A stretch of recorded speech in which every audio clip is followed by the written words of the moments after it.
Through Mayor McFadden, we're live.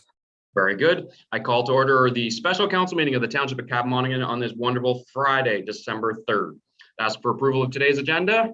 Moved by Mayor Graham and Councillor Belch. Madam Clerk, recorded vote. Mayor McFadden, Yes. Councillor Huntley, Yes.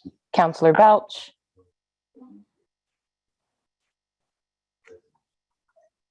Hello, Muted. Just hit the I'm space muted? bar. There we go. No, you're good. Sorry, Councillor Moore.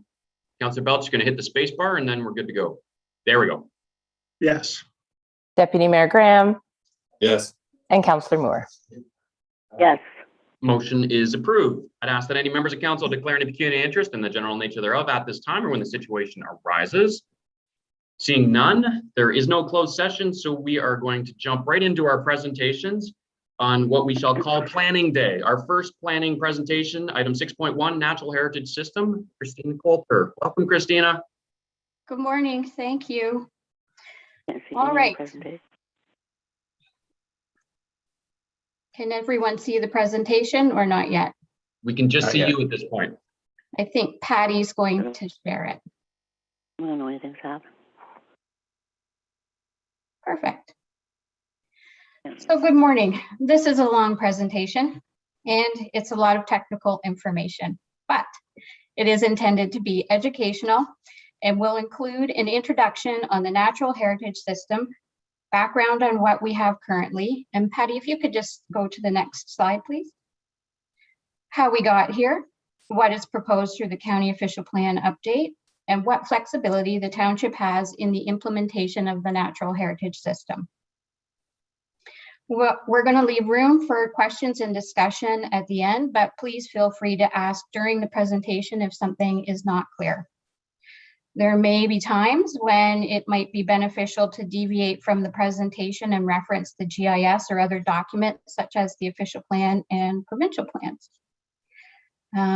And finally, staff have developed some recommendations for council consideration and direction at the end of the presentation. Next slide, please, Patty. So the natural heritage presentation is intended to provide council with information on the inclusion of policies and mapping that provide protection to the natural heritage features. The information is provided in the context of what currently exists in the township official plan and what is being proposed in the new County of Peterborough official plan. Next slide, please. I'll try to move through the next 30 or so slides fairly quickly in order to focus most of the discussion on what is proposed.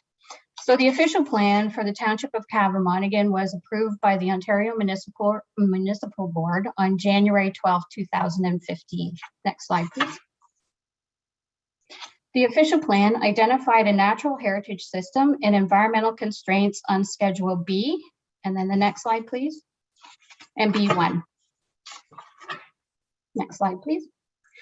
The natural heritage system includes features such as significant wildlife habitat, significant wetlands, significant woodlands, valley lands, areas of natural and scientific interest, floodplains, the Oak Ridges moraine, buffer areas around these features, and links that link those areas, as well as lands adjacent to these areas.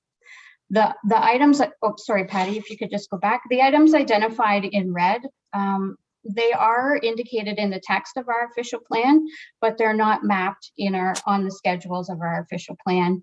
The reasons for that are that, for example, with significant wildlife habitat, it's a sensitive feature that shouldn't be made available to the entire public. And the second is we may not have any of those features, for example, significant valley lands. Next slide, please. So our official plan designates the natural areas within the township into land use designations that recognize natural heritage features, including the Oak Ridges moraine and connecting linkages.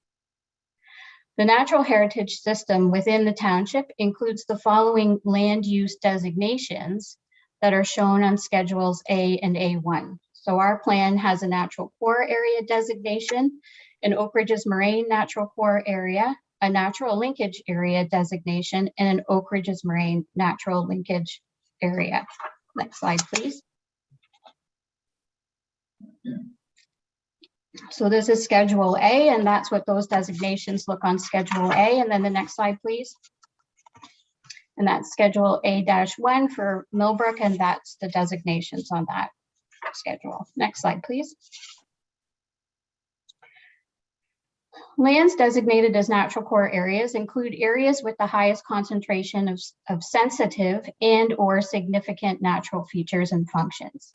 This designation also applies to lands that form a 30-meter vegetative protective buffer zone, and I'm going to refer to that as VPZ from now on, for significant natural heritage features. So for example, on this slide, the provincially significant wetland on the map on the left is represented by the natural core area designation on the right, which is the light green designation.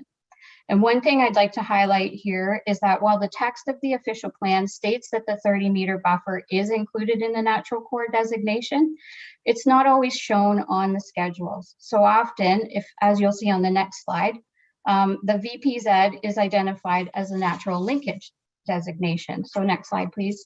Oh, thank you, Patty. Lands designated as natural linkage areas are lands forming the applicable minimum VPZ for key natural heritage features and hydrologically sensitive features. So this designation forms a part of a central corridor system that supports or has the potential to support movement of plants and animals and provide linkages to natural heritage features. For example, the minimum VPZ for the water course that's circled on the left and the woodlands is represented by the natural linkage area designation, or the dark green designation on the right. So that includes the applicable minimum VPZ for the water course and the woodland, which is 30 meters. And again, the minimum VPZs are found in table 1 of the official plan. And Patty, if you could go to the next slide. So this is table 1 from our official plan. It's derived from the Natural Heritage Reference Manual from the province and the Oak Ridges Moraine Conservation Plan. And just to explain the difference between the two, so a minimum area of influence is essentially the buffer from the feature for the requirement of an environmental impact study when development or site alteration is proposed. So for example, for wetlands, that minimum area of influence, the trigger for a study is 120 meters. The minimum vegetation protection zone is the buffer from the feature where development cannot occur unless the environmental study demonstrates that the VPZ can be reduced, and then only in certain situations. So again, for the wetlands, the minimum VPZ is 30 meters, and that can't be reduced unless the study shows otherwise. Next slide, please. So focusing on that same woodland and water course from the previous slide, Patty, if you could click. And then adding the 30-meter buffer, and then the next one. And then showing the same area with the natural linkage designation from the GIS. You can see how we derived that designation. So some areas, such as the tip of that water course that's still highlighted in blue, were not captured in our mapping, but keep in mind that that mapping was produced before, like pre-2015. And since then, our air photos and available data sets have improved significantly. So the next click. And this is the last slide on this page that shows an excerpt of the natural linkage area designation from Schedule A of Caddo-Monaghan official plan. That's the final paper product. Next slide, please.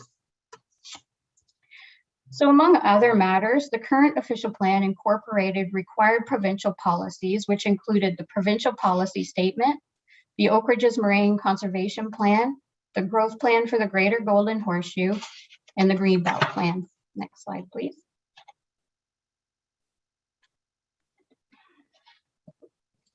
Excuse me.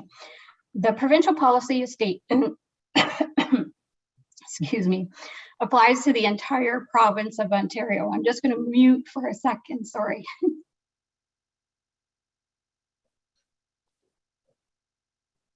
The 2005 provincial policy statement provided for an appropriate development. Christina, do you want to stop and get some water? It's okay, we can just wait. I think it's the water that I choked on, but sure, I'll just give me another mute for 1 second. Could somebody please take Christina's water away? Yeah, just 1 second. Okay.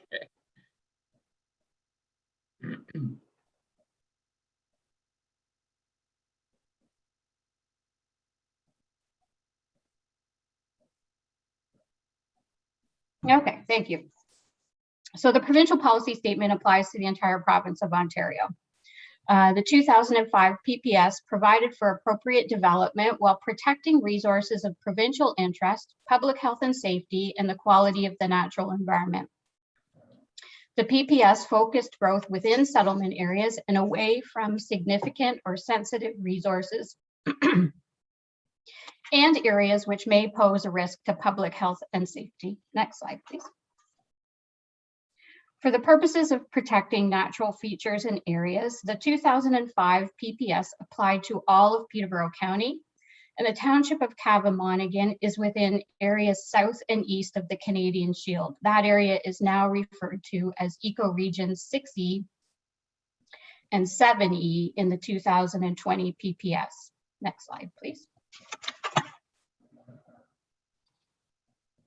In Cavan-Monaghan, the PPS protected the following natural heritage features for the long term: significant habitat and endangered and threatened species, significant wetlands, significant woodlands, significant valley lands, significant wildlife habitat, significant areas of natural and scientific interest, fish habitat, and lands adjacent to these features and areas. Next slide, please. The PPS required the identification of surface water features, groundwater features, hydrologic functions, and natural heritage features and areas, and to maintaining linkages among these features. It aimed to restrict development and site alteration in or near the following features, excuse me, and to protect, improve, or restore sensitive surface water features, sensitive groundwater features, and the related hydrologic functions. Next slide, please. The PPS generally directed development outside of hazardous lands adjacent to rivers, stream, and small inland lake systems, which are impacted by flooding hazards and/or erosion hazards and hazardous sites. Unless a special policy area was approved by the ministry, development and site alteration was prohibited within areas that would be rendered inaccessible to people and vehicles during times of flooding hazards and erosion hazards, unless it had been demonstrated that the site had safe access. As well, a floodplain or a floodway, regardless of whether the area of inundation contains high points of land not subject to flooding. So a special policy area was approved for the historic center of Millbrook for lands that were susceptible to flooding from Baxter's Creek, and this still applies. Next slide, please. So the Oak Ridges Moraine applies to a specific geographic feature. Municipal official plans were required to be brought into conformity with the Oak Ridges Moraine Conservation Plan. Within Peterborough County, the township of Cavan-Monaghan is the only township within the Oak Ridges Moraine Conservation Plan. The plan divided the moraine into 4 land use designations: natural core areas, natural linkage areas, countryside areas, and settlement areas. Next slide, please. Natural core areas in the Oak Ridges Moraine protect those lands with the greatest concentrations of key natural heritage features, which are critical to maintaining the integrity of the moraine as a whole. Only existing agricultural uses and very restricted new resource management, low intensity recreational, home businesses, and infrastructure uses are allowed in these areas. Natural linkage areas protect critical natural and open space linkages in the moraine between the natural core areas and along rivers and streams. The only uses that are allowed are those that are allowed in the natural core areas, plus some aggregate resource operations. Next slide. The Greenbelt Plan identified where urbanization should not occur in order to provide permanent protection to the agricultural land base and the ecological features and functions occurring on the landscape.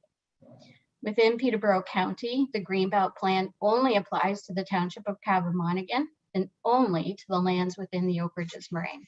Next slide. In addition to including the Oak Ridges Moraine, the Greenbelt Plan is made up of an agricultural system called Protected Countryside and a natural heritage system, together with a series of settlement areas. So within the Oak Ridges Moraine area, the policies of the Oak Ridges Moraine Conservation Plan apply and prevail in the Greenbelt Plan. But I wanted to just include this slide to illustrate that the provincial direction over 16 years ago for an agricultural system and a natural heritage system had been introduced. So albeit these systems were mainly concentrated to the greater Golden Horseshoe at the time, the notion was still there of that natural heritage system. Next slide, please. So finally, the last piece of legislation to be incorporated into the local planning documents was the growth plan. The growth plan applies to a specific geographic area. The 2006 growth plan was the first growth plan, and it established the long-term planning framework for where and how the region would grow.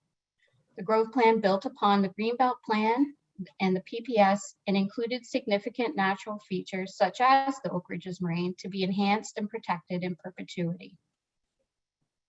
The growth plan prevails where there's a conflict between it and the PPS or the Oak Ridges Moraine Plan. The only exception is where the conflict is between policies relating to the natural environment or human health. In that case, the direction that provides more protection to the natural environment or human health prevails. Next slide.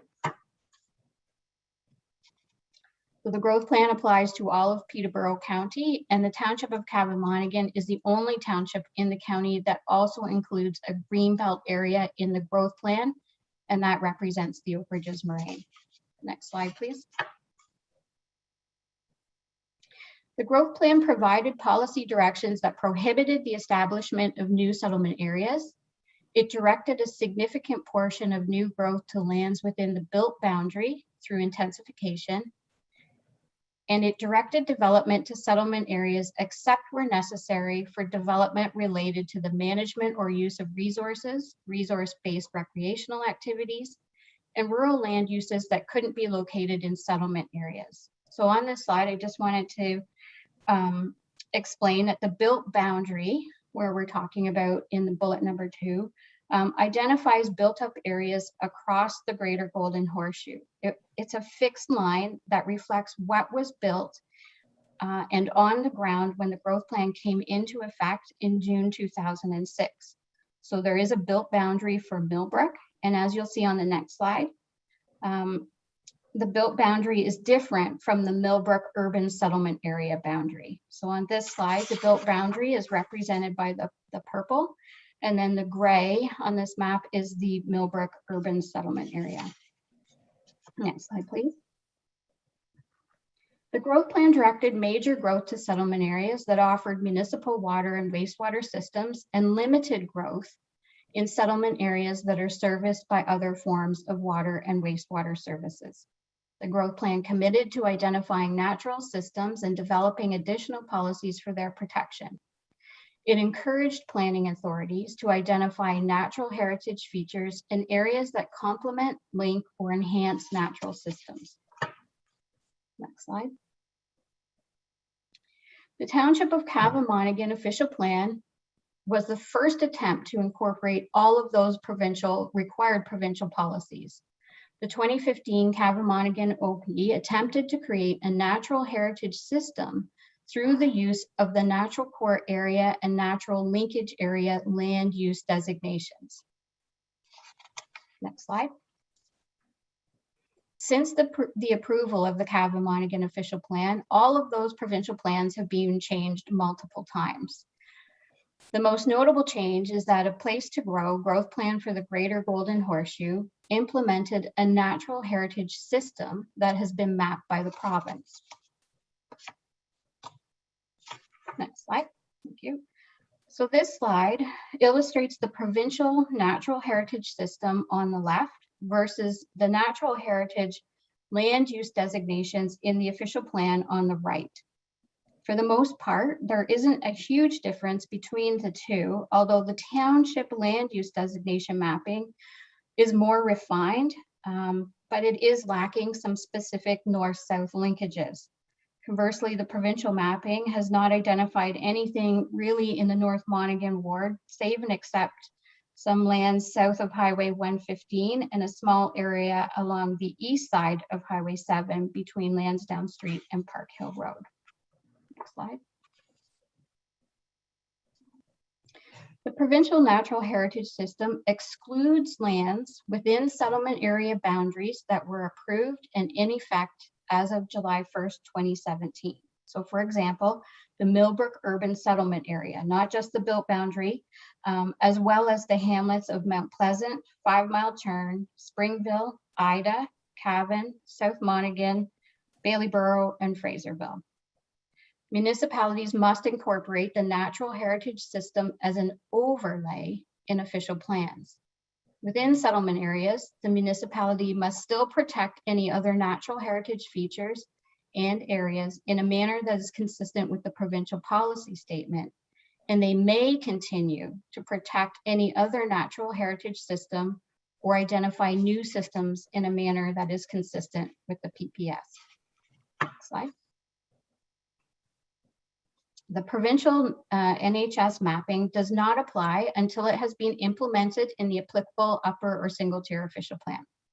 Until the provincial NHS mapping is implemented, the NHS policies in the growth plan will apply outside of settlement areas to the natural heritage systems identified in official plans that were approved and in effect as of July 1st, 2017. So that's our current township official plan.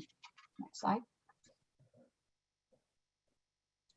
So within the provincially mapped natural heritage system, policy 4223A of the growth plan states that new development or site alteration will demonstrate the following 6 features.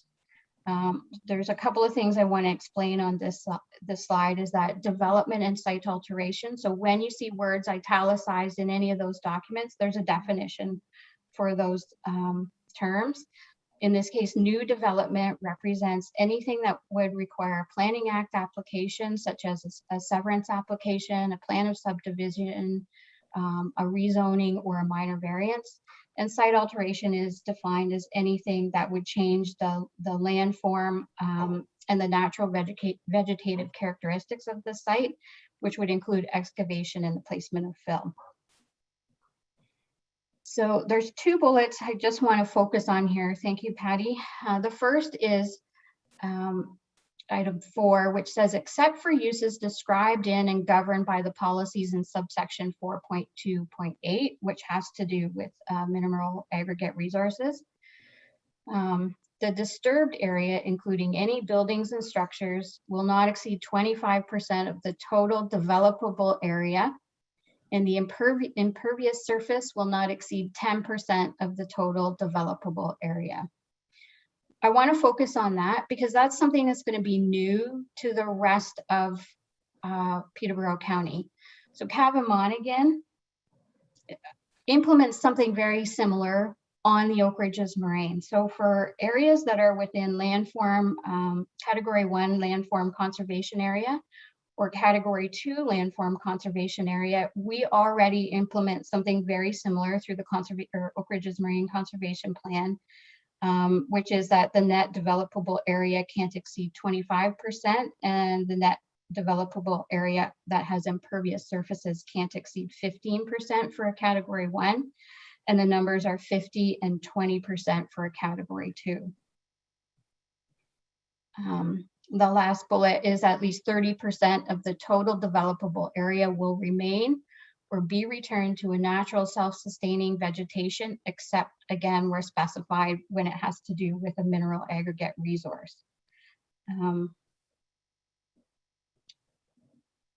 Yeah, so I think That's all I will say that both of those definitions as well are defined. So the definition of the total developable area is not the entire site. It's the area of the site less any significant or key natural heritage features and key hydrologic features. Next slide, please. So there's the definitions for those features. Next slide, please. Upper tier municipalities can refine the provincial natural heritage system mapping, that overlay, at the time of initial implementation in their official plan. For upper tier municipalities, the implementation of provincial mapping may be done separately for each lower tier municipality. After the natural heritage system for the growth plan has been implemented, further refinements can only occur through a municipal comprehensive review.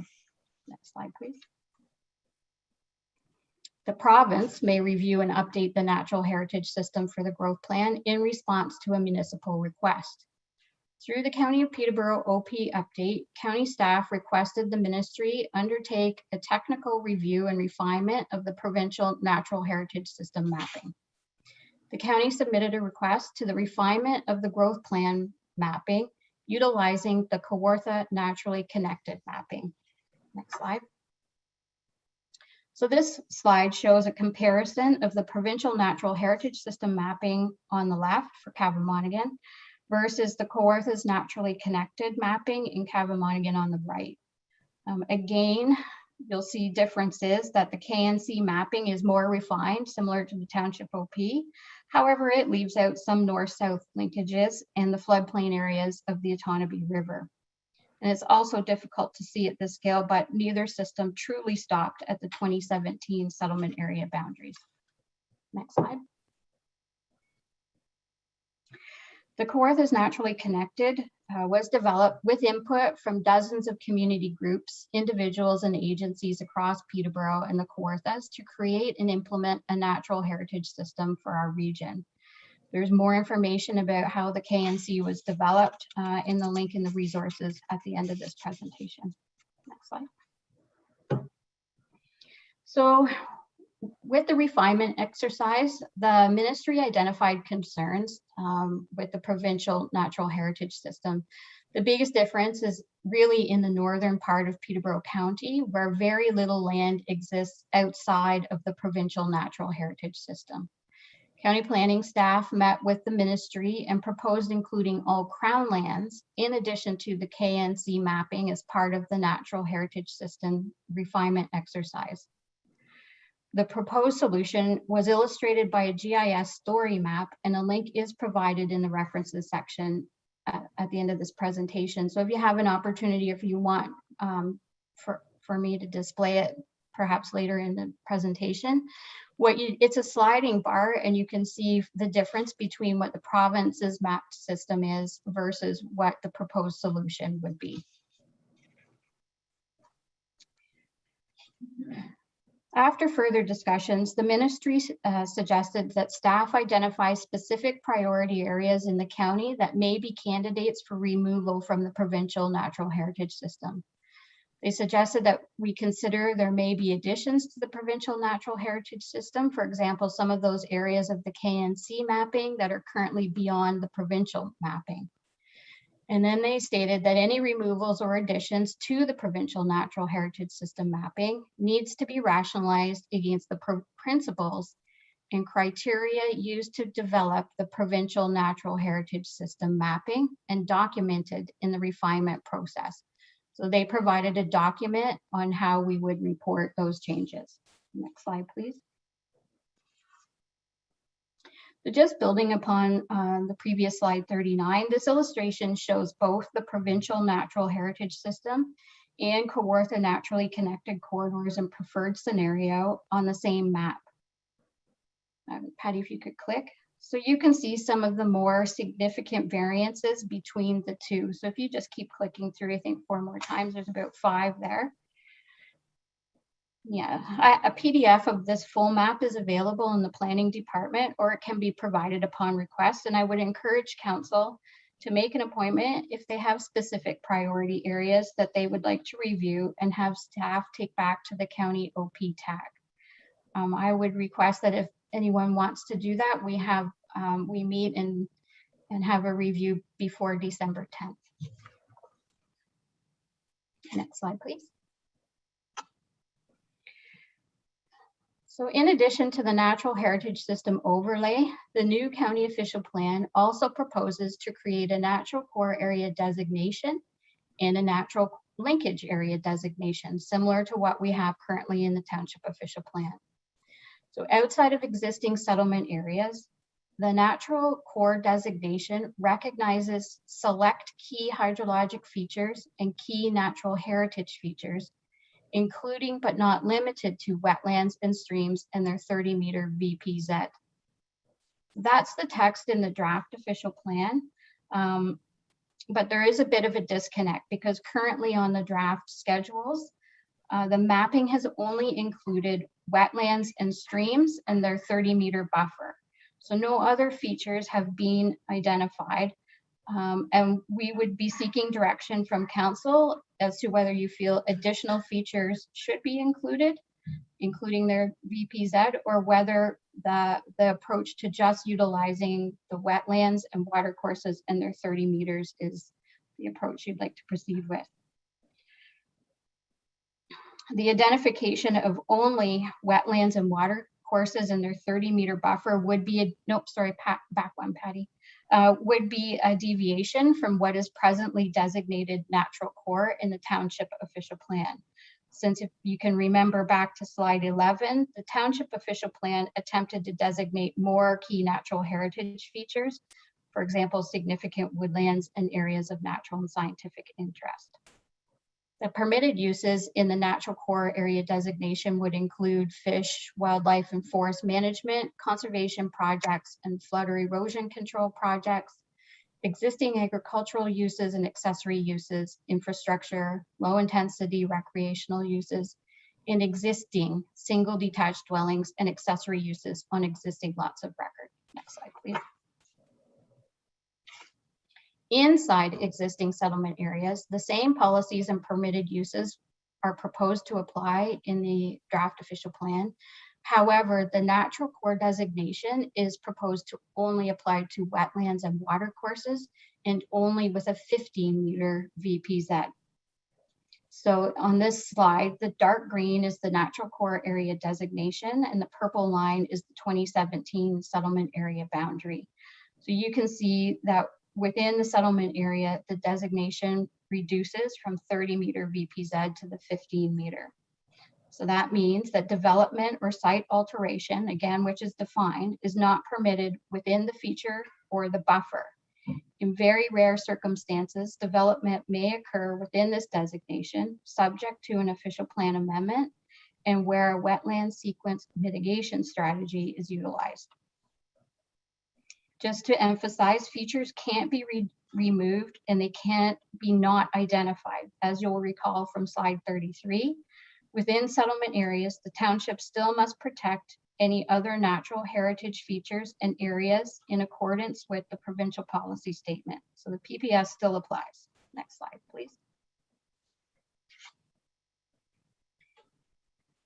Outside of existing settlement areas, the natural linkage designation forms part of a central corridor system that supports or has the potential to support a complete range of ecosystem processes, enabling plants and animals to move between core areas and other larger areas of habitat over a period of generations. These areas largely reflect the corridors identified through the Kawarthas Naturally Connected project. The permitted uses are fairly similar to the natural core designation, but the difference would be low density residential, home occupations, home industries, and bed and breakfasts establishments may also be permitted. Next slide, please. So inside existing settlement areas, the same policies and permitted uses will apply through the natural linkage designation. But staff are suggesting that we could remove the natural linkage designation from settlement areas within the settlement areas and just be replaced by the natural heritage system mapping. Next slide. So because of its existing official plan land use schedules, the township of Kavamonigan is the only township in the Draft County OP to have a natural linkage designation. We already have one and we have proposed to carry it forward. All of the other natural heritage features listed in the provincial policy statement are going to be identified on separate schedules or an appendix in the draft OP, similar to what we already have identified in our official plan. Some of the other natural heritage features might also be included as part of the natural heritage system overlay. So all the other townships within the county will have a natural core type designation. Presently it's called natural core, and they will rely on the natural heritage system overlay for the linkages. Next slide. So what can we do? We must implement a natural heritage system overlay. We may refine the provincial natural heritage system by identifying specific priority areas in the township that might be candidates for removal from the provincial system. We may refine the provincial natural heritage system by identifying if there are additions to their mapping. For example, some of the KNC mapping that currently goes beyond the provincial mapping. We may request that the initial implementation of provincial mapping be done separately for each lower tier municipality. For example, different mapping in the northern portions of the township or the county versus the southern municipalities. We must continue to protect any other natural heritage features and areas consistent with the PPS, and we may continue to protect any other natural heritage system, for example, the KNC mapping or the Kavamonigan mapping beyond the provincial natural heritage system, for example, inside settlement areas and all other areas that aren't mapped by the provincial system. Next slide. So this is the opportunity for questions and discussion and direction. The next slide, which we can go to, is the recommendations for council's consideration. And I would add 2 additional recommendations depending on maybe where the conversation goes. But I think the 2 that I would say that aren't here are that the Township of Kavamonigan should direct planning staff to remove the natural linkage designation from the draft land use schedules for the draft county official plan as it applies to the Township of Kavamonigan, with the exception of those lands within the Oak Ridges Moraine. And I would refer back to slide 47 for that. And then the last one would be that the Township of Kavamonigan support the county official plan technical advisory committee recommendation for all lands outside of the Oak Ridges Moraine, that the identification of only wetlands and watercourses and their 30-meter buffer outside of settlement areas and their 15-meter buffer inside settlement areas as the only features to be utilized for the basis of the natural core designation. And that's from slides 44 and 45. So with that, I will hand it back to you, Mayor McFadden. Very good. Thank you, Christina. Any questions from members of council? If you have questions, Kathy, you can either raise your hand or just interject. Okay, thank you. Go ahead, Councillor Huntley, and then I got Deputy Mayor Graham after that. Go ahead, Councillor Huntley. All right. Thank you. Through you, Mayor. The last recommendation you're adding to this list, Christina, kind of, that we don't add anything other than the water courses and the wetlands and the apologies, I've drawn a blank. The other one, but I guess the alternative is that there were significant forests and things like that that could also be added to that with your VPZs. But I guess my question is, what constitutes a significant forest? Like, how do you, if there was one, how do you, what are its characteristics and how do you identify it in order to include it? Thank you, through you, Mayor McFadden. It's a great question. So luckily, the Township of Kavamonigan has already identified and mapped significant woodlands within the township. So we're the only municipality that has them mapped. And that mapping was done through the 2015 official plan and based on the Natural Heritage System Reference Manual for identification. The other municipalities would rely on language in the draft official plan that would identify the the parameters for what would constitute a significant woodland. So for us, we would still show what we have mapped. It makes it a lot easier for, I think, both for the public and for staff in terms of knowing where the feature is. And there are already policies that are drafted in the official plan for the protection of those features. So for us, it's easy. There's a map. Here's the woodland. For other municipalities, they will have to go through a criteria evaluation to determine if it is significant. Okay, through you, Mayor, to follow up, but the recommendation is not to create a VPZ around the woodland, only the water courses. Through you, no. The VPZ always applies, so it will always be there. The recommendation is that only the natural core designation will only recognize the water courses, wetlands, and their VPZs. The other features, for example, the woodlands or ANSIs, will still be recognized on maps. Their VPZs will still apply, and there are still policies for them. They just won't be a land use designation. So the underlying land use designation, essentially, if it's agricultural or rural, will still apply, but any development will still have to comply with the policies according to the provincial policy statement that will be incorporated into the draft plan. We have that right now in our official plan. Okay, thank you for clarifying. Thank you. Very good. Deputy Mayor Graham? Thank you. Through you, Mayor.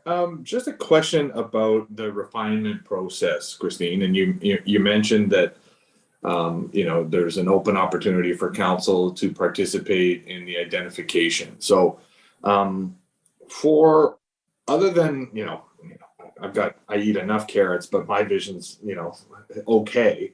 But from the mapping, is there how would we access higher quality PDF versions of the mapping to review in order to potentially have those conversations? Is there links in? I'm assuming there's probably links in the references at the end of the appendages of the document that we can go and do that, because it doesn't sound like December 10th is going to be here pretty quickly. So I just wanted to make sure that we're all aware of how to access that and then provide any feedback, because I'm not sure any of us are maybe that savvy with regards to mapping and having those opinions, but I just want to make sure we also know exactly where to look. Yeah, so in the resources, Patty, maybe if you want to skip to the very last page. So on here, the second last bullet is the County of Peterborough proposed. So when you click on that, and maybe we could do it right now if you like, it should open up, hopefully. May take a bit. But what that is that's a GIS solution that's going to show a sliding bar. So you can slide on the left-hand side, the pink is going to be what is proposed as the natural hair, or what is the province's natural. And then on the right, and you can zoom in and you can see particular properties. Yeah, so here it is. Right. And Patty, if you can just move that bar that's in the center, particularly for the north, all that pink is what the province has mapped. Wow. But you can use, and then if you slide to the left, Patty, the proposed green is the Kawarthas naturally connected, plus the crown lands that are being proposed in the northern part. So it's significantly different. And yeah, you can use the zoom and you should be able to get into fairly specific. Yeah. The other, okay, so I was just going to say the other opportunity beyond this is to use the county GIS system. And I'm happy to, have a quick conversation and we can talk online over the phone, whatever works through a Zoom meeting, and kind of show you the layers that you can turn on and off on the GIS. It's available on the public facing GIS system. So I guess my follow-up question to that, Christina, while you're on that is, I am familiar that we sent the request for the KNC mapping to be referenced, but I don't believe we have an answer yet. So we'd be making comments, if we wanted to make comments on the KNC mapping, we're not sure we're making comments on what's actually going to move forward. Is that correct? Or am I missing something? Well, we did get comments back. The province said, you can't just use the KNC mapping. They said you can use it to support Mhm. or refine the provincial mapping. So basically they're saying the provincial mapping applies, but if there are areas where you either want to add more to the provincial mapping using the KNC mapping or even our own mapping, or there are areas where you want to take away from the provincial mapping, you have to provide some rationale, and they've given us a document that will state which areas we want to either take out or include. So I guess you just kind of have to very slowly scroll that bar over and identify what isn't in the provincial mapping, or sorry, that lands of significant, or that you might deem significant, that are, you know, removed in the KNC mapping, but reflected in the provincial mapping. And then if the provincial mapping is overlapping an area that you don't feel is appropriate and isn't identified in KNC, then you would make a comment to suggest that that area should be removed, and the KNC is the justification. Is that accurate? That's fairly accurate. Yeah, it's pretty technical. And I think I wouldn't just rely on this. This is a proposed solution that the technical advisory committee is taking forward, but we still have the opportunity in addition to this proposed solution. And again, for Kava Monaghan, you know, I would think I'm hopeful that you might know what is an important area that you want to take a peek at and say, are we going to pick this area up? Or are we not going to pick this area up? And I wouldn't just rely on this. I would rely on, I can provide a PDF of that one slide that shows the two overlaid. And I can also, you know, it's because this is fairly static, but whatever works. So my last question on that, through you, Mayor, is boy, how do I condense it? Is all of those areas for that special consideration, or, you know, to have those considerations, is that all needing to be done prior to the finalization of the OP, or is that something that can be, you know, can that process of reconsideration or justification or submissions for reconsideration, I guess is the right way to say it, can that be done after the fact, or is it get it right now or bust?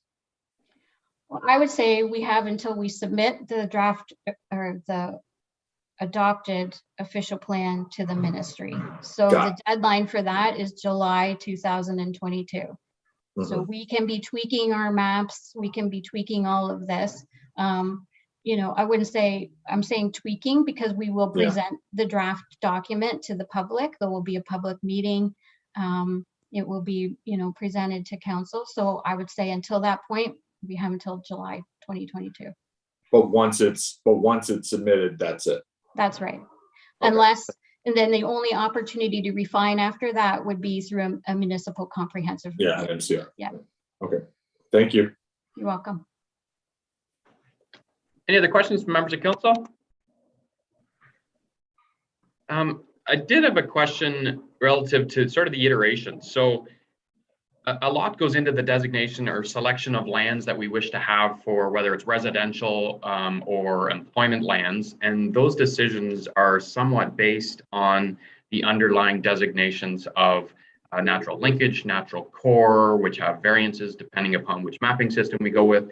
So how would we best approach it in such a manner that if we're going to designate employment lands under, I'm just using an example, under the KNC model, whereby we don't have those same restrictions or limitations as the provincial mapping. However, the province is going to come back in this situation and say, no, we insist that you use the provincial mapping. Then that may change what we wish to designate for employment simply because of the suitability.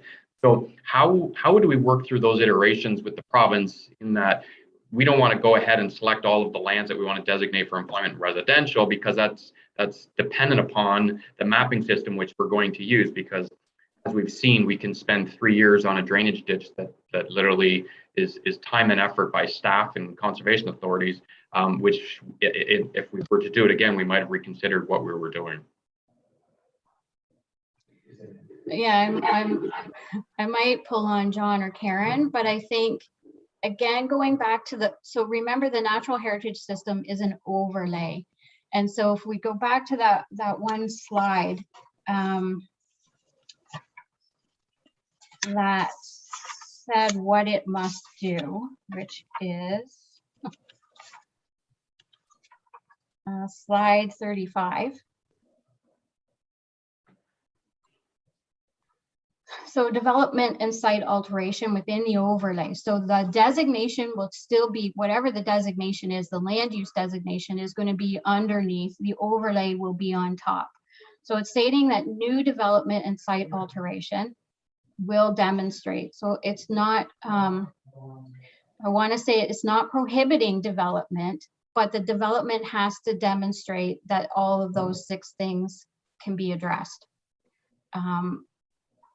So I still think that it is important to, you know, if you want to have lands that are designated employment lands, and you don't want the development of those lands to have to go through this set of criteria, then those are the lands that you don't want to put those employment lands on lands that are within the natural heritage system, because those are the things that are the criteria that's going to have to be met for development of those lands. So I guess to say yes, the consideration is important as to where your employment lands are going to be. So I guess it's a chicken and an egg situation, because I'm thinking in my head of an example of where 100 acres has been designated for employment. They're ideally situated. They check off all the boxes relative to transportation networks, flat. Their ideal area for an employment land. However, with a natural linkage that bisects across this designation, that 100 acres has now become effectively 25 acres. Although we've literally tied up 75 acres of employment land for designation on a limited resource of employment land designations, which effectively can't be used. So in knowing that that is going to stay as natural linkage, I would pull the employment lands off the entire amount, because it's not appropriate. Despite it checking off all the other boxes, it doesn't make any sense because you can't use the land. So it's which comes first. If the KNC mapping says that is not, it doesn't get that designation, and the provincial mapping says it does, we really need a ruling on if we're pushing for the KNC and we can go with it, then that's an ideal employment land. However, if the province is going to say, no, we have to use the NHS, their system, then we need to pull it off because it's not an appropriate spot. So that's my fundamental problem. Which mapping system is it? We can certainly strive to have either, but that's effectively going to determine where we put those employment lands, because I don't really want to do another MCR and more official plan amendments, et cetera, as a result of a mapping system, because it's just time and money and waste of everybody's time and resources. So how do we effectively get beyond that? How do we get? Sorry, through you, Mayor McFadden.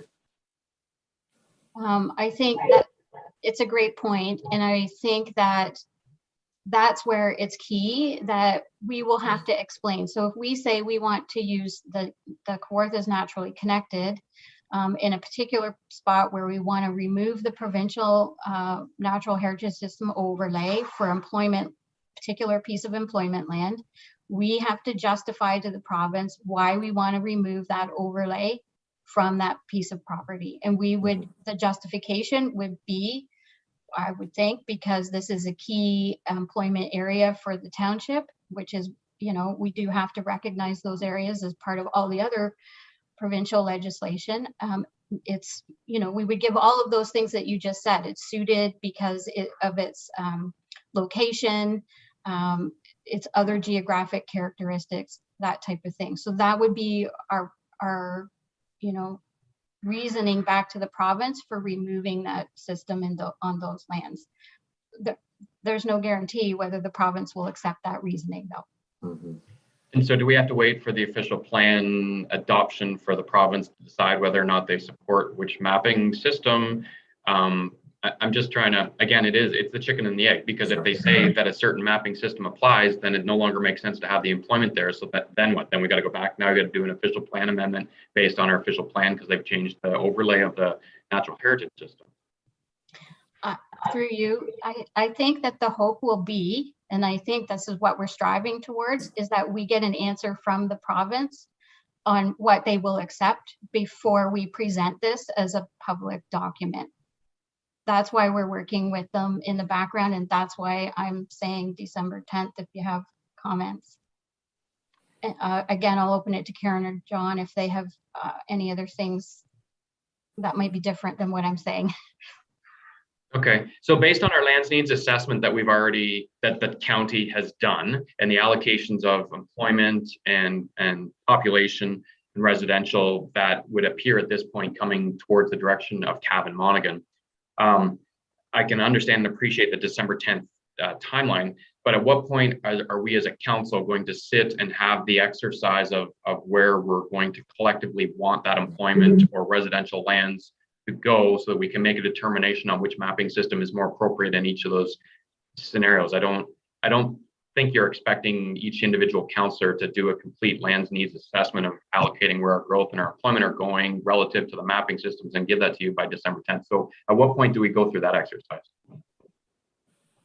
I'm going to defer to John and Karen when it comes to the employment, like the overall presentation. Yeah. Karen, maybe you want to speak from sitting with the county OP in terms of the process right now. I can certainly weigh in afterwards, but if you could start that, I can weigh in as well. Through you, Mayor McFadden, to members of council. I'm going to be honest, Mayor McFadden, I don't know what to tell you about that. I'm not sure that it was built into the work program that we were anticipating to have full council participation and where those land uses would be allocated. So we do have some information from the HEMSN information about their growth allocation. There is some, as you're aware, discussion about what the intensification targets are. That information has to be confirmed by the province before we can actually determine how much, what the land needs are and where that should go.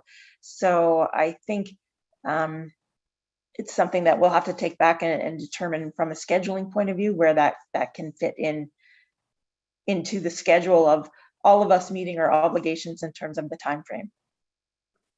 Very good, because I think that ultimately is going to determine a lot of which mapping system we're going with. So with all due respect for the December 10th deadline, I'm not ready to pick which mapping system or where it applies until I know what the underlying designations are. If it's property that's being left in the prime agricultural area, then to me, it doesn't matter whether it's a 15-meter buffer or a 30-meter buffer around it. If it's being used for prime ag and it's going to stay as prime ag, then I'm okay. It's not as much of an issue. But if we're focusing on key employment or residential growth areas, then this mapping has a lot to play with it, because it really ultimately determines how many studies and how much time is going to be spent on that process. So that's where I'm coming from. I'm not sure how to approach it.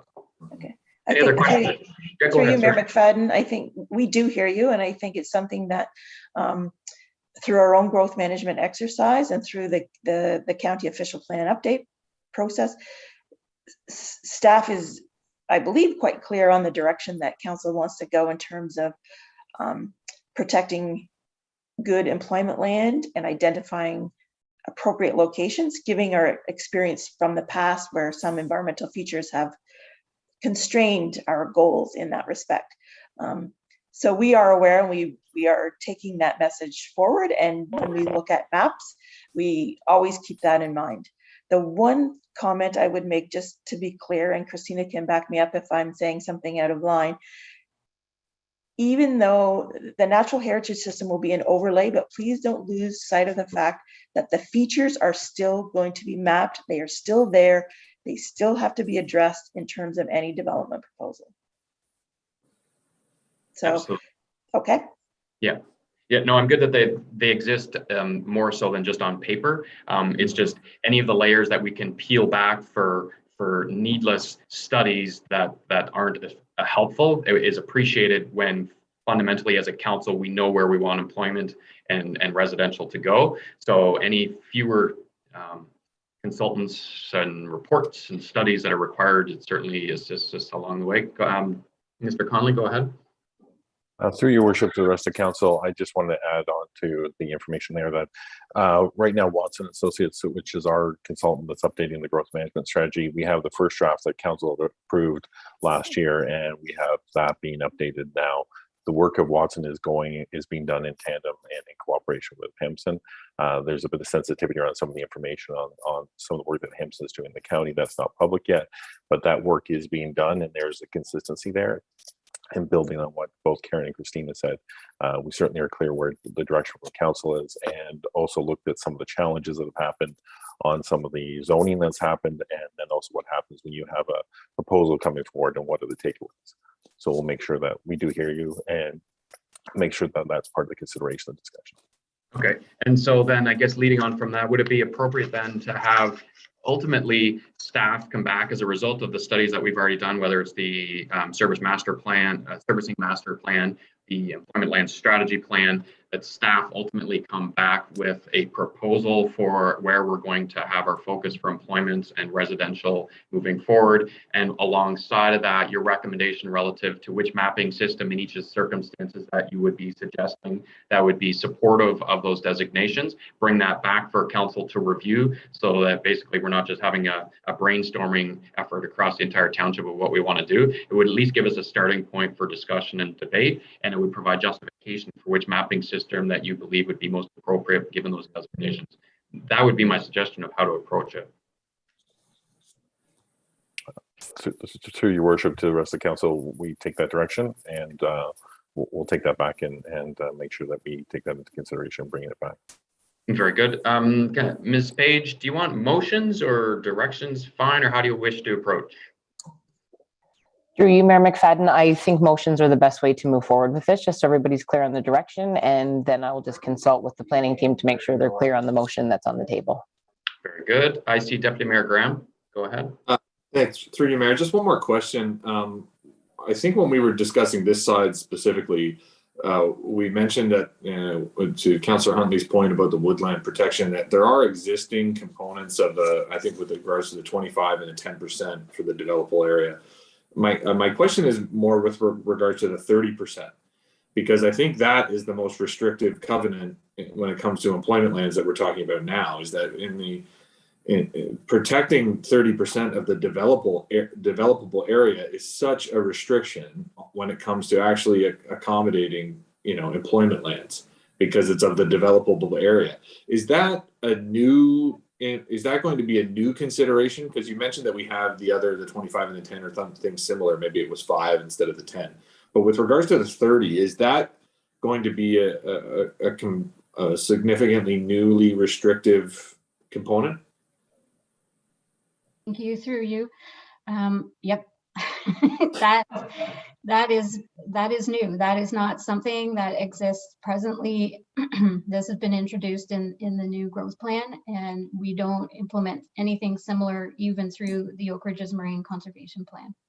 And I have to believe then, I would assume that in instances where there are natural core or natural linkage areas within a designated property, that there's no caveat that those could be accommodated to address a portion of that 30%. That doesn't count because it's not developable. So the total developable area is defined as the area of the site less any of the features. Yeah. So right. 30%, So you net that, and then you net out the 30%. What you have left. Yes. Okay, and that's what I think. I think that's the real justification for what Mayor McFadden is discussing, right? Like we can't. That is such. You could be 30% of what you could develop is a huge reduction for for the limited inventory of employment lands that we already have. So, anyways, thank you. Good point, Deputy Mayor. I'm just trying to get my head around that. So, Yeah. So once you've identified your development land, they want at least 30% of it not to be used, which sort of, in my understanding, goes against the whole density target. So bigger lots, higher density, to me, the only way I can understand it is going up. So we're talking more higher level towers, and I'm struggling. How do you get 30% but at the same time, hit all your density targets for population. I must be missing something. Mary, I see you got a hand up, and I'm sure staff's ready to go ahead. Well, my assumption, Mayor, and maybe staff will correct me, but my assumption would be this is just another indication that the NHS mapping is not built for rural, geographic areas. Like, this is not, the assumption is that everyone everywhere will have lands outside of an NHS policy. And that's just, if you look to our neighbors in the north in the county, that is not true. So I'm not sure exactly what sort of covenants, or if there's any sort of consideration for those sorts of areas that are going to have zero ability to do any sort of development or identify any sort of lands that won't be, that restricted. How could you fiscally exist as a corporation in a rural municipality? I don't know. Go ahead, Christina. All right, Help. thank you. Just remember that the NHS Yeah. does stop at settlement area boundaries. So Right. when you're trying to achieve density targets, the NHS stops. We can choose to incorporate our own system, but this overlay stops at settlement area boundaries. So if we just use a simple example, just a second, John, I'll get the example out there and maybe you can also respond to it. So just a simple example, if we're moving ahead and we've got a clean 100 acres that we're about to put homes on, that's in our urban settlement area, and it's stating that at least 30% of the total developable area will remain or be returned to natural self-sustaining vegetation. So let's make the assumption that all 100 acres are developable. There is no restrictions on it. I know that doesn't exist in the real world, but let's pretend for argument's sake that we have 100 developable acres. That means that you're going to have to leave 30 of those acres at a minimum to be natural self-sustaining vegetation. So you're only going to actually develop on 70 of those acres, but yet we're still going to be held within those remaining 70 acres to hit the density targets for the number of people per hectare over 100 acres. No, okay, I got a head shaking, so I'm not understanding. Okay, go ahead, Christina. Thank you. So if you have 100 acres within the municipal settlement area boundary, this does not apply. Doesn't apply. Okay, all right, perfect. Sorry, that's where I was getting lost. Okay, all right, thank you. And John, you had your hand up, go ahead. Through your worship to the rest of the council, I just wanted to reinforce that again from the change of the provincial policy upper tier level in terms of what they're doing. And again, this is the idea of growing where you should grow and making it that much more difficult, a higher hurdle, a greater barrier, obstacle for development in rural areas, but especially those that have natural heritage values, features, functions, that type of thing. So again, it's not surprising the province would be a little bit more proactive in terms of doing this, but it does have significant implications as to how a municipality will grow. Okay, and so would this policy apply then on an urban settlement area expansion? So in other words, they're making a request for 40 hectares to be added onto an urban settlement area. Now, would these policies apply? Because technically under the terms of when they're trying to do that expansion, it's not technically in the urban settlement area, or once you've done that application and are successful for an expansion, therefore now it's in the urban settlement area, so these policies do not apply. Go ahead, Christina. If you just give me one moment, thank you. I can go to the growth plan because there are specific policies for expansions of settlement area boundaries.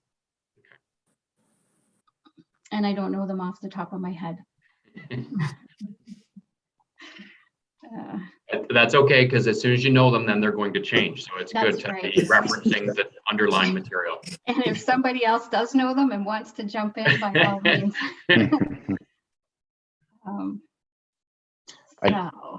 Go Through you, ahead, Mayor, Councillor Huntley, go ahead. I don't know the answer to that question, but I have another question. I don't know whether it's as complicated, but somebody might be able to help me out on this one. But back to your 100 acre scenario, like if you do develop the 100 acres, like in a property itself, a structure only takes up 50% of that property. Does the other 50% of it count towards that 30% in terms of being natural?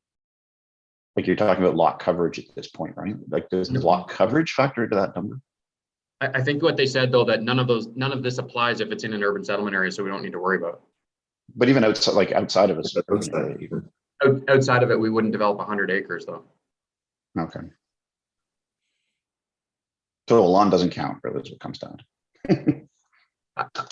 I'm confused on when this applies, because I don't know, because you don't do subdivisions outside your urban settlement area unless they're doing the 1 acre lots, and we're moving away from doing whatever the estate lots towards doing the compact densities on municipal services. So it sounds concerning, but then when I think more about it, I don't know. I guess, I mean, we've got a subdivision out in Mount Pleasant, we've got a subdivision in Ida, so I guess those would be where this applies, but again, those are in urban settlement areas too, so that, yeah, I don't know. I'm starting to, where does this apply? This 30%, sorry. So I can answer that one. So Okay. again, this is only triggered when the definition of new development and site alteration. So that's a Planning Act application. So if somebody owns a vacant parcel of land and it's zoned to permit a single detached dwelling, and they don't need a minor variance or a rezoning or site plan application, this would not apply. It's zoned to permit, the zoning is the applicable law. So you might have, and right now, presently, our zoning for, you know, I'm trying to think of an example, but the definition of development and site alteration are only triggered through the Planning Act application. So if it's zoned to permit it, and that's where we'll have to think forward to what is our zoning going to look like, because it has to implement our official plan. But if you can get a building permit, you don't need to address these features. So, okay, so I guess back to the question then, so when does this apply? I mean, I'm just trying to think of an example, so now I'm stuck. So a single detached home on, let's use a 1 acre lot, and you've got a home, and you've got your driveway, and to Councillor Huntley's point, you've got 50% of your lot that's clearly available. Would this prevent you from putting in an Olympic-sized pool in your backyard because now you've only got 10% of your lot left? I'm looking for an example. I don't understand. Through you, I think that's a good example. Or if you had that same property, you have a house and you want to put a detached garage, and it's within that overlay, that natural heritage system overlay, this, as long as you're meeting your side yard setback, your front yard setback, your lot coverage, all the requirements of the zone on the property, this would not apply. However, if there is a feature that you're going to be, and think, you got to separate the overlay and then look again at the feature. So if there's still a feature such as a woodland and you're going to be within 30 meters of that woodland, then you might need to do an environmental impact study or some sort of scoped study to make sure that you know, we've had a minor variance application, for example, and maybe I'm confusing it now, but they had an existing house. They wanted to do an attached garage. The attached garage was going to be within the 30-meter VPZ of the existing wetland. In that case, you know, despite the whole, we don't have this provincial mapping in place, they still have to do an environmental study, and that study then reduced that VPZ from 30 meters to 20 meters and permitted the development. So if you have a property and you want to put a pool or a garage and it's not, for example, regulated and there's no features, this would not trigger. Okay, very good. Any other questions on this topic? I'm thinking of a couple of motions. I'm certainly open to suggestions for modifying. It's more of how to come back with this information because it's a very good discussion. Any other questions, comments I've missed along the way? I'm thinking 2 items. One is a discussion more specific to coming back specifically on inside our urban settlement areas and the policies that we want there and which mapping and how that relates back to our linkages, et cetera. Because if that's going to be the focus of where our development is, then we've got a fine balance between reducing the number of required studies if that's where we're choosing to put development. Whereas at the same time, and I'll just use the example of Millbrook, if we've got significant woodlands that we're trying to protect, we need to continue to protect those. So it's certainly not an effort to reduce that, but it is certainly an effort to reduce needless times wasted on drainage ditches. I don't want to go through that episode again. So that would be sort of, I'd like to draft a motion relative to that discussion relative to our settlement areas. And then a separate one would be more along the lines, I believe it would be employment land specific because I don't think we're doing any designations of residential outside of settlement areas. But I think it would be an employment land discussion whereby we focus on which mapping system we would like to implement, given a recommendation coming back from staff on where you're proposing our future employment lands are going to be in our official plan. And the discussion would be around the appropriate mapping system in order to achieve that result. So that's what I'm thinking, just to council. Those are the two different avenues I'm thinking of trying to proceed to have something come back. And I'm certainly open to another member of council making an eloquent motion that would capture that essence within it. That's what I'm trying to accomplish.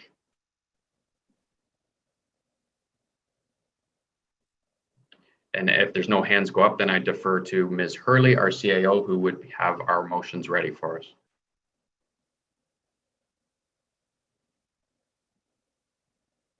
Deputy Mayor Graham. I'm just thinking the direction through for the second, not the first. I think the first was fairly straightforward. I'm wondering if it makes sense rather than, and I'm happy to participate in one of the meetings like Christina mentioned, but I'm wondering if it makes more sense to have staff do a review of the lands that were identified in the GMS and apply these overlays and highlight instances of significant impact to what we had, originally planned based on this new mapping. And then that could facilitate, that at least gives a bit clearer direction to say, this is what we're concerned about. Show us what the implications are and what their actual restrictions would be with the 30% specifically, like we're discussing. And then, if they're able to do that, we could then have a conversation as to, okay, well, we're going to have to reallocate and we're going to have to go through a similar process as we did before about, okay, maybe this is a bad candidate for these employment lands because of those restrictions. And then we'll have to figure out an alternative strategy therein. I don't know if that makes sense, but to me, it just seems like the logical way to move forward, unless they're going to hear from each one of us. That's a lot of meetings for Christina between now and December 10th. So. Yeah, that's the approach I was thinking. We've got the starting point on the employment land strategy. How is it impacted by everything that we've learned today in addition to the mapping systems as they're overlaid? And do we need to reconsider some of those lands that have been previously designated? I think that's a wonderful starting point on that second part of the discussion. And I think the other part, as we said earlier, with the inside the urban settlement areas, how we can address any additional works that could be reduced as a result of these mapping system inside the settlement areas. Ms. Hurley, what motion are you looking for? You've captured where we're at. How would you like that wrapped up? One or two motions? Through you, Mr. Chairman. Actually, I think I'm trying to think about the best way, because we really need to have that conversation with Watson as well. So I know Ms. Coulter had mentioned about the 10th of December. My concern is whether or not we're able to review this documentation as you've requested by December 10th, because we have to go out to Watson and Associates to have them, for all of us to sit down to review that, to make sure the overlaps there or what needs to be done. And so I'm not sure if we can meet the December 10th deadline is my concern. So I'm not sure. I'm going to defer to Mr. Conley on this particular item because it relates to bringing that outside agency in for review. Very good. Mr. Conley, go ahead. So through your worship to the rest of council, this was always part of the work that the next step, the work that Watson's been doing. It was to sit down and then go back, revisit what was done in the earlier draft adopted by council with any new provisions, any new policies that may have implications. That is well ahead of the schedule of what we had been talking about. Because again, Watson has been working with the county and looking at Hempson and looking at work, the implications of what falls out of these policy shifts. The timing, December 10th, I'd have to talk to Watson. I think that's certainly earlier than I'd be able to. So I think the work has to be done. It was always planned to be done, but the accelerated timeframe would make it a big challenge. So that's a no. For you, Mr. Chairman, I think it's a no. I don't think we can meet your timeline that's being suggested. Very good. Deputy Mayor Graham, go ahead. Yeah, my only comment to that, yeah, but that wasn't our timeline. That was Christina's timeline. So, you know, just in defense, like, but also, and that's kind of why I asked the other question about, it seems as though there is a deadline of the 10th for that Christina has for those purposes. But it was my understanding in my previous question that we really have until the 22nd of July to formalize what we're formally submitting, of which this would be a component. So maybe I'm just not understanding if, you know, is it July or is it the 10th of December, and where in between are we able to actually facilitate the discussion that's required? Through you, Mr. Chairman, again, I'm going to have to defer to the planning department on this Yeah. because I think, you know, between Mr. Conley and Ms. Coulter, I think they need to let us know if Ms. Coulter needs information on direction, then, and Ms. Coulter's got her hand up. Or, you know, do we report back once we've had that discussion with Watson, which is what we were to do in the first place, is to report back to council. I'm just not clear on the timing on that. Through you, Mr. Chairman, I think I would probably ask Ms. Coulter if she has anything that she'd like to add to this. As she's waited so long, she's taken her hand down. Go ahead, Ms. Coulter. Thank you. Again, I'll pull John and Karen into this, but I think if through the growth management strategy, we have some specific lands that we've identified for employment uses. And once we have that strategy in a final form, we can look at those lands and then look at the overlay that's proposed and see if that is on those lands. And we will just follow the timeline for the growth. If that's the key, if you know, that's the key for council, is the growth management strategy and the employment lands. I would suggest once we have final mapping from the consultants that shows where those should be, let's see what it looks like with the natural heritage system overlay. Excellent. Very good. Okay. So on your final slide before the questions, discussion, and direction, Christina, you've got 1, 2, 3, 4, 5. You've got 6 points there.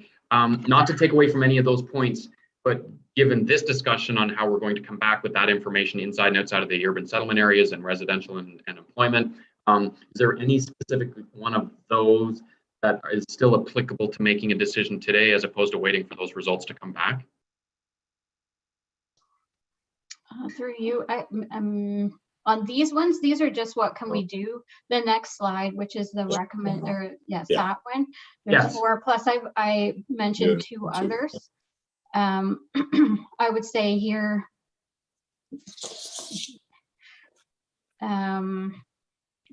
we do need direction on how we should continue proceeding with the technical advisory committee, and what we should continue to work with a refinement system.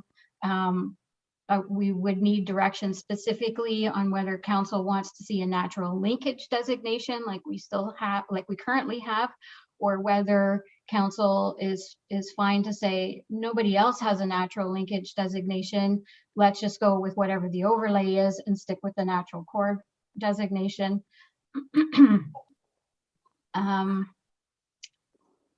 So I forwarded the 2 further recommendations, 5 and 6, to Cindy and Yvette so that they could have them in printed form. We're just looking for direction on how council wants us to proceed. So this is all going to fall out as part of the mapping. So again, do you just want to see wetlands and water courses and their 30-meter buffer outside settlement areas, wetlands and water courses inside and their 30-meter buffer? And again, that's within the designation, not the natural heritage system overlay. Karen, John, what can we direct here? What are we looking for? If I could jump in, through you, Mayor McFadden, to members of council, I think staff does need some direction, because notwithstanding the fact that there is some additional information to come in terms of growth management, the county still needs to continue working on developing a draft document so that we can all meet our timeline of July 2022. So I think that the recommendations are quite clear in that particularly with number 1, are you okay if we kind of proceed with the preference of using the Kawarthas naturally connected mapping as opposed to the provincial natural heritage system. So I think it's, But I we think are looking for some fundamentally, direction. I think fundamentally that question though can't be answered until we know how those impacts on our employment lands or our areas that we're wanting to develop. So to straight out say, I want the Kawarthas naturally connected mapping, and then to find out in the particular area where we want to put the employment land, it's more restrictive than the provincial mapping, then that sort of throws that out the window. Like, yeah, I want to take a look at that part before I commit to that. And I think we may end up with a combination of possibly the two mapping systems depending upon the particular circumstances. And unless I'm missing something, that's what I was looking for out of that future discussion. Go ahead, Deputy Mayor. I understand that. I think in my, like, having looked at the comparators before this presentation as well, I don't, and specifically from a cabin, I mean, it's pretty clear what the impacts are to the north, but within our municipal border specifically, there is no dispute that the KNC mapping is far more refined than the alternative. So, and I don't think I recognized any areas that were more restricted in the KNC, but again, that's just my opinion. So I don't see a way in which the existing NHS is in any way remotely a viable alternative to the KNC. Whether there are nuances, I understand that position, Mayor, for sure, and it's definitely a risk, but there are so much more refined areas in the KNC. I don't see how we would be any further behind or subject to any risk because of the reduction. So but I agree that's a bit of a general statement. So, but I'm far less concerned about that than I am about Christina. And just if you could reiterate in addition, with the fifth recommendation or the first one that you added, when I wrote down the sort of summary as you were speaking it through the first time, it was to remove the NHS from settlement areas. Is that an accurate summation of that? Because in the discussion since then, we've been saying it doesn't apply in settlement areas anyways, which I don't understand why that would then necessitate that recommendation if it's not going to apply. So through you know, well, the first one that isn't on this list was that we removed the natural linkage designation. Natural linkage designation. Okay, sorry. Designation, not the overlay, because the overlay does still stop at the settlement. Yeah. That was my mistake. Thank you for clarifying. You're welcome. So I think to that point, Deputy Mayor, if we take a look at page 44, we'll see that the KNC mapping actually explicitly covers, not that we're going to have this conversation today, but the lands that were in my notice of motion, which we're not talking about today, they're actually designated in the KNC, but they're not designated in the provincial natural heritage system. And so moving forward, if we want those to be employment lands, then we want the natural heritage system from the province. So that's what I mean with the hybrid. Fair enough. I understand elsewhere it's the opposite. So that's why I'm saying I don't think council wants information before us today to actually say one or the other. I think it's going to be a hybrid. Fair point. So that's on the first recommendation. I'm sorry, what page was that? That you had those all nicely articulated. It is on, there we go. Sorry, page 52. So I believe that's gonna fall out of that future discussion on the mapping exercise. As far as the linkage, just to be clear, and I apologize, Christina, because we've probably asked this same question 6 times. The linkage component, my biggest concern is that linkage component as it affects employment lands or inside the urban settlement area. Outside, I'm okay, but inside, I think that's the bigger discussion. So is that what we're specifically referring to and you saying remove it? I know we could do removal across the whole township. That might be a little drastic. I don't know necessarily if there's something we should be protecting. I'm okay with protecting it outside of areas that we want to grow. There should be just general justification to try and get into developing on a linkage area, but inside areas that we previously designated as our growth areas, then I think it would be appropriate to have those removed. So I guess that's a hybrid of what your recommendation was. Thank you, through you. I think if I understand, so I'm hearing clearly, council would like to have a refinement exercise of the natural heritage system overlay, and I'm hearing a hybrid of the two, depending on what has been identified on the land underneath. For the second question, I think what I'm hearing from council is that we want to continue to reflect what the growth plan states, in that the natural heritage system overlay will not apply to our settlement area boundaries.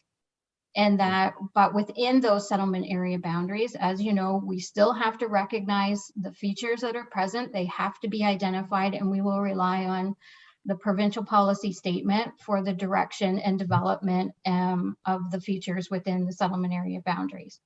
And then the third part to that would be, while those features are still identified, the only designation that would be a natural type designation will be the natural core designation that will only recognize wetlands and water courses in a 15-meter buffer.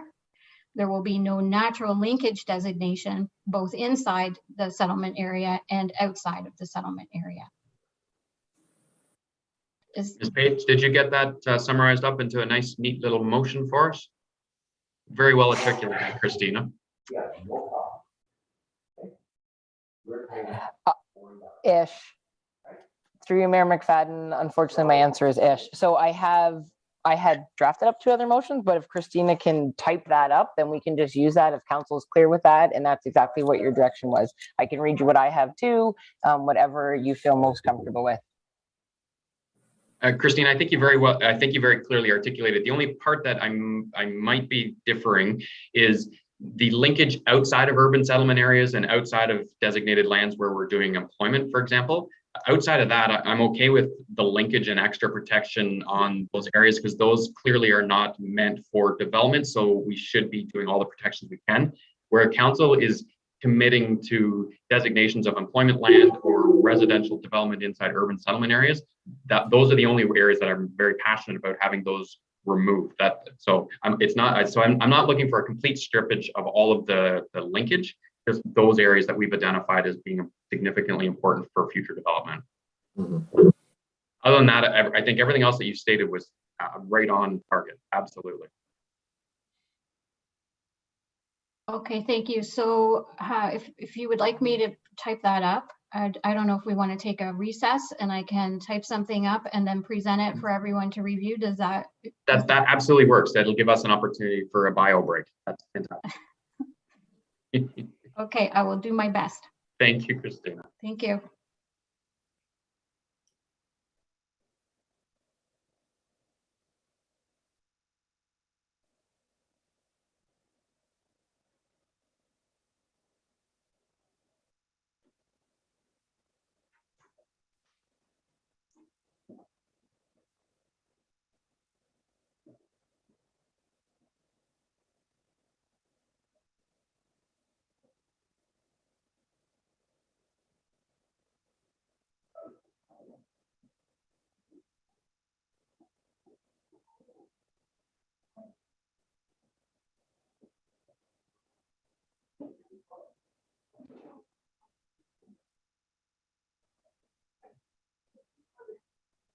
Hi, Cindy. Hello? They've all left. Hi, Kathy. I can hear you, but it's still being recorded and you're live on YouTube. Just giving you a heads. Oh, okay. Well, I was just wondering if there's a 5-minute recess or. Yeah, That's okay. Let's give it 5 minutes. Yeah, come back in 5 minutes. Okay. Okay. Thanks.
so fast. Never used.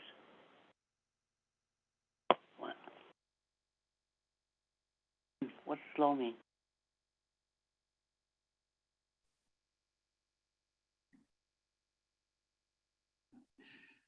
All right, everybody, welcome back.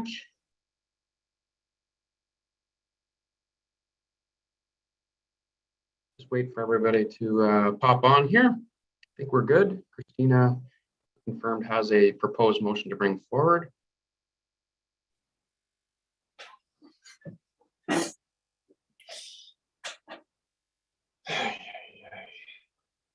Oh, someone's in.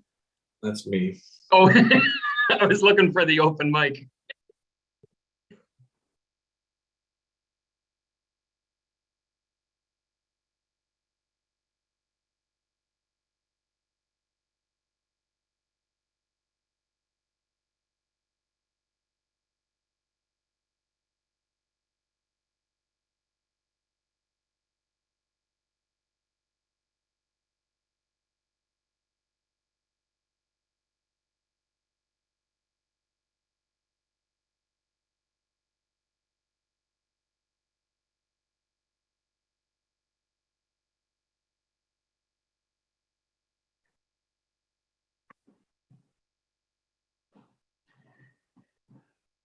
Do we have Councillor Moore? You are muted. If you're on the line, just unmute briefly, just so you can let me know that you're there.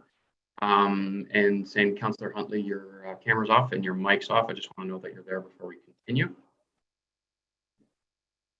There we go. We got Councillor Huntley, so we're good. All right. Sorry about that. I didn't have any audio. Yeah, no worries. No worries.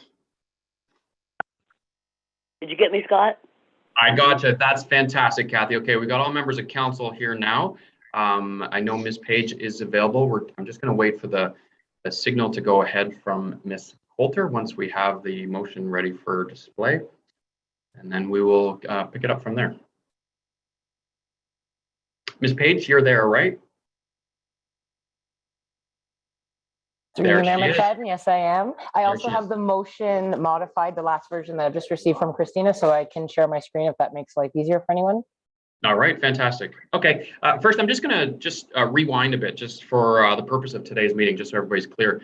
The purpose of today's meeting is an educational meeting for members of council to understand some of the significant components of the county official plan.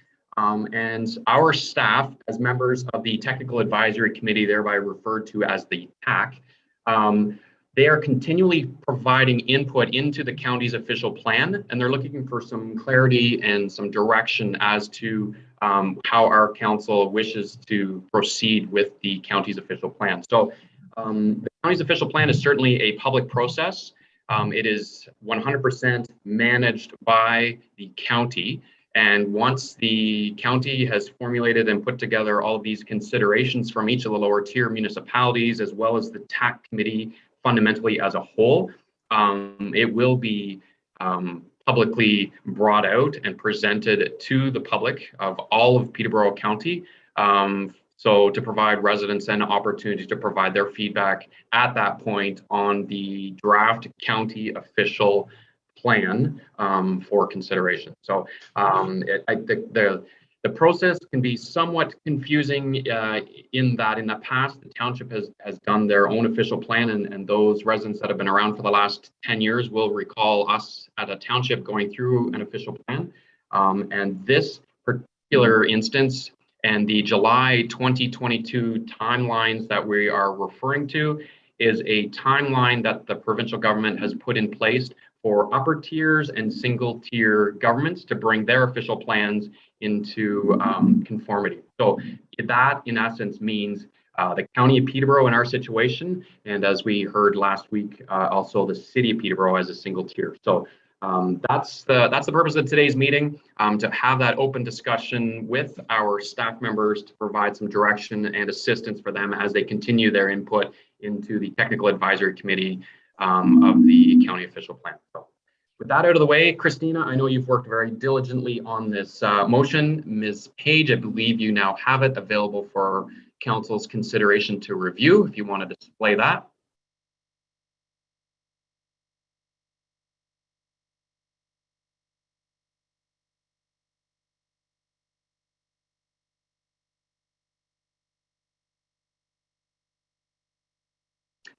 And I'm sure you are aware of this, Ms. Page, but it just says Cindy Page has started screen sharing, and that's all it says. Try that again through Mayor McFadden. All right, very good.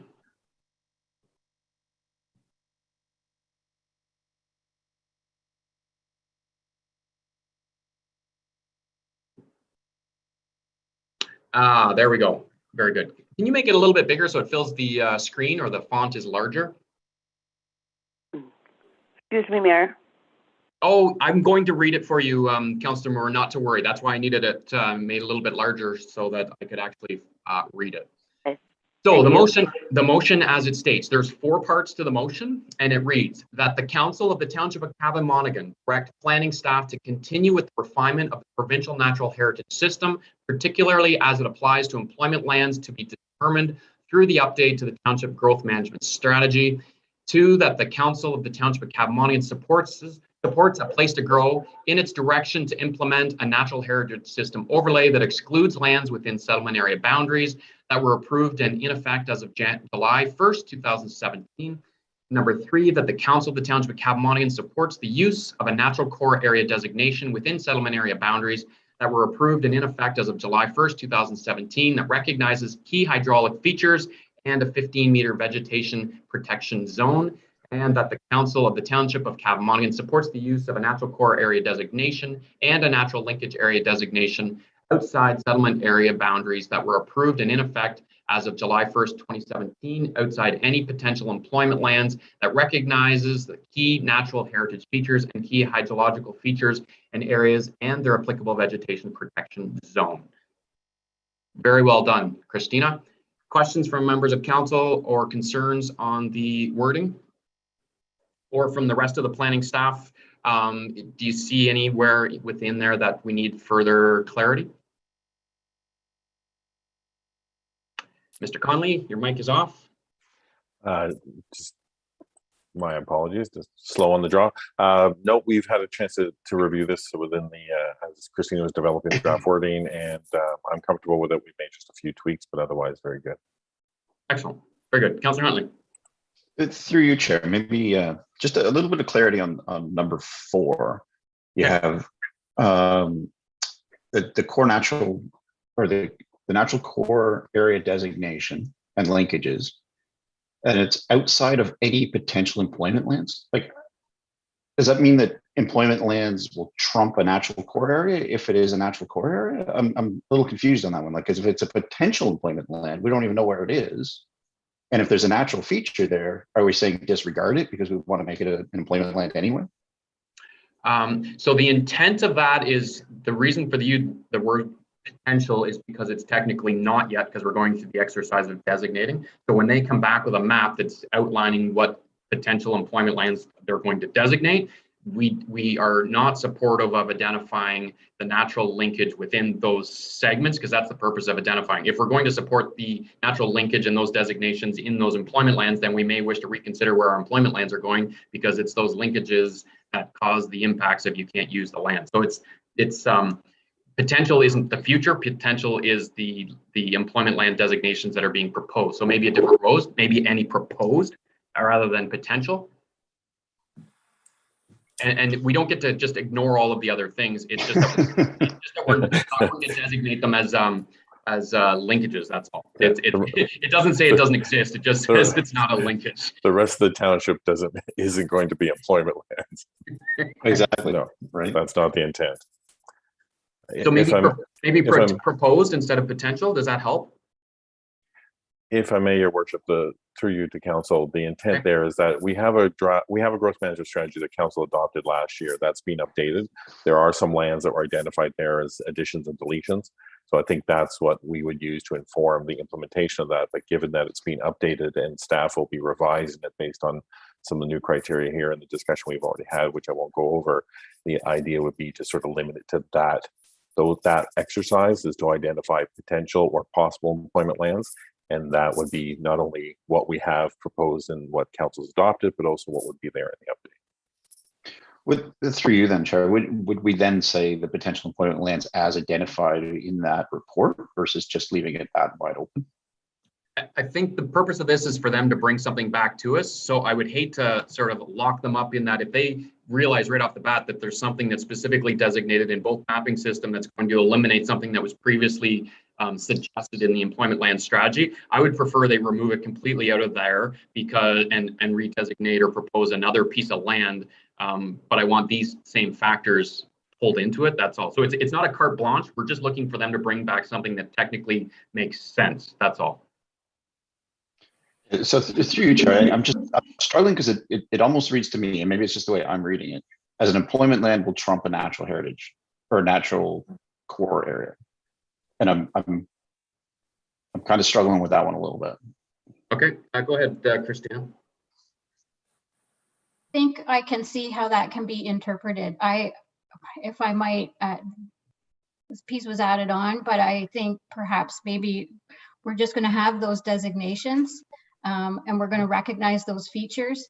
And you might have a property that will have some of the property will be designated employment land and some of it will have a natural linkage designation on it. So it wouldn't trump that, but it will work in concert with. So you may just want to delete any potential employment lands right from the recommendation. We're still going to have the overlay. We're still going to have the natural heritage system, and we're still going to have the designations. They're all going to work together, and the features are still going to be there, and there's still going to be policies around those features. I'll throw that out there. I'm definitely more comfortable with that, Mayor. Yeah, my only concern is that I'm aware of one, and I was on site with Mr. Conley on the particular property that I'm thinking of, and effectively, it's not that the feature doesn't exist and it would have to be dealt with, but I struggle with labeling the natural linkage on that property because it triggers a whole bunch of additional studies and work that needs to be done. So if it is true that we're going to designate it as employment, then I would not be supporting the natural linkage on it because that just triggers a whole bunch of other studies and whatnot that needs to be done over and above the natural feature that would already baseline have to be investigated. So we're not getting rid of those studies, but adding on more studies on something that we're designating as employment doesn't make any sense. You might as well just go pick another piece of property. That's what I'm trying to get around. Go ahead, Deputy Mayor. Sorry, you've had your hand up. So I have two things. The first being, I understand the first issue, which was potential, and I think the better word is perspective, because that's the likelihood of it, provides that likelihood of it being, rather than, I think there's the interpretation that anything could be potential versus perspective means that it's very likely to become that. So I think that might help a little bit. But I also see Councillor Huntley's point, and maybe it's because of the combination of the syntax of natural core and natural linkage being both applicable into the latter parts of that motion.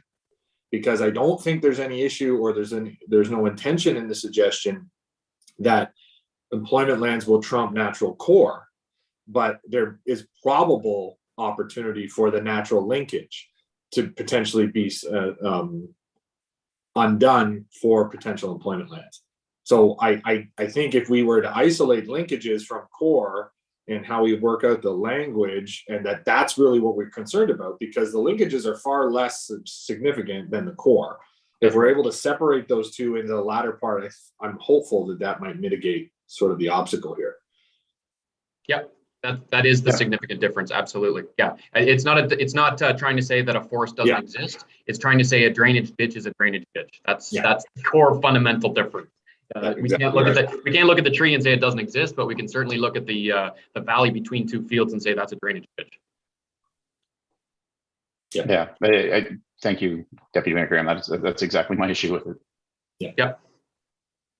Okay, so we can modify number Staff 4. want me to work that in, or? Yeah.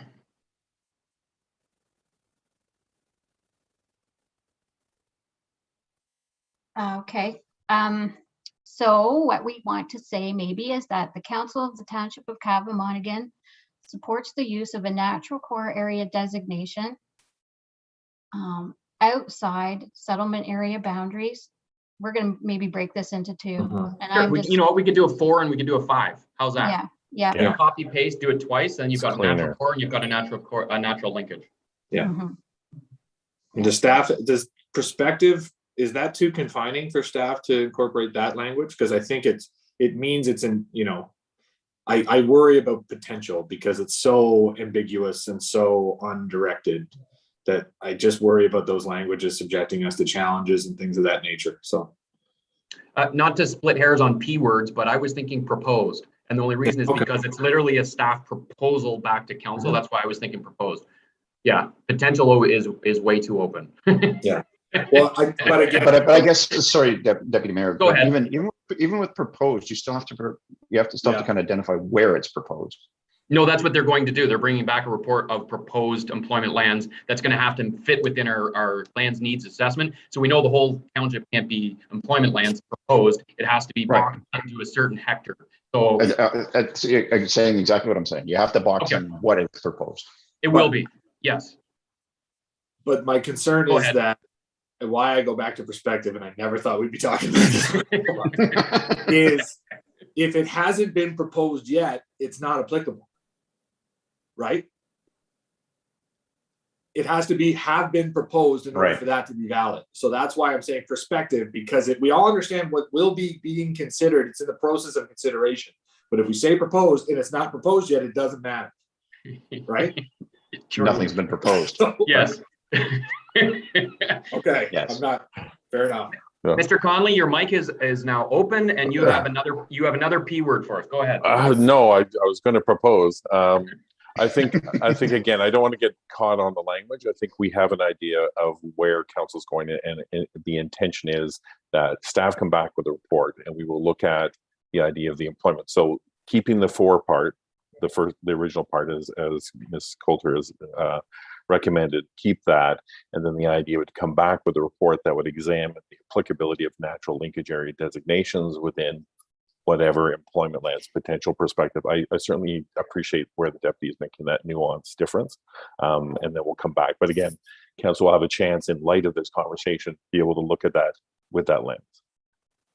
Very good. Okay, so item number 4 is going to also be an item number 5. Item 4 is going to be specific to the natural core area designation, and item 5 is going to be specific to the natural linkage area designation, which will apply outside of the urban settlement area, but not inside whatever word we choose, potential, proposed, prospective, employment lands. I just want to make sure that Ms. Coulter is comfortable with that. I understand that. Potentially. Yes, thank you. I think what we're saying is the lands that will be designated as employment lands. So when all of this comes out, we will have lands that will be identified and designated as employment lands on the land use schedule. So if I might, with number 4, then instead of the period at the end, now we'll copy outside settlement area boundaries that were approved and in effect all the way to, and then we're going to say, we'll just keep copying. Yep. Right, all of that is going to get copied and pasted above. We need to include outside settlement area boundaries. Whoops, no, sorry. So here's how it'll read. That the Council of the Township of Cavan-Monaghan supports the use of a natural core area designation outside settlement area boundaries that were approved and in effect as of July 1st, As of, yep. 2017. And any potential. I don't think we need it. I potentially don't think we need it for that one because literally we're just saying outside the settlement areas is Right, good. so that Yep, comes out. period. Yeah, there you go. Yep, There you go. That's it. perfect. And then for the next one, that the Council of the Town, Just copy the whole thing. Yep, Copy the whole thing. Yep. the use of, yep.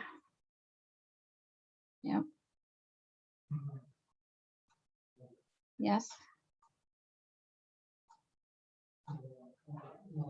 And then do we want to say including any lands identified as employment lands? Oh, I was going to say, sorry, Excluding. After the 2017, Yes, not out. excluding. Yeah, that Yes. outside becomes excluding. Yes. Yeah. Any lands designated employment lands through, we could even say here, while we're talking about the OP update, through the official plan update.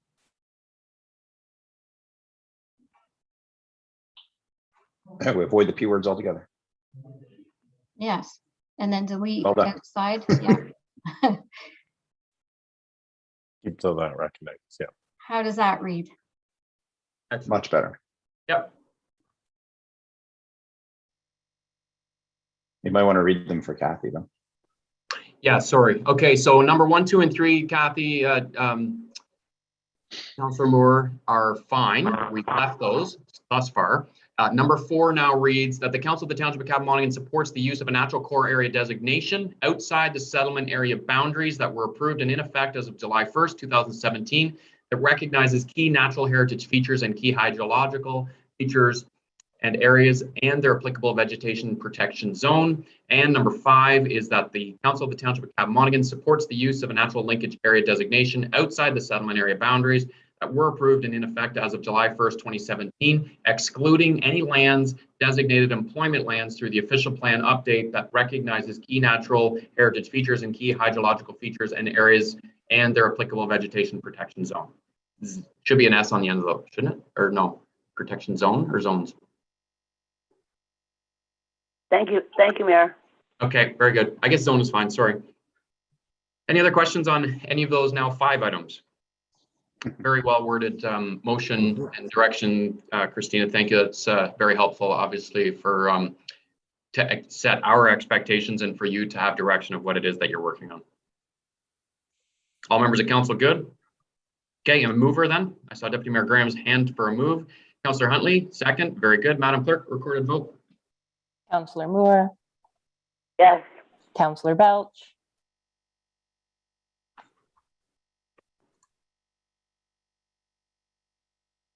Spacebar.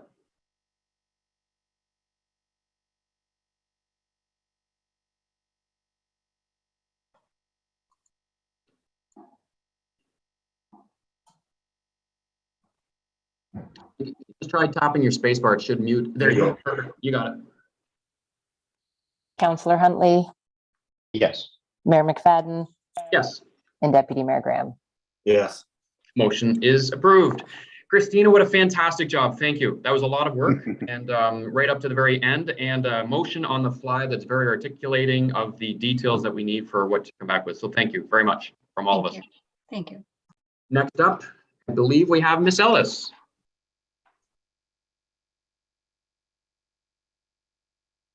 Good morning.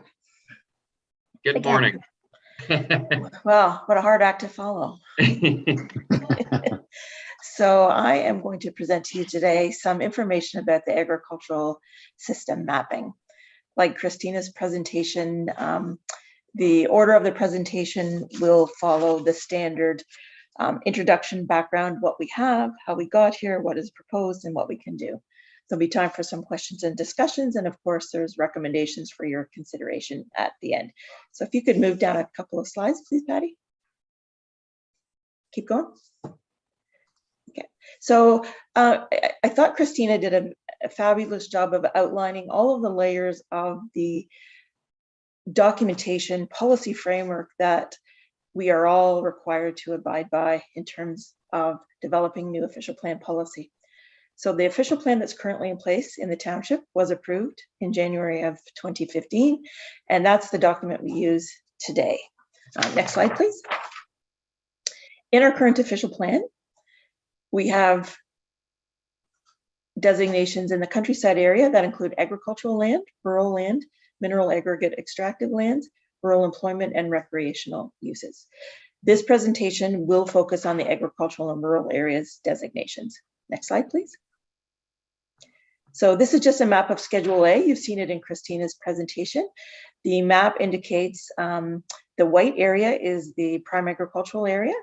The areas that are kind of a yellowy color, which include mostly lands in the North Monaghan ward and lands that are developed with compiled plans. Next slide, please.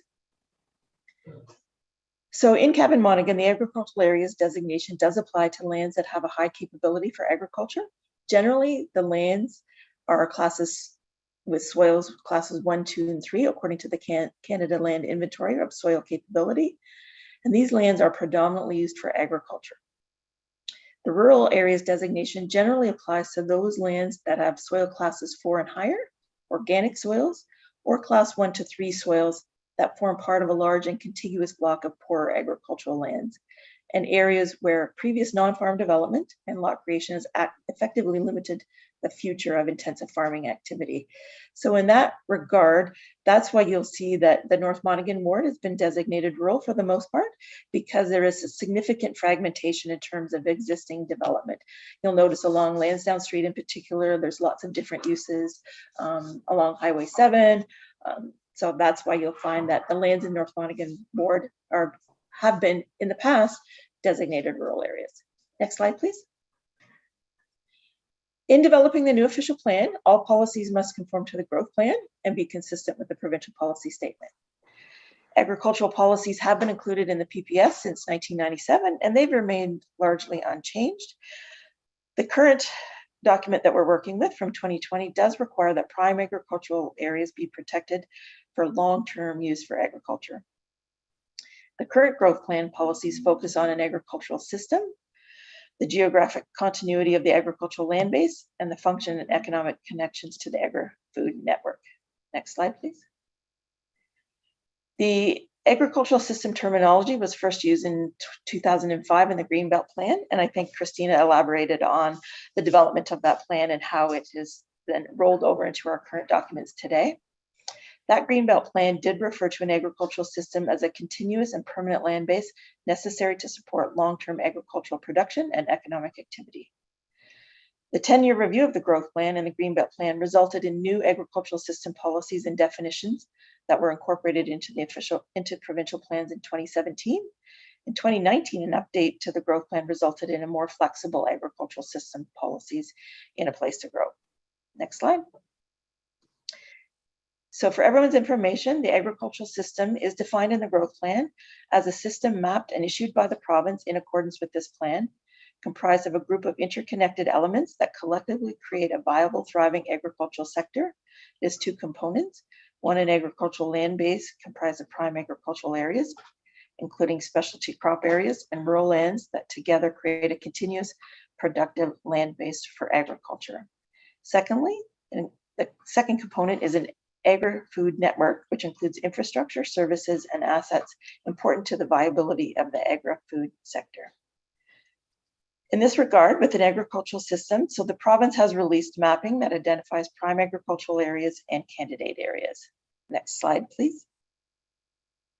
Candidate areas are areas that are equal to or larger than 250 hectares, which receive minimum LEAR scores and are in agricultural production. LEAR means the Ontario Ministry of Agriculture, Food and Rural Affairs Land Evaluation and Area Review System. Municipalities must assess whether to include the candidate areas as prime agricultural areas or rural lands in the agricultural land base. So if you can go to the next slide, please. I can tell you that with the provincial mapping that has been released for Cavan Monaghan, much of the township has been identified as being part of the agricultural system. In fact, when you lay the agricultural system and the natural heritage system mapping together, other than Millbrook settlement area and the hamlet areas, and potentially the airport area, much of the township is covered with that. There's a very small area where there's a candidate area, but it's quite tiny in terms of the overall mapping for the township. The agricultural system approach is intended to improve farmland protection while creating conditions under which the agri-food sector can prosper. The agricultural land base is comprised of prime agricultural lands, including specialty crop areas, and rural lands where farming and related uses are ongoing. So in saying that, even if your soil capability is class 4 to 7, you could still be included in a prime agricultural area because you're part of that broader system. The agricultural system approach also recognizes that rural lands used for agriculture help create a continuous land base for agriculture. They link the prime agricultural areas, and they do support elements of the agri-food network. Prime agricultural areas, including specialty crop areas, are to be designated in accordance with the provincial mapping. Next slide, please. So on this slide, I know the scale is a little bit small and I do apologize for that. The mapping is available though for anybody who wants to see it. Everything in brown is considered part of the prime agricultural area. So as I've indicated, you can see that the white areas are predominantly part of the natural heritage system. The brown areas, the prime agricultural areas. The areas that are like the kind of buff color are the candidate areas. So they are quite small. And as I say, once you overlay the natural heritage system, they get even smaller. Next slide, please. So the provincial mapping of the land, the agricultural land base does not apply until it's been implemented in the applicable upper or single tier official plan. So with the county official plan exercise, they will be required to implement the provincial agricultural system mapping. Once the provincial agricultural land-based mapping has been refined and incorporated into the official plan, it prevails and all land use planning decisions must conform. So I'm going to iterate here that the agricultural system mapping will translate into designations. It's not an overlay like the natural heritage system mapping that Christina talked about. This will translate into agricultural and rural areas designations. Next slide, please. Upper tiers do have the ability to refine the provincial agricultural system mapping at the time of the initial implementation. Once that mapping has been implemented in the new official plan, the mapping can be further refined only through a municipal comprehensive review of the plan. There is opportunity in the development of the new official plan to review the mapping and refine it with strong justification for those refinements. And that's what staff has been doing with Peterborough County staff to date. Next slide, please.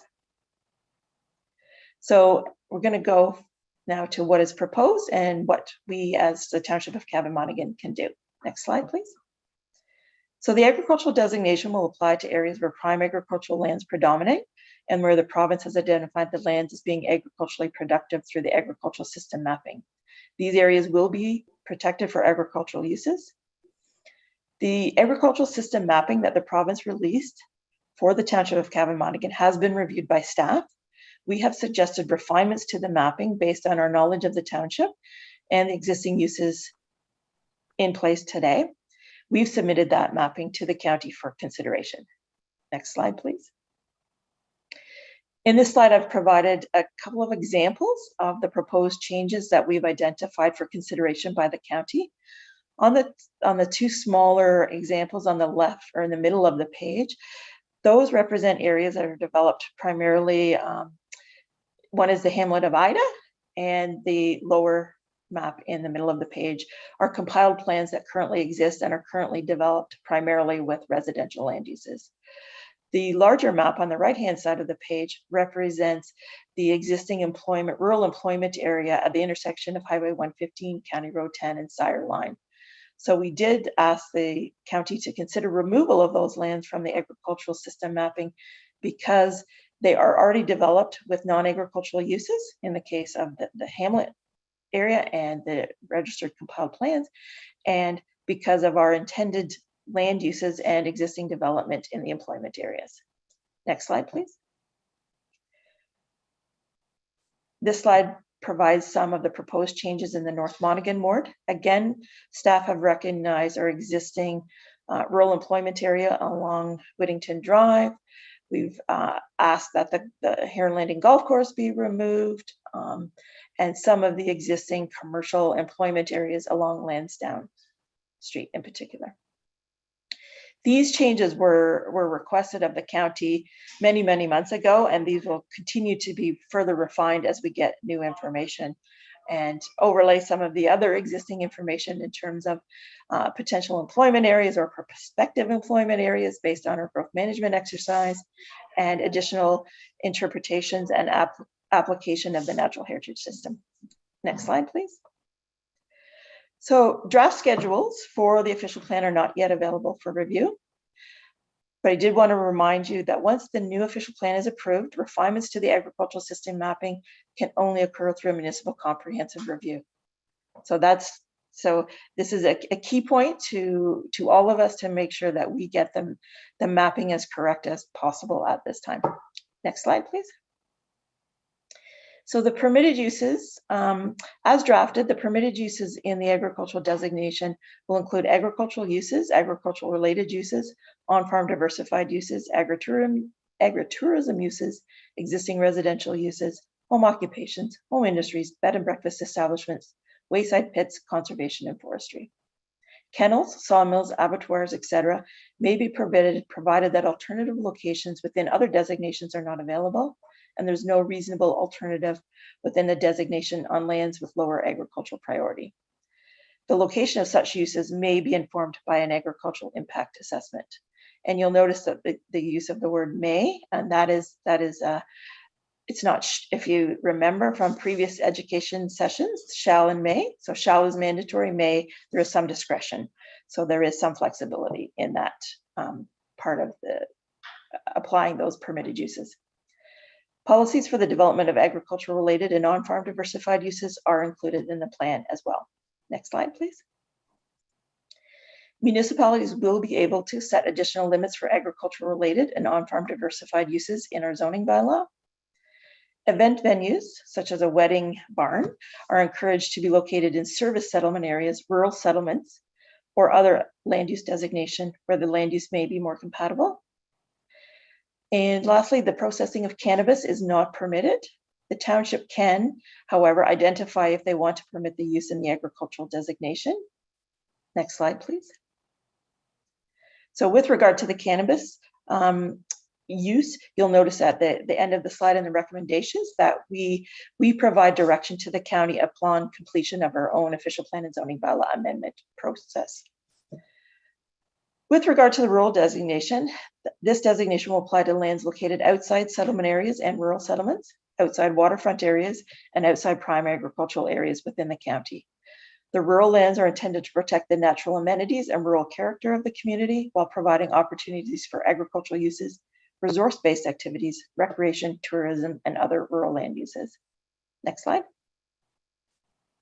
There's also a section in the new official plan that deals with food access. In particular, local agricultural food protection will be protected, conserved, and enhanced by restricting the fragmentation of agricultural lands and protecting prime agricultural areas. And farmers markets are encouraged and may be permitted in public parks and community facilities and commercial areas in accordance with local bylaws. Next slide, please. So what can we do? The township can request that the mapping be further refined, provided there's strong justification for the revision. Refinements will be submitted to the province for review and approval. The township can set additional limits for on-farm diversified and agricultural related uses in the zoning bylaw and regulate these uses through the use of site plan control and development agreements.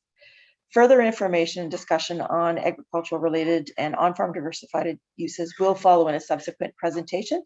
So I haven't dealt with those particular items in this presentation. And the township can permit cannabis processing in prime agricultural areas. Next slide, please. So there's opportunity for questions and discussion and direction at this point in time. And if you could go to the following slide, I'll just outline the two recommendations for this presentation. Firstly, that the township continue to work with Peterborough County planning staff to further refine the agricultural system mapping.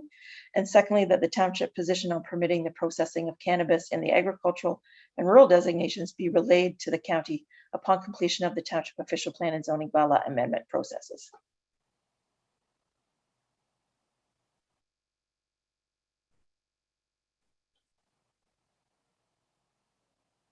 You're on mute. Everything I just said. Questions from members of council? Councillor Huntley?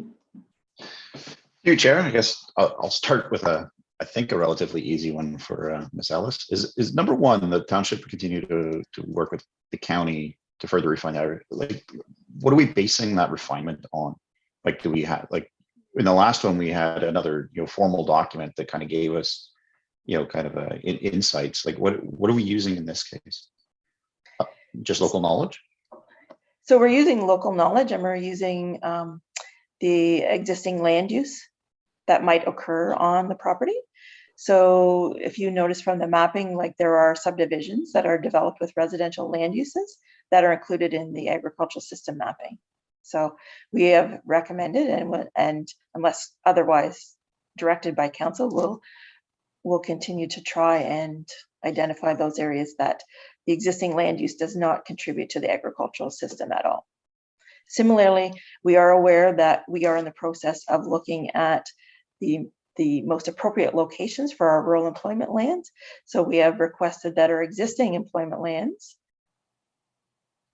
be removed from the agricultural system, but that process will require further refinement because we are in the process of revisiting whether our employment lands are properly designated now and whether we need to adjust the location for employment lands. Okay, thank you. Further questions? I guess the one thing with regards to that number one, I know we've taken the position of pulling items out of the agricultural system because they've provided us a map that basically blanketed the whole township. And so I'm struggling with the best approach, whether it's to continue removing or to literally clean the slate and put them back in as to what's appropriate, because I think generally speaking, we've got areas of historic subdivisions whereby they've got 1, 2, 3 acre lots. And logically, if they're in a cluster, then we want to remove that because it's not ideal for prime agricultural farming. But that being said, I would suggest that any house with an acre or two around it isn't appropriate for being labeled as prime agricultural land, because ideally that home is most likely to stay there and we're not going to farm that land. So I'm concerned with any policies that might be attributed to someone's house with a couple acres because it's designated through the provincial mapping system as being prime ag, being very restrictive on literally a residential home that's not really applicable. So I'm not sure. I know we dealt with this over in the Campbell subdivision where it was checkerboarded, and I know that would be captured in your initial analysis that we're pushing back to the county / the province. But I think if you take a bigger step back, any residential home on a standard acre or two lot should be excluded from this mapping unless I'm missing something. Through you, Mayor McFadden, to members of council. I understand what you're saying, but to pick out all of the severed lots that are currently used for residential purposes will create many, many islands in the sea of the agricultural system. And that is not really the intention for protecting and preserving the agricultural land base. We have proposed to remove areas of larger areas that are developed because there's a substantial amount of land that has been removed from the agricultural system. With the 1 acre lots, the existing residential land use will be allowed to continue. It will be zoned in the zoning bylaw to permit that single detached dwelling and whatever else, like accessory buildings, home occupations, bed and breakfast are probably going to be permitted. So those existing rights of that development will be enshrined in the zoning bylaw and can continue.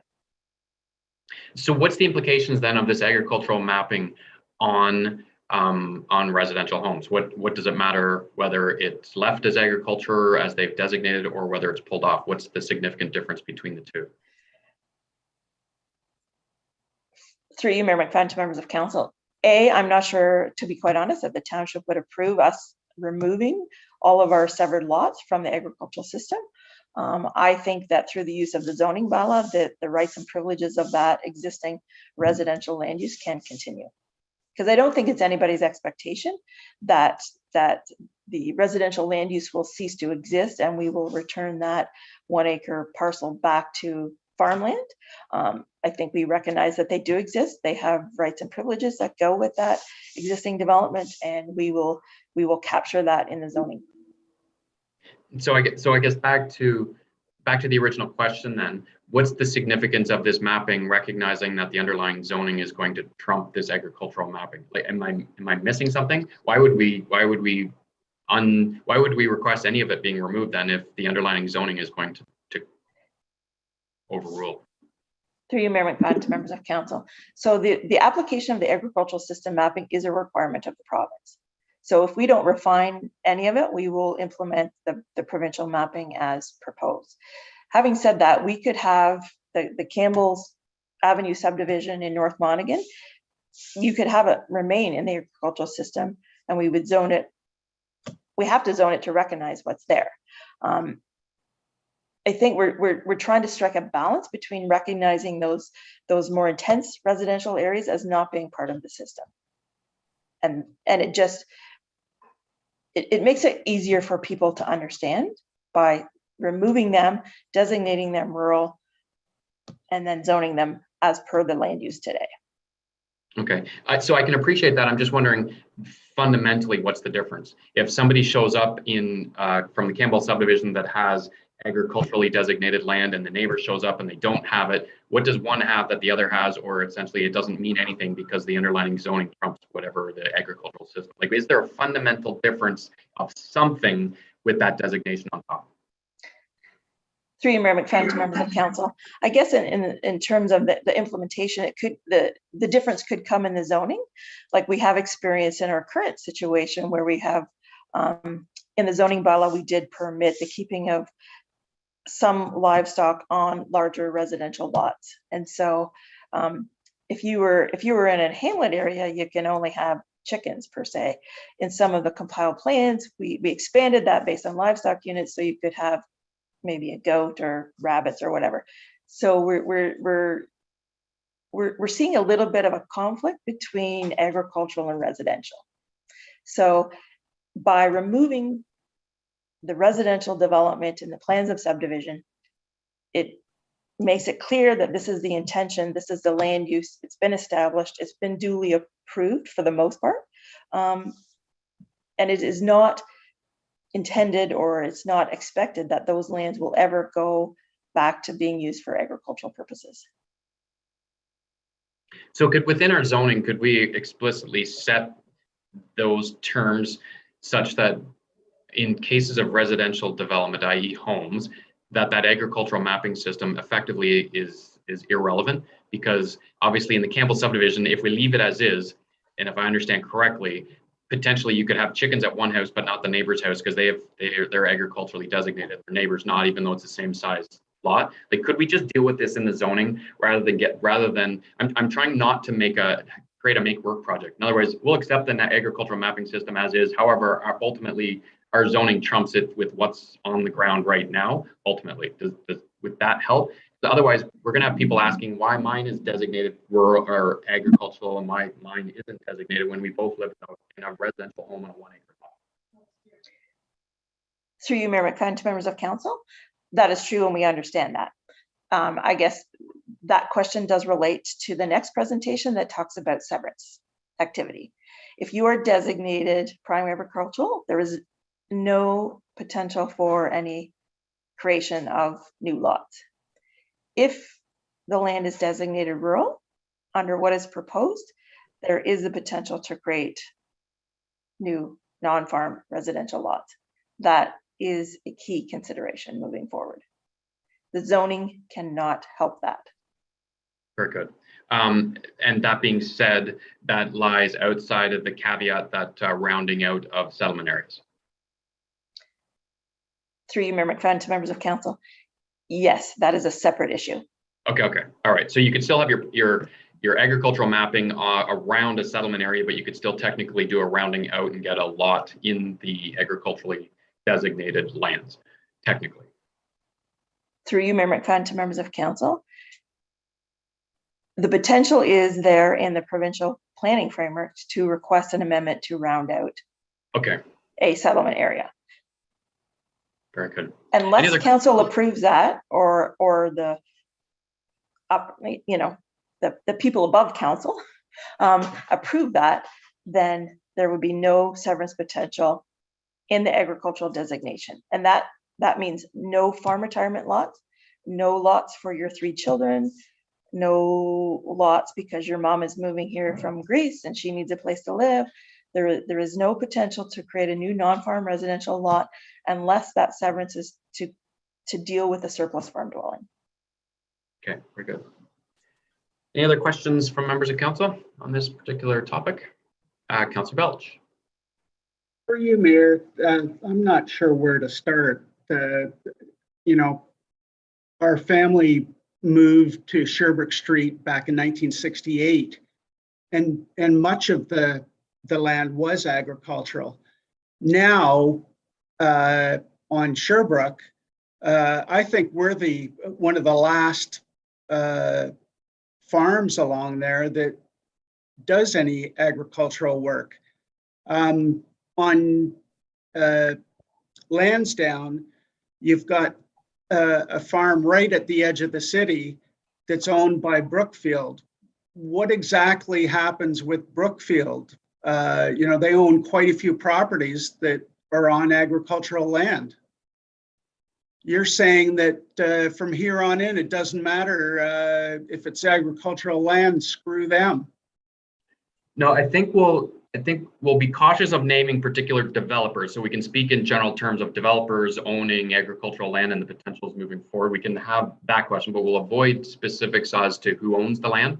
But I think that the question is to Ms. Ellis, if you've got lands that developers are potentially prospecting on, does this agriculturally mapping system, does that preclude them from ever being able to do development on those lands in the future? Councillor Belch, is that where you're sort of heading towards on this question? Definitely. Okay. I mean, there's a lot of land on Lansdowne that literally, I would say the majority of it, north and south of Lansdowne, is owned by developers. Okay, through you, Mayor McFadden, to members of council. So in terms of establishing the agricultural system mapping, the mapping has been provided by the province, and we are looking at it in terms of refining it. But the province and staff at both the county and the township, we will look at the land use. Land ownership doesn't enter into the decision at all. So there will be policies that are applied based on the land use designation that is put on place. So in place on lands. So on whether it be on Lansdowne Street or Sherbrooke Street or Mervyn Line, if those lands are designated agricultural, those agricultural policies apply across the board. So whether people prospect or buy land for whatever reasons, we don't really know or understand those reasons sometimes, but we will apply the policies that go with that designation. So it's all about land use, and it's about in terms of the agricultural system, it's about the land capability, it's about the agri-food network. So that is how the mapping has been generated. Just to be clear on sort of consistency across the county, is this something that's going to be more specific to Cavan Monaghan, or is this a county-wide issue? I mean, it appears from the last presentation, they're going to have the overlay for the most part of the natural heritage system. They're mapped into that. We aren't as mapped into that, but where we're not mapped in, essentially now we have the agricultural mapping. So it's pick your poison, you're going to be stuck with one of them. Does this effectively, between the natural heritage system of the last presentation and the agriculture of this presentation, does this effectively nullify what we used to consider a rural designation? In other words, there wouldn't be such, because if you have that agricultural mapping overlaid on top of a rural, then the ag policies are going to supersede that rural designation, because now it's going to be treated as prime ag. And the other one is the natural heritage system mapping on a rural. You're essentially confined to the policies of the natural heritage. So is there any validity to what we used to term a rural designation, whereby you could do severances or subdivisions, et cetera? And I think that might speak to Councillor Belch's concerns. Through you, Mayor McFadden, members of council. So the agricultural designation and the rural designation are going to be separate. So under the agricultural designation, there is no severance potential for non-farm residential severances. Under the rural designation, historically, there has been potential for severances in other municipalities. Currently in Cavan Monaghan, in our rural designation, we do not permit the creation of new non-farm residential lots. Other municipalities in Peterborough County do. In the draft official plan, the policy direction for the rural designation is to permit, I believe, a maximum of 2 non-farm residential severances from a land holding. The definition of land holding is a date and that, or a time frame, and that is township specific. Moving forward, there are municipalities in the county, such as Cavan Monaghan and Tonabee South Monaghan, that will be, even Norwood Ashfadel, are affected by the agricultural system mapping and the natural heritage system mapping. Once you get into the northern communities, like Trent Lakes, North Kawartha, most of their area is part of the natural heritage system. It is not, they don't have prime agricultural land generally, because that's where you get into the Canadian Shield.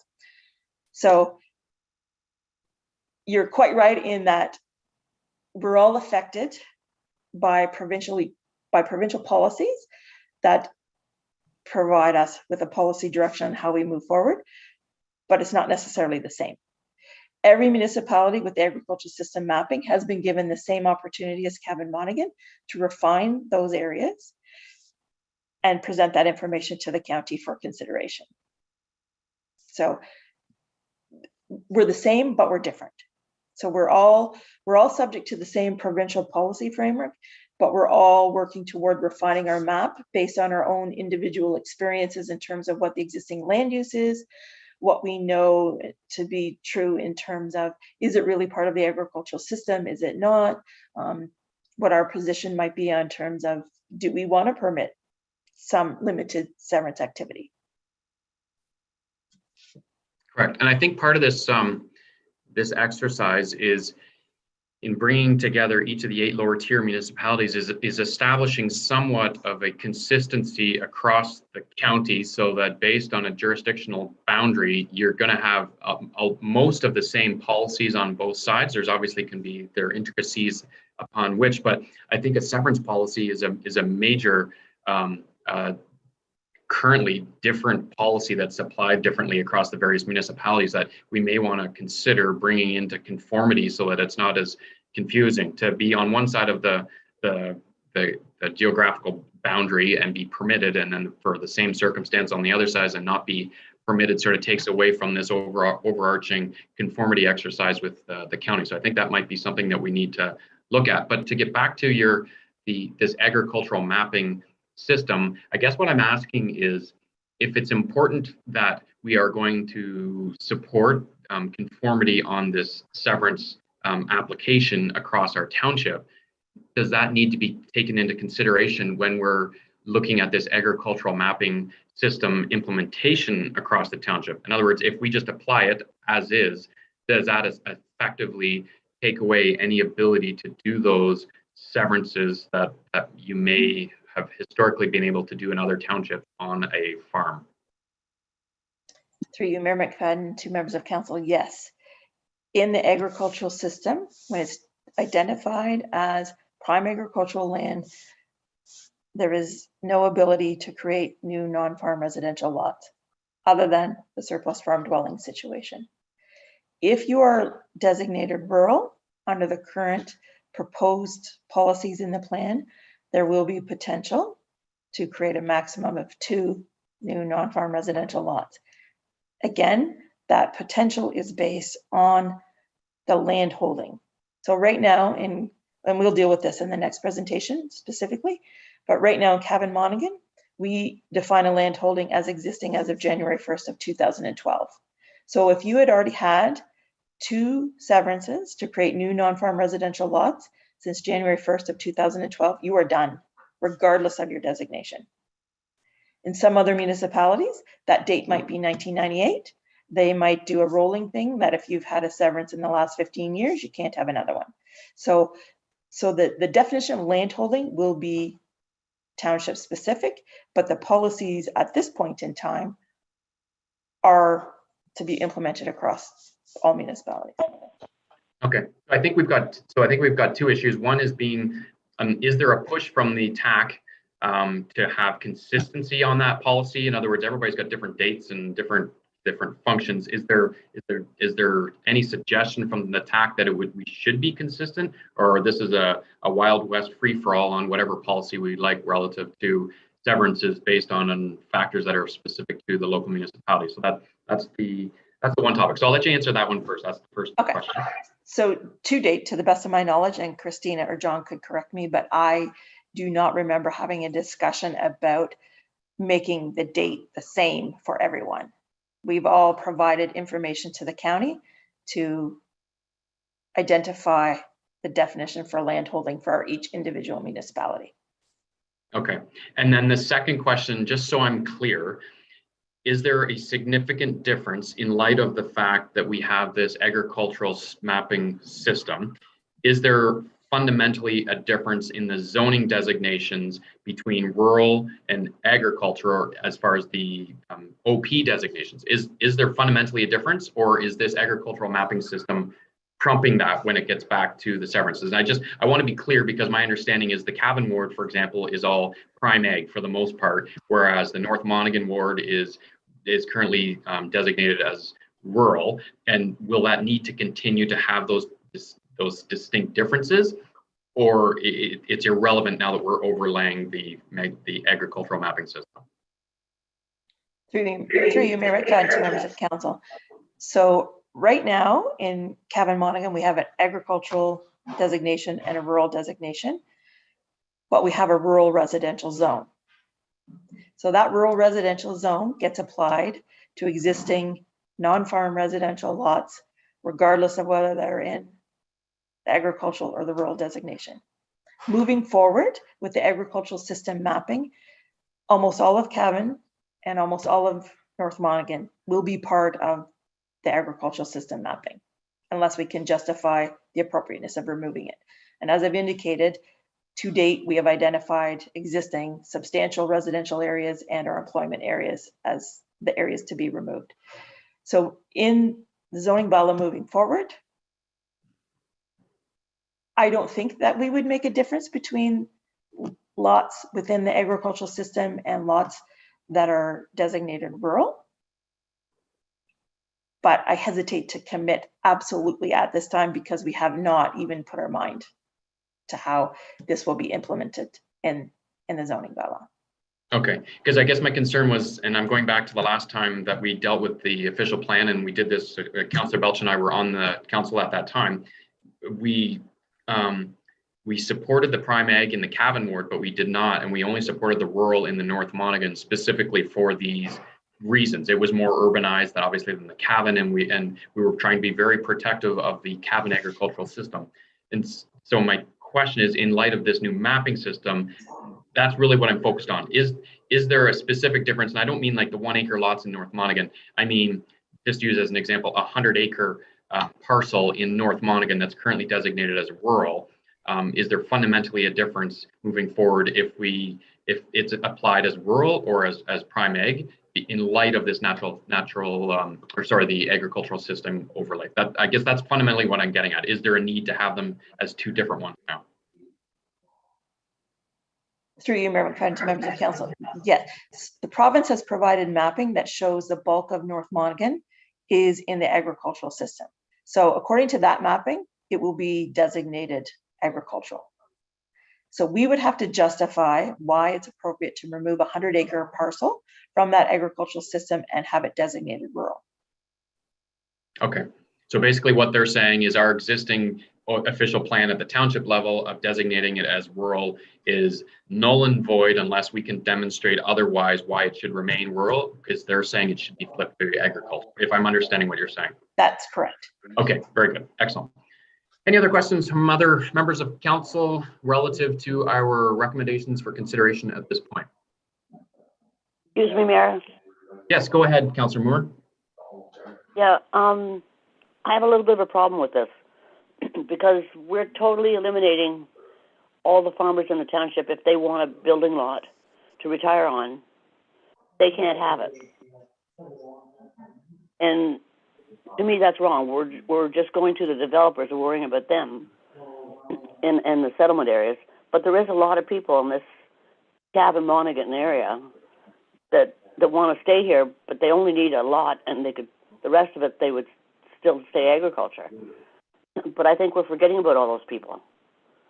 And I think we have to consider them, not just the big guys.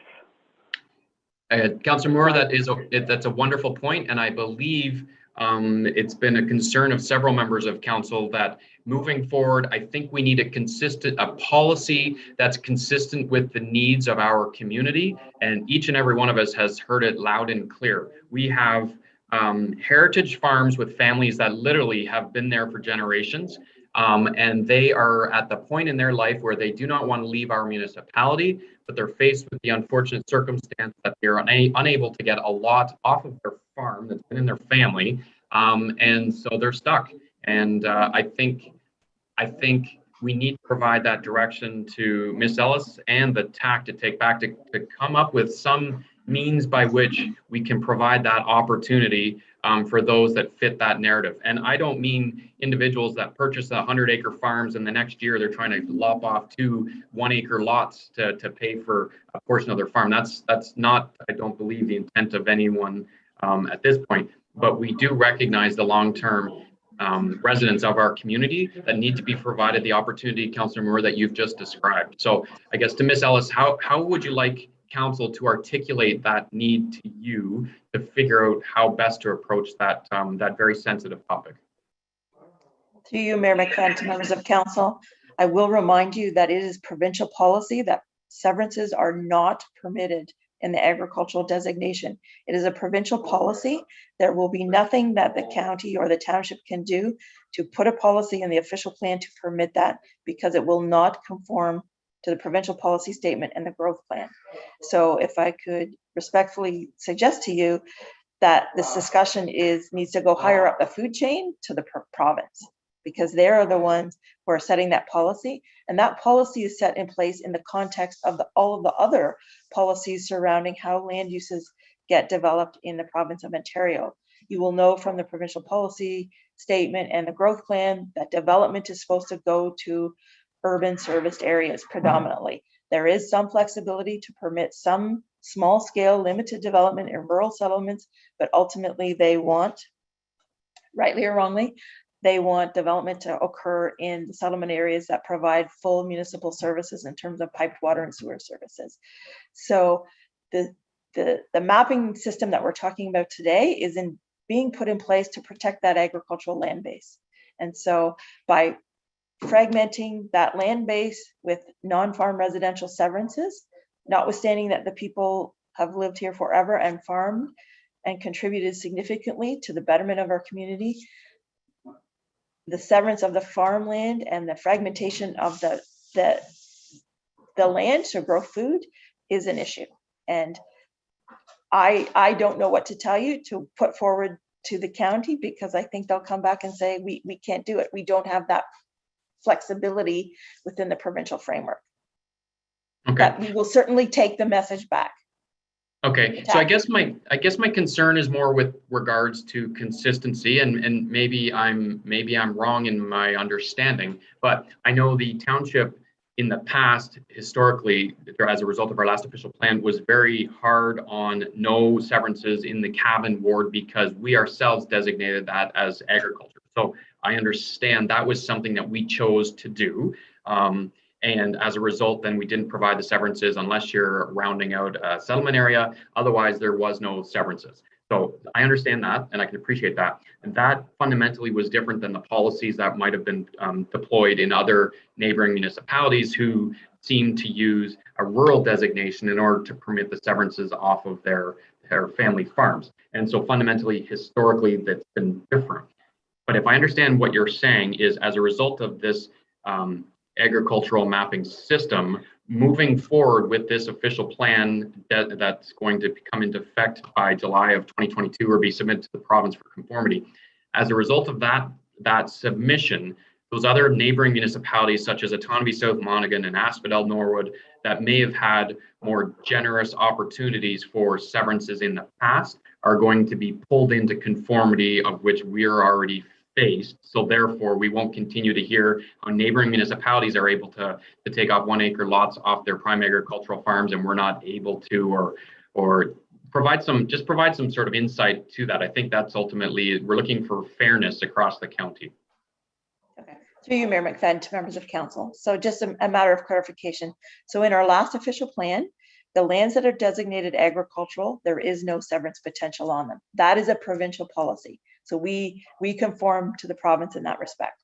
And as well, the other municipalities in Peterborough County would have to conform to that policy as well. So anything prime agricultural, no severance activity for the most part.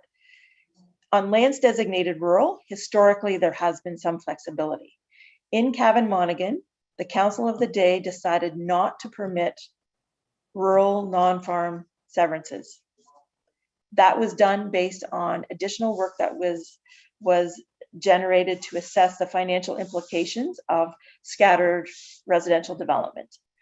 That decision was made. That decision is particular to Cavan Monaghan. You are quite right.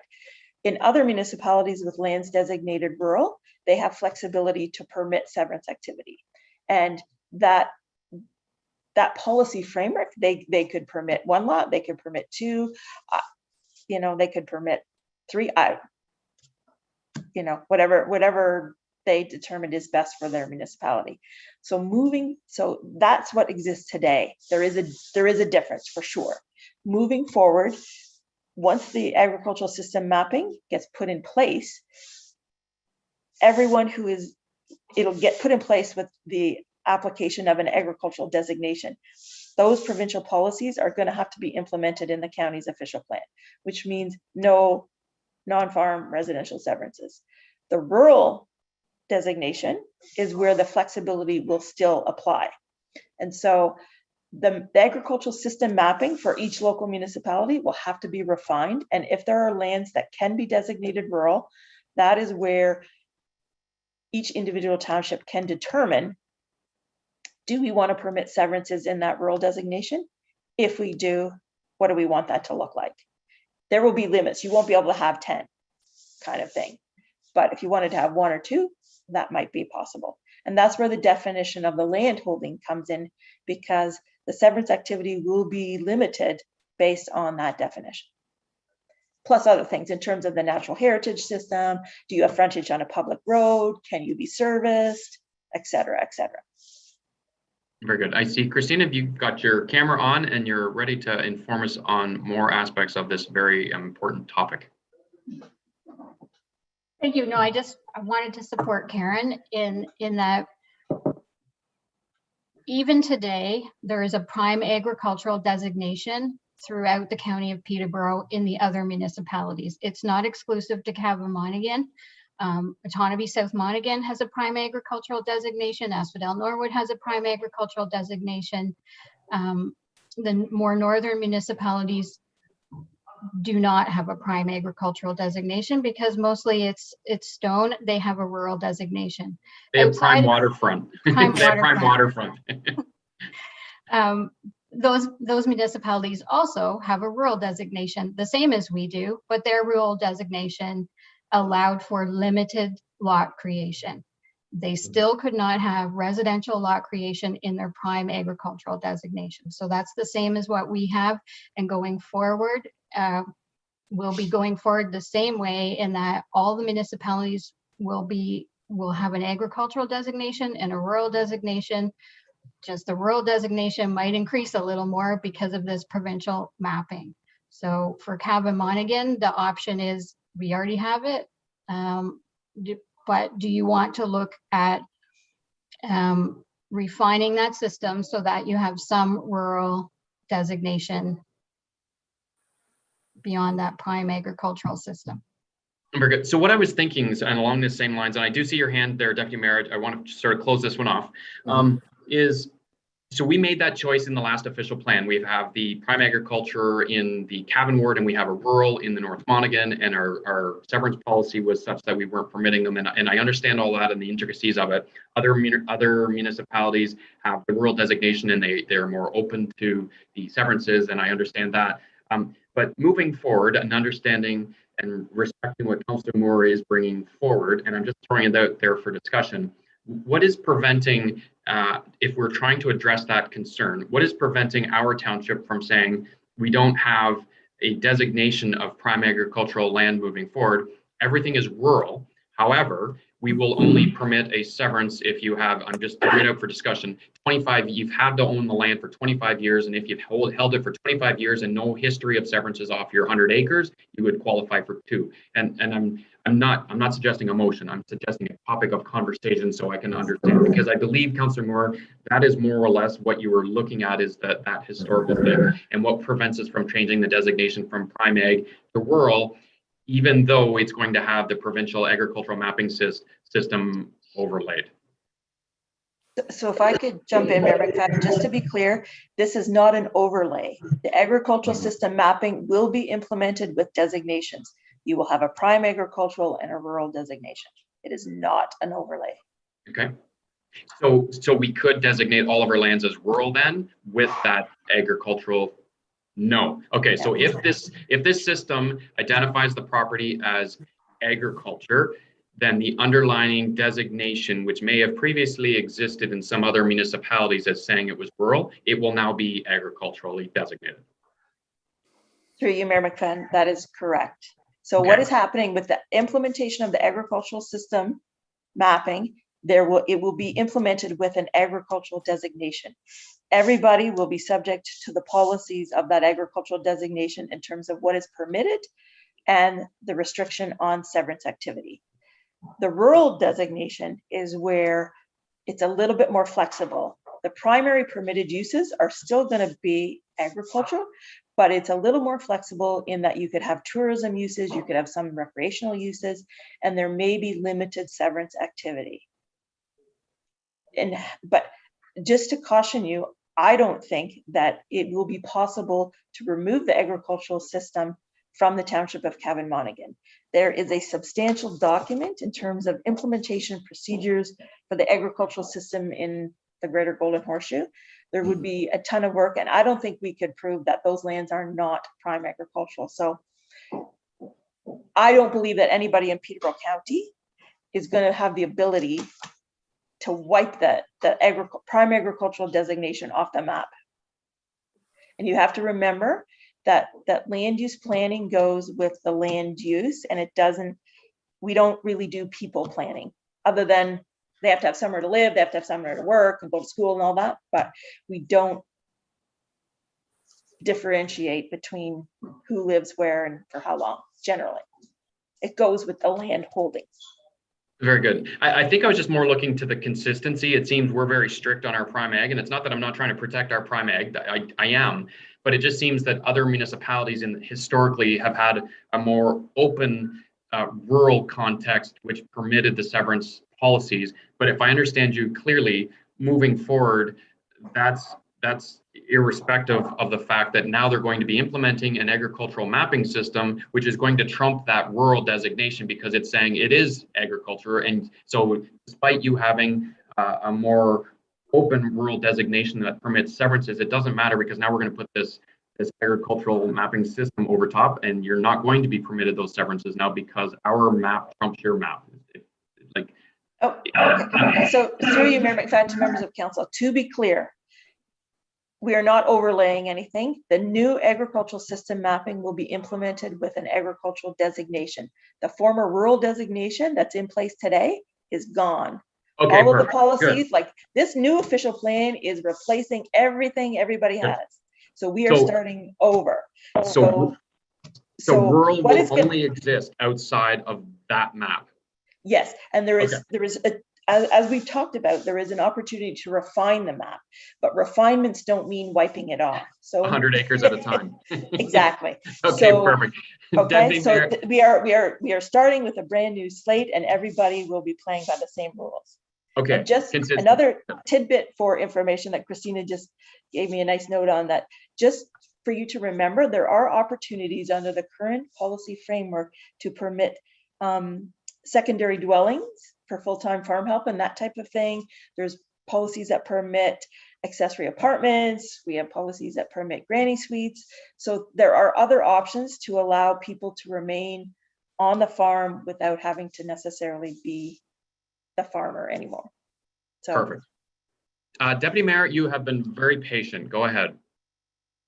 Okay, well, you wanted to close the loop, but there's a few things that I just wanted some clarifications on, because as Councillor Moore, Karen and I have had several, long conversations about this exact subject matter, because it is important and it is a reality for a lot of the demographic in our, of our population. And I think the province's lack of recognition or appreciation for that nuance, and I would say somewhat disrespectful treatment of those individuals, without having the opportunity to sustain and have their stewardship rewarded with their own lot is a complete oversight to me. But that's, again, a rural nuance that policies aren't built for. So we've seen lots of that today, and we'll see lots of that moving forward. I don't have interest in carte blanche removing the designation, Karen. I understand that. I know from a planning standpoint, it's not appropriate to plan for property ownership. You plan for property and lands as they are. And I understand that sentiment. So you mentioned that the only opportunity for any sort of refinement, to use your word, my question is with regards to that refinement. What is required with regards to justification for any sort of adjustments to that ag mapping? to you, Mayor McFadden, to members of council. I'm going to be honest, Deputy Mayor Graham, the implementation guidelines, which are here, are way more technical than I would ever attempt to explain to you today in this environment. So with our refinement exercise, we have done it based on our knowledge of existing land uses, and what the potential is for employment land uses in the township. There is very technical justification required, according to this implementation guideline, for adjusting the mapping. So it would be a substantial and potentially costly exercise to look at a refinement exercise beyond what we have done to date. So I'm not surprised by that. And I'm not trying to create a comprehensive project, but I'm also very, because of the importance, and I think the respect owed to those individuals, I wonder if the refinement is something that we could leave up to the province, because they've sort of bestowed this hurdle onto us. And say, like, for example, and this is purely hypothetical and a byproduct of the conversation today and the conversation you and I have had on this subject in the past, is that were we to submit some sort of refinement to just suggest that, well, for those farm properties that have yet to have been the beneficiary of any sort of severance, so they're struck, whether it's a 100-acre farm or you name the size of it, that there's been no severance activity over a certain horizon. And I'm not even sure we could speculate into ownership and have that caveat. So I'm thinking to stay more in tone with what you're saying, that simply the property hasn't been adjusted for however many years, et cetera, rather than whoever owns it and if they've owned it for a certain amount of time, because that's not appropriate. But if there were properties of that nature, we could submit them for rural designation as a refinement. Through Mayor McFadden to council, I would suggest to you, and I will let other members of the planning team weigh in if they have a different opinion, that kind of refinement exercise would not be approved by the county or the province. The whole point of the agricultural system is to create a continuous system of agricultural land. The province is not wanting to have fragmentation and interruptions to that system. We are trying to preserve that system for agricultural food production and to promote and protect our agri-food network. And by picking pieces out of the puzzle, because we want to be able to allow severance activity, that will not meet the policy direction of the provincial policy statement or the growth plan. And I'm going to be honest, I don't even know, like, how, if you start picking pieces out and we miss one, You know, like it's, I just can't see that that's an appropriate way to Sure. implement the provincial direction. No, I understand that, and you can probably tell that the priorities of the provincial direction are not my priority. And I don't think they're respectful of rural priorities in general. And they very few and very often is there any caveat for any sort of rural nuance or, you know, let alone agricultural nuance. So, you know, I understand that, and I'm not trying to be difficult or be abrasive to the planning process. And, you know, we're at the bottom of the pile when it comes to the heap of text and the heap of legislation. And I understand that. I do understand that I would very much like the province to hear from them directly that this sort of accommodation is declined because it doesn't coincide with their policies. Because in my opinion, they're trying to plan their way out of a justification that's going to sustain the agricultural community by protecting the lands. But in essence, they're orphaning the lands from the individuals that have been stewards of it for a generation. And that activity actually endangers the protections of the agricultural lands whatsoever because of the lack of future generations being able to participate into the process. There's a huge pressure and price increase on agricultural lands in our community, no different than others. So it is not a possibility for a lot of young farm families to enter the marketplace in any capacity whatsoever. The creation of a lot allows the farmer to theoretically come up with more creative solutions to bring in and potentially work with those future generations of farm families. So I'm actually trying to solve the solution that planning is attempting to protect, but is actually, in my opinion, endangering more often than protecting. With all due respect, through you, Mayor McFadden, to members of council, I hate that I'm going to speak for the province, but I'm going to make an attempt that they have set down a policy framework that they are trying to protect the agricultural lands within the province of Ontario. We have a substantial agri-food network that needs to be maintained and improved upon, and we need to maintain and protect that agricultural land. Having said that, I think there is some recognition that we need to work with the agricultural and the farming community to assist them in being, what's the word I'm looking for? Like Sustained? Sustainable. Sustainable, Yes. yeah. Yes. And in doing that, the province has laid down a policy framework in the growth plan and the PPS that permits on-farm diversified uses. It permits agricultural related uses. It permits agritourism uses all on the farm. Yes, there's a policy framework that will regulate those types of uses, but they have expanded what has traditionally been permitted in the agricultural area.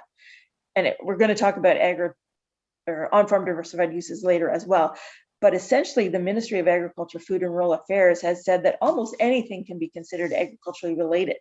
Like, you got to do the homework and everything. But so they have put in policies to encourage sustainable farms. There's also, as we've talked about before, the ability to have a second residence for on-farm help, full-time farm help if you need it. There's the provision for right now in Cavan Monaghan, you can have an accessory apartment in your house. You don't need a zoning bylaw, you need a building permit for that, and you need to confirm you can have the well and septic are appropriate, etc. So there are other mechanisms in place to help sustain these agricultural land uses. And I just feel, Karen, and I understand that, and I don't think there's anything inaccurate with anything you said. But the reality is, because the farm we can't receive a retirement severance lot, the farm has to be sold as its entirety.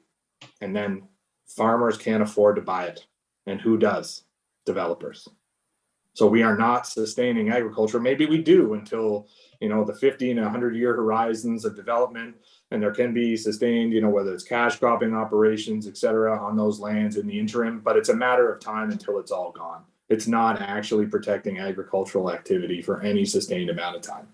It's just making it impossible for individuals to continue to participate or enter into the agricultural way of life. And it's just a waiting game until it's all gone. So there's no sustainability in it whatsoever. There are opportunities for individuals that to become more entrepreneurial, to be able to come up with alternative streams and side hustles, to be able to stay as long as they can. But at a certain horizon of life, there's only so many side hustles an 85-year-old farmer can do. And that means that they're headed elsewhere and their farm is sold as an entire entity that they can't possibly afford for a younger generation to take over those lands and continue the operations. So I understand what the intentions of the planning framework are. I don't agree that they actually provide any sort of accomplishment of what the outcomes or the intentions are. And that's why I think there's so much frustration when it comes to the Councillor Moore. And I know most of council feels the same way, that it doesn't accomplish what it's intending to. It accomplishes and enhances the opposite. And we understand that because we live and work with people and have friends and family members that are in this industry and have been in it for decades and generations that are not going to be able to continue.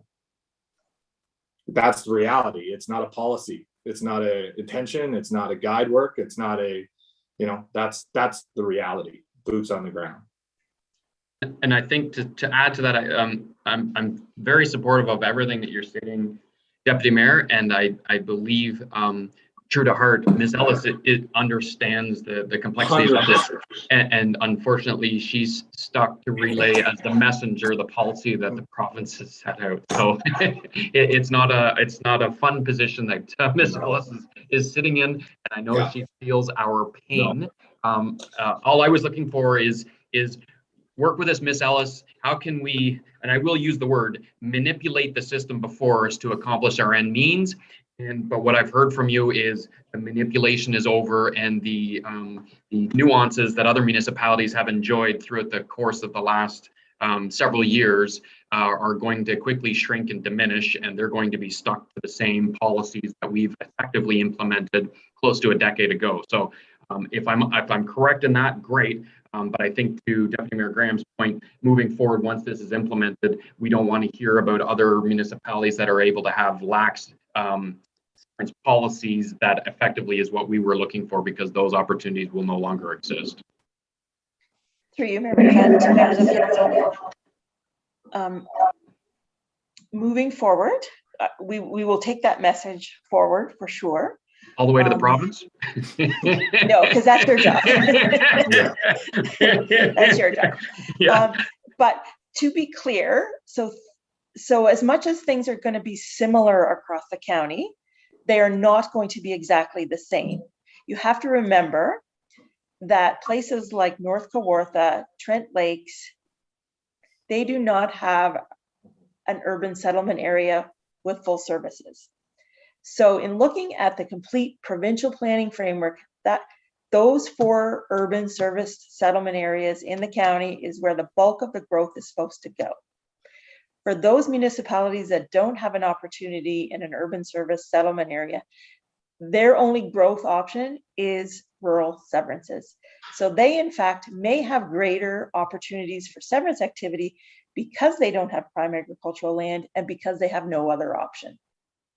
So I don't want you to leave here today thinking everything is going to be fair square across the board, because as you know, if you're like me, my grade 8 teacher told me life isn't fair. So we are going to move forward, providing you give us that direction in terms of protecting the prime agricultural land, refining it as best we can, while respecting the provincial framework. But we will move forward in the rural designation, because we're going to talk about that in the next presentation, with permitting limited rural severance activity. And very good. Yeah, I think to your point though is that it will be a consistent application in the agricultural mapping system. So North Kawartha, for example, if they happen to have 100 acres, 98 of it is rock. It's not prime agricultural land. So any suggestion that they're going to get severances off of it is not, it is consistent because it's not agricultural land that they're subdividing. And I think we all are understanding of that. My concern is more of the other rural municipalities that have prime agricultural land. We will be following a consistent policy. So we're not going to hear of OSM or Asphodel Norwood providing these severances that we can't do, because we're all going to be playing from the same songbook. And I'm glad you learned in grade 8 that life wasn't fair. Some of us learned that later on in life, and it's, everybody figures that one out on their own at some point. So yes, thanks for all reminding us. Any other questions from members of council on this particular topic? I know Ms. Ellis is very excited to get on to the next one, unless you want anything specific from those items to consider. Are you looking for a motion specific to both of those items? Yes. Okay. All right. The township continue to work with the Peterborough County planning staff to further refine the agricultural system mapping. I think that would be a good thing. I don't think anybody's here to stop you from considering that you continue to refine it. I don't know that we have any specific suggestions for what those refinements would be, but I think as a general statement, we would endorse you to continue refining the agricultural system with Peterborough County planning. So I'll make that a really simple motion, a motion to accept item number 1. I'll do number 2 next. Deputy Mayor Graham, Councillor Huntley, Madam Clerk, recorded vote, and then we'll do number 2. Deputy Mayor Graham, Yes. Councillor Huntley, Yes. Councillor Moore,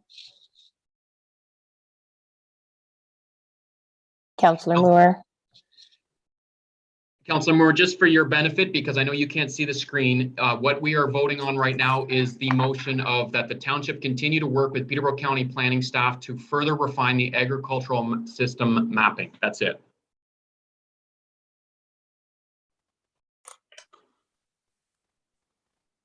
Can't hear. Still listening. Okay, continue, Madam Clerk. Councillor Belch, Yes. Mayor McFadden.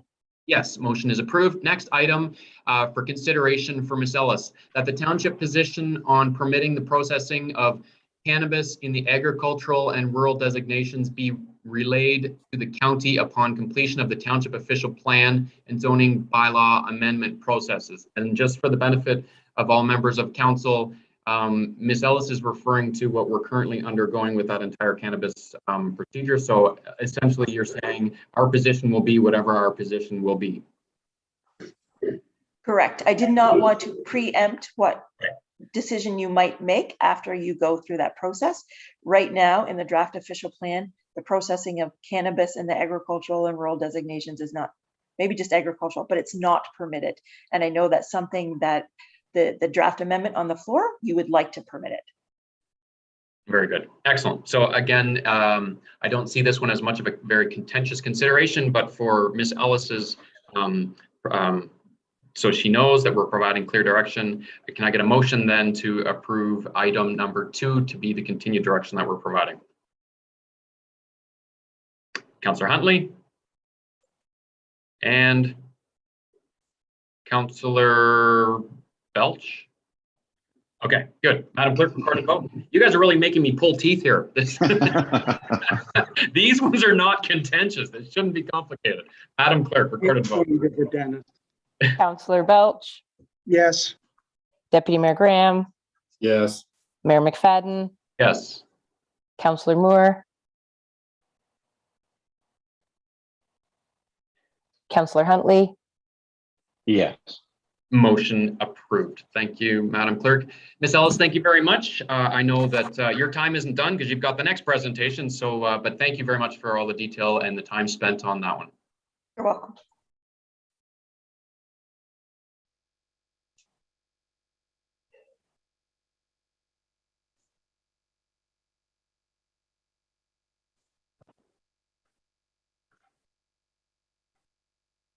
And now on to this topic, which we've already had some very exciting moments. Go ahead, Ms. Ellis. Okay, thank you, Mayor McFadden. Given the substantial amount of discussion already, with council's indulgence, I would respectfully ask Patty to move down into the presentation, partway down, and maybe I could, yeah, so here's a good place to start. So as we've discussed, we cannot have new non-farm residential severances in the agricultural designation. The rural and rural settlement designations are a little more flexible. So this is my question for you to think about today and give us some direction on. Do you want to permit severance activity in the rural designation and the rural settlement designation? So to be clear, the rural settlement designation is the hamlets. So that would be Baileyboro, Ida, Mount Pleasant, 5 Mile Turn, etc. The rural designation would be those lands in the rural area that are not prime agricultural. The second part of that is, if you do want to permit severances, if so, how many? Right now, the draft document has numbers assigned to it. And then further from that, do you want to maintain the January 1st, 2012 date as the date from which we will calculate what the severance potential is?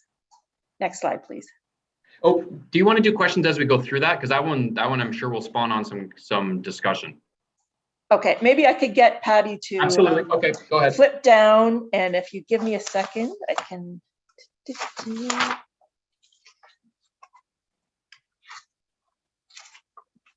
So if you go to page 25, Patty.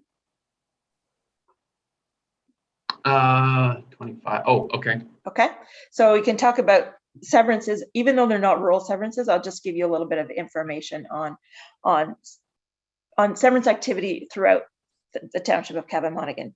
So as what's proposed in the county official plan to date is in Millbrook and other service settlement areas that a maximum of 5 new residential lots, which would be 5 severed and 1 retained, may be severed from a land holding, provided that no extension of municipal services are required. So that would mean that the road's already there, the piped water and sewer is already there. So you could have 5 new lots and then 1 retained. Within rural settlement areas, which is our current hamlet designation, up to 4 new lots may be permitted from a land holding. Those severed lots must be entirely within the rural settlement area boundary. So there would be no extension of the boundary. They would all be inside. Next slide, please. As we've discussed, our current definition of a land holding means a land holding existing as of January 1st, 2012. Every municipality in the county uses a different date or a time period to define a land holding. So for example, Autonomy South Monaghan uses January 1st, 1998. Asphodel Norwood has asked to use 5 years prior to the date of application. So Asphodel Norwood is using a rolling date. So as we've discussed substantially in the last presentation, in the agricultural designation, residential lot creation is discouraged. Next slide, please. We've talked about the surplus farm dwelling, so I'll go in the rural designation as proposed. A maximum of 2 severances may be permitted from a land holding. Next slide, please. On registered compiled plans, severance activity is prohibited. So I provided for you a list of the compiled plans in Cavan-Monaghan. So I'm not sure if other municipalities have compiled plans, but we have a lot. And to date, severance activity has been prohibited. And that's what's in the draft plan today. Next slide, please. So again, these are just snippets of the map showing that those existing compiled plans are currently designated rural for the most part. Next slide, please.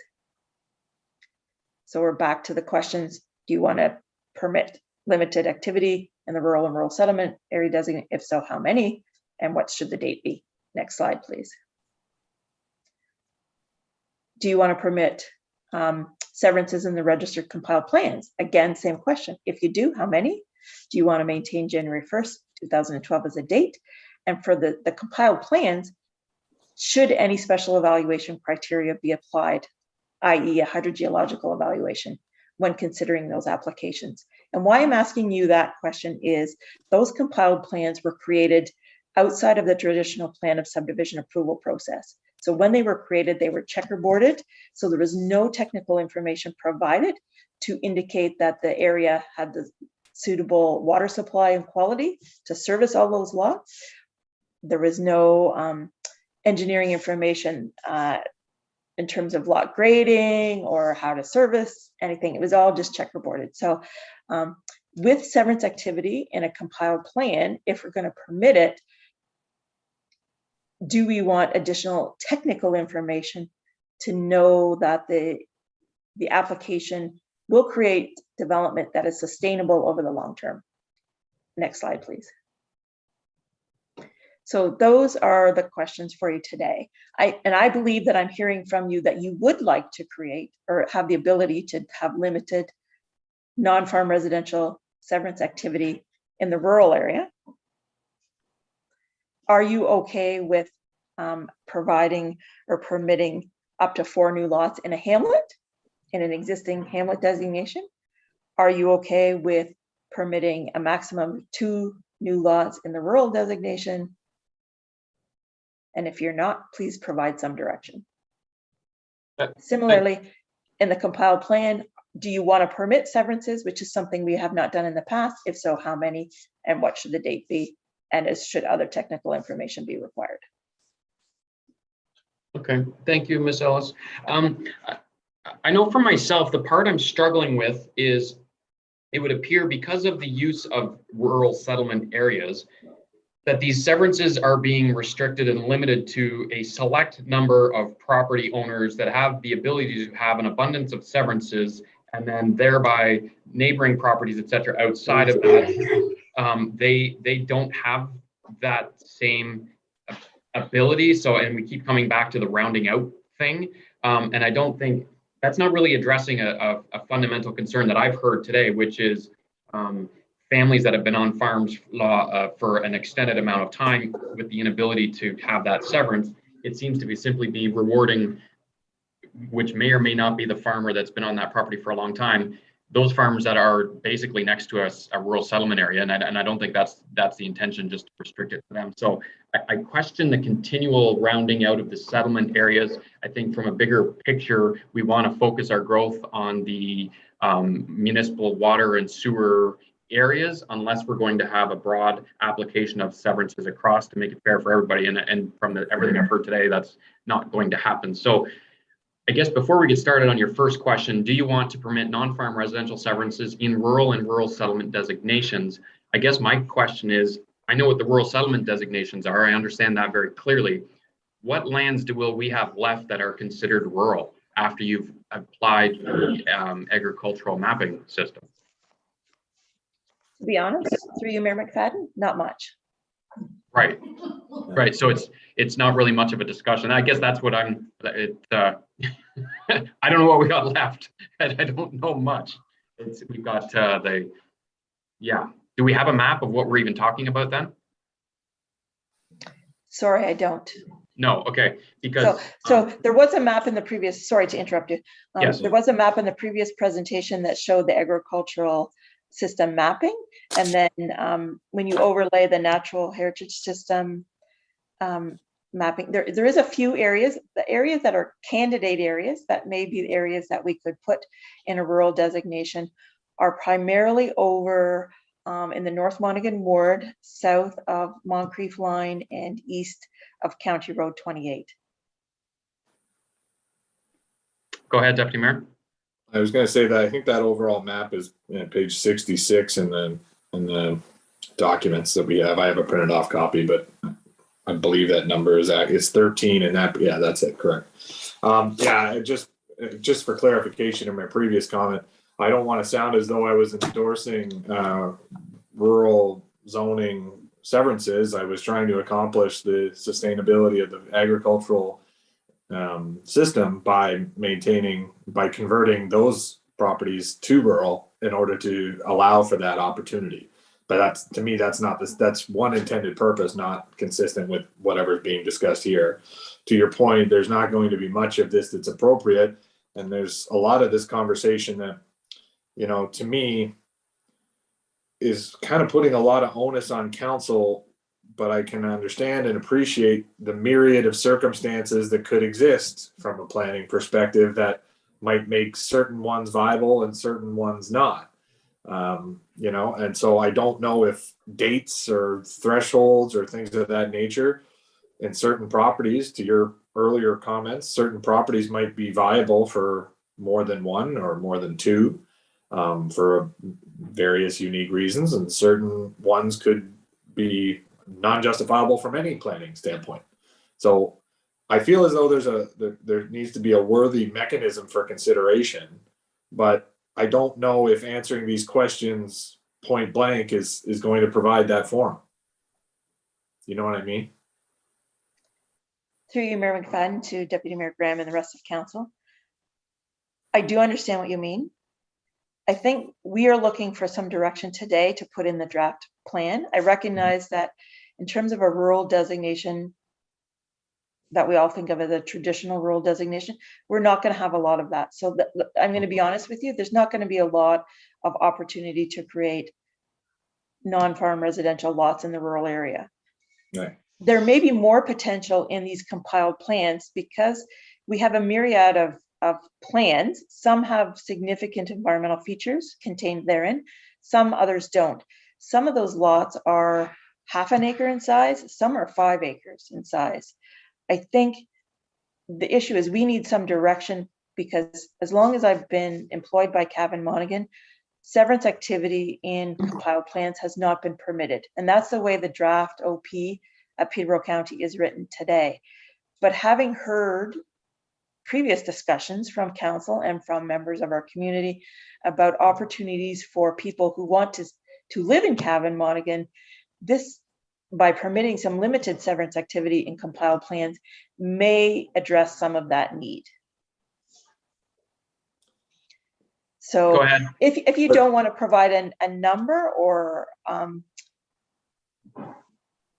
My that's question, okay, because we can amend that, as Christina said, right up to the bitter end kind of thing.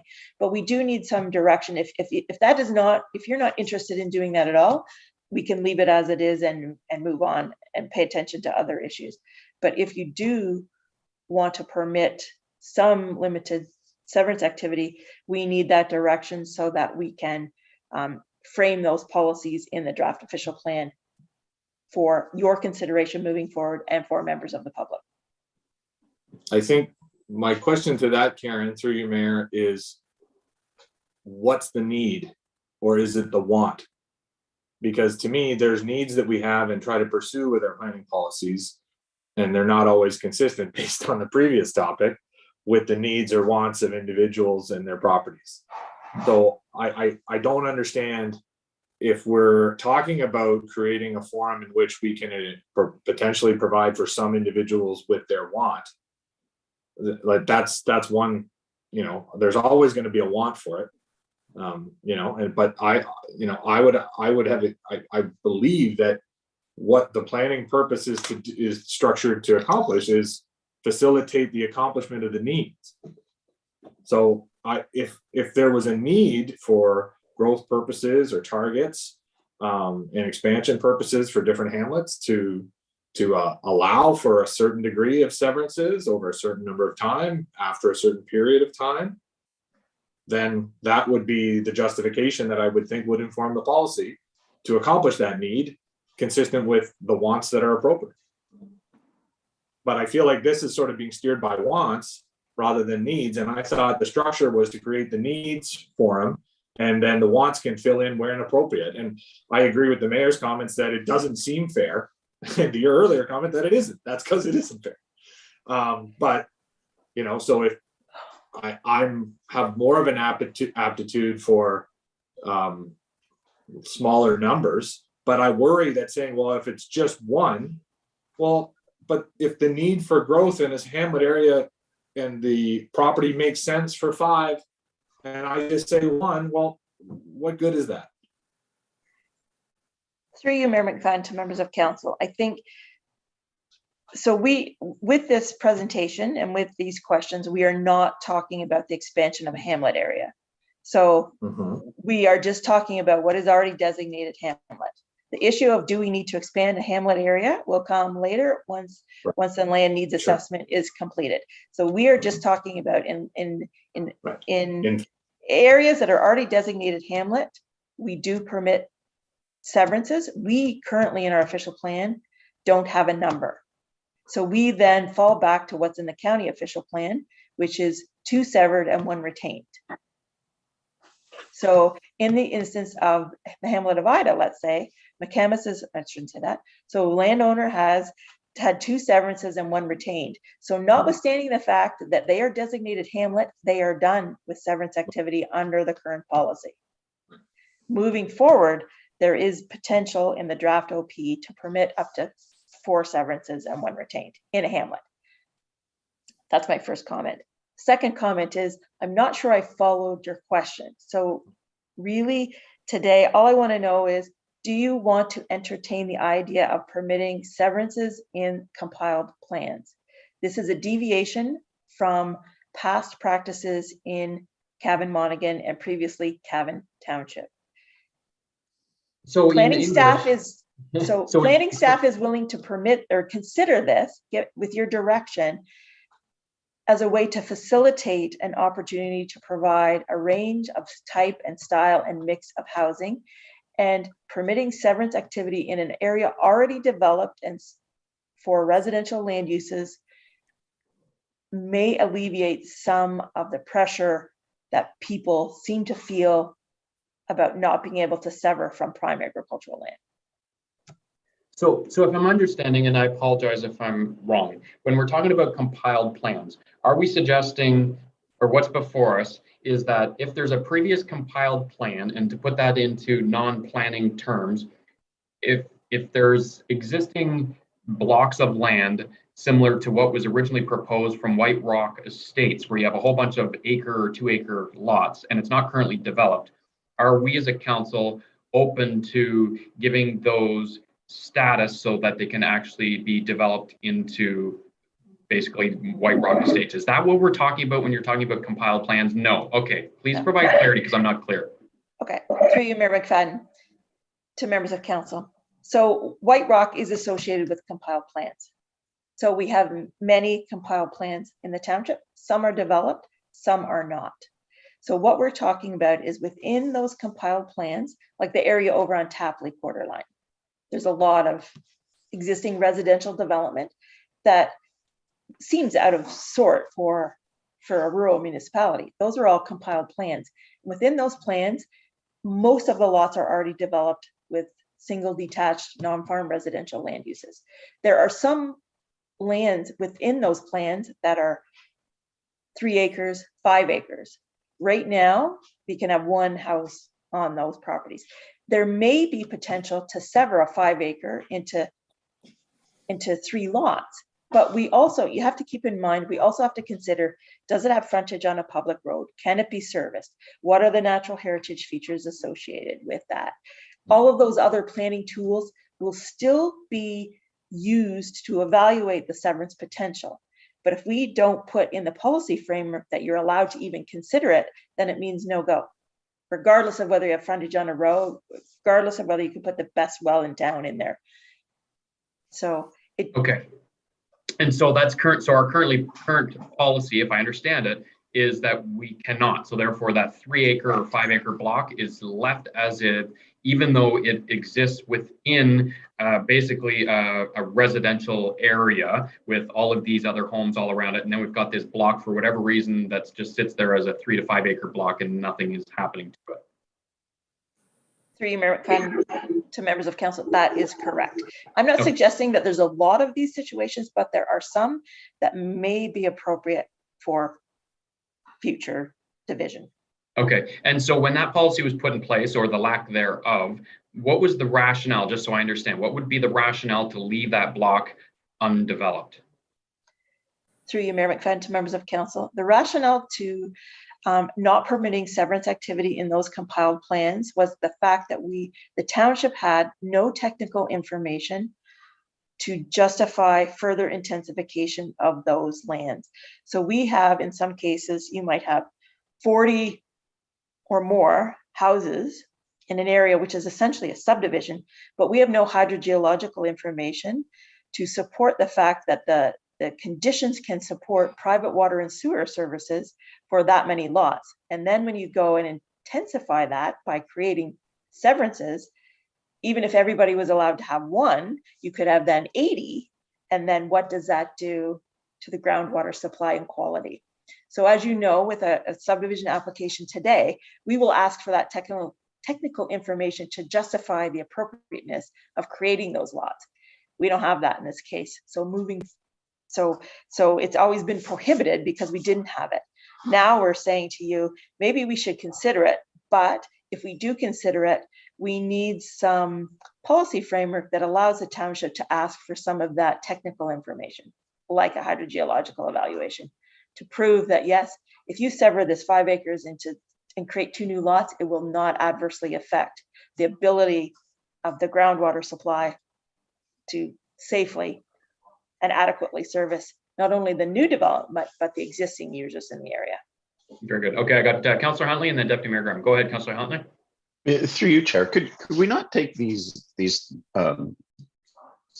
compiled plans and say that they're subject to the same rules as a subdivision plan would be, and then see where they land from there? Through you, Mayor McFadden, to members of council, essentially, that's what we're doing by permitting the consideration of a severance. Generally, with a plan of subdivision that has gone through the plan of subdivision process, there is no lot creation potential because the lots, they've created a plan that has maximized the development potential of that property. With the compiled plans, because we don't have any of that technical information, and because some of the plans are a little bit higgledy-piggledy in terms of lot size and configuration, there may be a little more flexibility in the compiled plans. Well, then I guess through you, Chair, like, what if we just subject them to the same rigors that a subdivision plan or plan of subdivision would require? Then it would take care of your piggly wiggly kind of ones, and they would have to conform to standards that we've already set, right? Through you, Mayor McFadden. Would that not solve it? So with a plan of subdivision, you have to remember that plans of subdivision are only permitted in settlement areas. So they, some plans are in Millbrook on pipe services, some plans would be in the Hamlet area. So So as an example, Tapley Quarterline is not a settlement area despite having that's hundreds correct. of homes. Okay. That is correct. So we do not apply the same rigors to a severance application that we apply to a plan of subdivision, in that when you apply for a severance in a Hamlet area, unless that we have reason to believe there's a problem, we would not ask for a hydrogeological evaluation. But if you're doing a plan of subdivision for even 4 lots, that is a requirement. But I guess what's restricting us then? Like if we only do a plan of subdivision in a settlement area, could we just call it something slightly different and do it in non-settlement areas, but put it to the same thing? Like, or is it? I'm confused why we can't apply the same rigor, I guess. Through you, Mayor McFadden, to members of council. So can you clarify for me, are you asking, can we apply the requirements for a plan of subdivision to a severance in a compiled plan? Yes, I think that's what he's asking for, right? Kind of, not the severance in the compiled plan, but the compiled plan itself. Like, take it as one unit, not 40 severances, but one plan of subdivision, even though it's not a settlement area. And then whatever comes out of that might not be 40 severances, might be 3, or it might be a dozen, depending on which one it is. Just because all the steps they had to go through for a plan of subdivision dictated what it could really look like. Through you, Mayor McFadden, to members of council. Okay, I'm still not entirely clear. The issue, but I'm going to give it a stab, give it a go. The compiled plans are already developed, so we've got multiple owners. So I don't know how to, we've got multiple owners. Not everyone is going to be interested in a severance, and not everyone is going to be able to have a severance. But the people who may have severance potential would be responsible for proving that the severance is sustainable.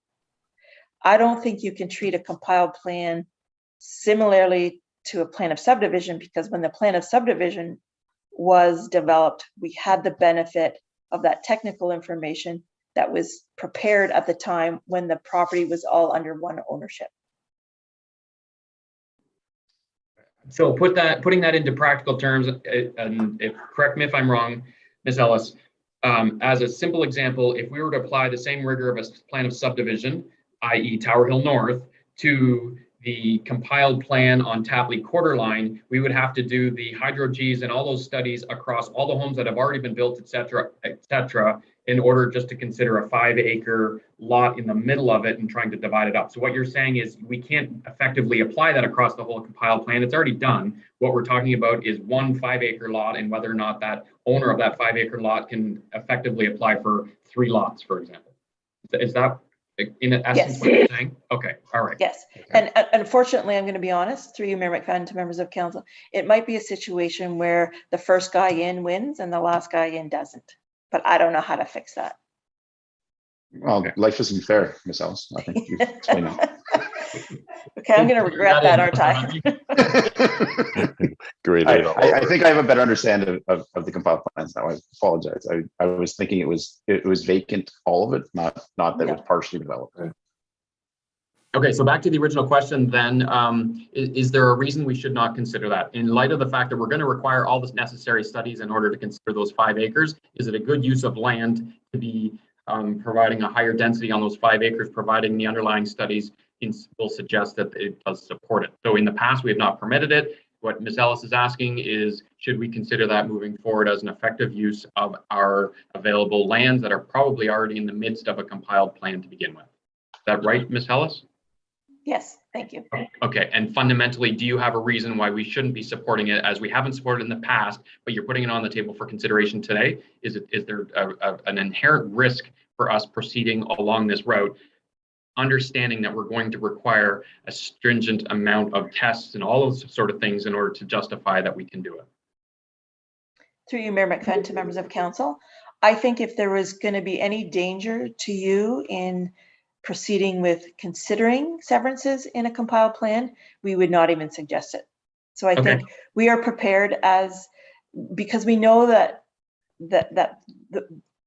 the world is tightening in terms of where people can live. And we hear all the things we've talked about today. We hear about opportunities about affordable housing and all of those things. So this is a mechanism we felt was appropriate for you to consider to, I get it's not going to be affordable, but it is an option to create additional lots in an area already developed with residential land uses. It will not adversely affect the agricultural system. It does not adversely affect the natural heritage system. And we have criteria already established to evaluate severances that we can use to implement this successfully. Okay, very good. I'm having to leave very shortly. This particular part of the policy, I wouldn't mind sort of weighing in. I'm supportive of it, given what Ms. Ellis has indicated. I'm supportive of that within the compiled plans. My question is more along the lines of the maximum of 2 residential severances. Correct me if I'm wrong. It just appears that number is just sort of chosen. And I don't know, but if a compiled plan has a lot that has 5 acres on it, and the way that the 5 acres is laid out would provide for 5 1-acre lots, or however it's laid, then and the underlying studies would permit that use of the land for 5 lots as opposed to 2. Fundamentally, I wouldn't have a problem with that, given that it would be an effective use of the lands of having the higher density, provided the report support. So it's only the 2 part that I have the issue with. If they can provide justification for more, then I would be fine with that, unless there's a reason for restricting it to 2. Through you, Mayor McFadden, to members of council, I think we chose the number 2 because it was similar to what would be permitted in the rural designation. And compiled plans are going to be designated rural in the new plan. Okay.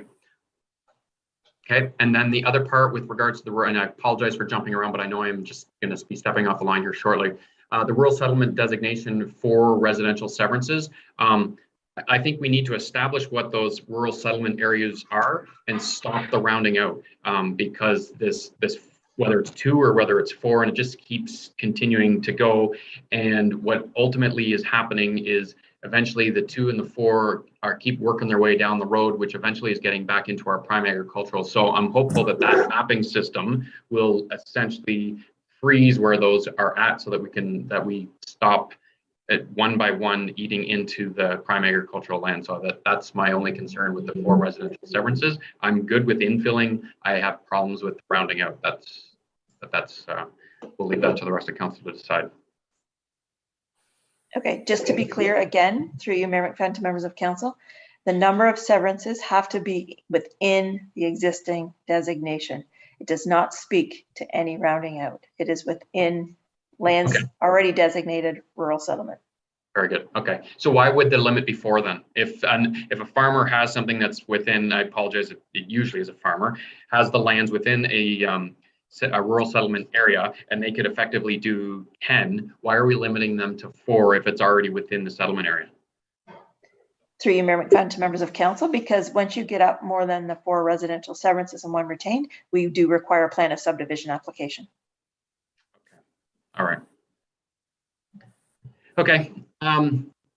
Deputy Mayor, I am going to have to step off, Lance. I'm going to hand the chair over to the Deputy Mayor, and I apologize. And I know you're just going to wrap this slide up pretty quickly and then probably break for lunch for those that are wondering when we're stopping. So anyways, with that, I will sign off. Thank you, Mayor. So I don't have the luxury of 2 screens, so you'll have to bear with me. And Kathy, just if you could just speak up if there's any comments. I can see Councillor Huntley and Belch at the moment. Any comments on this? Any councillors? Councillor Huntley? Through you, new chair, to Ms. Ellis. For the rounding, or not rounding out, I'm sorry, the infill in settlement areas, could the number of available severances be tied to the minimum lot frontage of the zoning in order to properly allocate how many can possibly go into one of these spots? Like to the example, if you have 5 acres, I mean, not necessarily breaking it into 5 equal spots, but I mean, if you had the ability to, if the minimum frontage was such that you could put more than 5 lots in there, or less than 5 lots, depending on the shape of the land. But we do have the zoning bylaws that dictate, actual minimum frontages, do we not? And could we tie it to that? Through you, Chairman Graham, to members of council, yes, we do have a zoning bylaw that contains zones with minimum lot frontages. However, you have to remember that in good planning, we don't want strip development. So we're not just talking about a strip down the road. So that's why there's a requirement. Once you get to a certain number, we require a plan of subdivision, because we will be looking for things like internal road systems that have to go through that plan of subdivision process. So we need to maintain a reasonable number.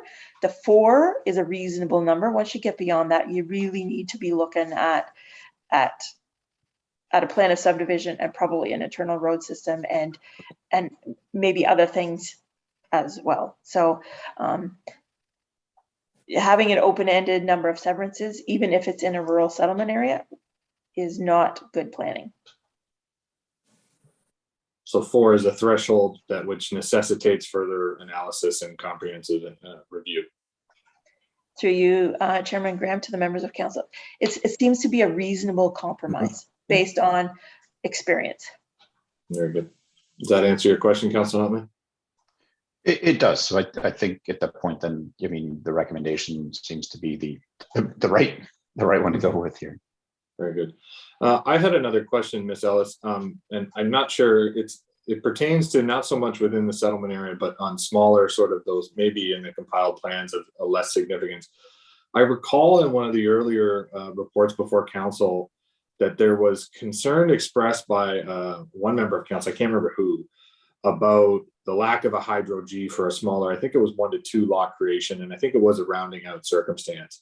But there was a lack of requirement for a hydro G, and there was some caveat due to the ability to have it serviced through a cistern. And that was sort of a caveat that circumvented the need for a hydro G. I believe this was near Calman Drive, if I'm not mistaken, in Baileyborough, that was an opportunity for potential viable service. Am I right with that recollection? But also I'm surprised that that's still considered a viable servicing solution in modern times with the amount of, liability and also, just functionality of being able to privately system and service yourself with that sort of technology. Is that a commonplace, or is that some unique element to our planning that should be addressed in this iteration, or am I just missing that altogether? Through you, Chairman Graham, to members of council, I don't think it is common.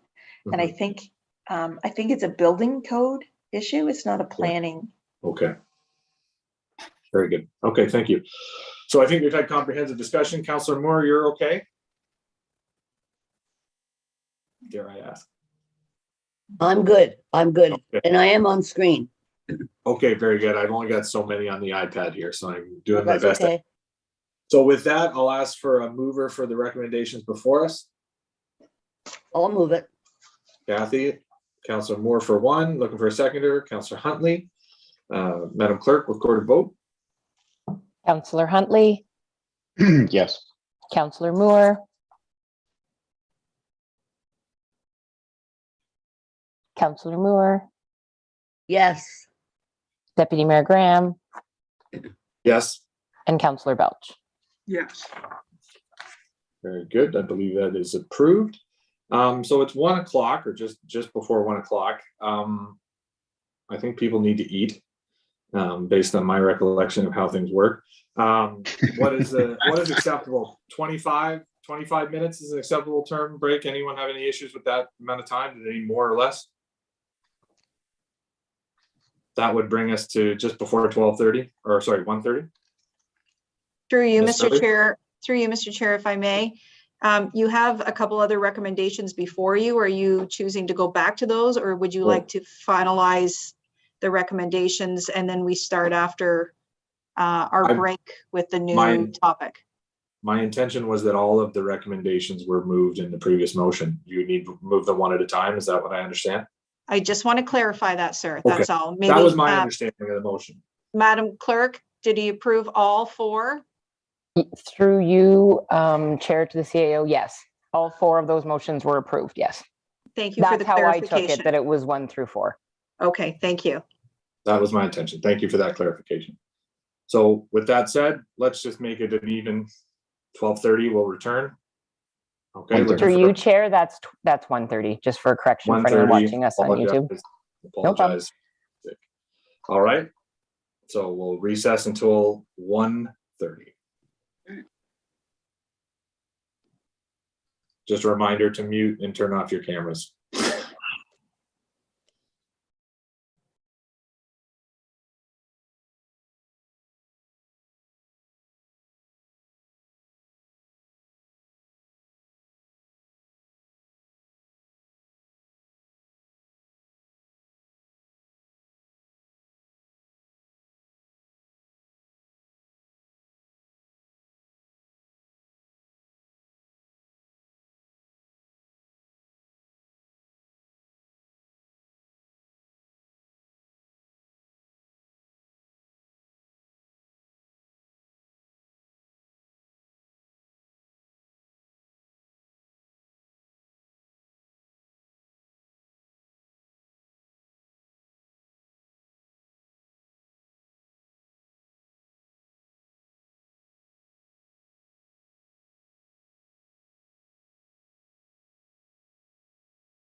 right. I hope everyone enjoyed their brief lunch. We'll give a minute for everyone to jump back online here.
Councillor Huntley, Councillor Moore, are we all back? I'm good. Okay, we've got Councillor Moore. Oh, and we just lost Councillor Huntley. Uh-oh.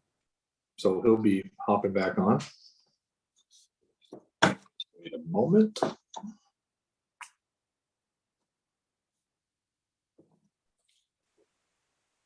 Cindy, you're ready to go when we get Councillor Huntley back? I just want to make sure the recording's still going and we're all above board. Yes, it is. Yes, we Okay. are. While we wait for Councillor Huntley, as Mayor McFadden mentioned, he's had to go for a personal appointment, and Councillor Belch has also had to leave due to a personal appointment that came up unforeseen. So it is just the three of us now, and we have Councillor Huntley back. Excellent. So with quorum now achieved, we'll get back into the contents of the report on agricultural related and on-farm diversified uses. And I believe, Ms. Ellis, it is still your show. Thank you, Chairman Graham. Members of council, the next presentation is on agricultural related and on-farm diversified uses. You could go to the next slide, please, Patty.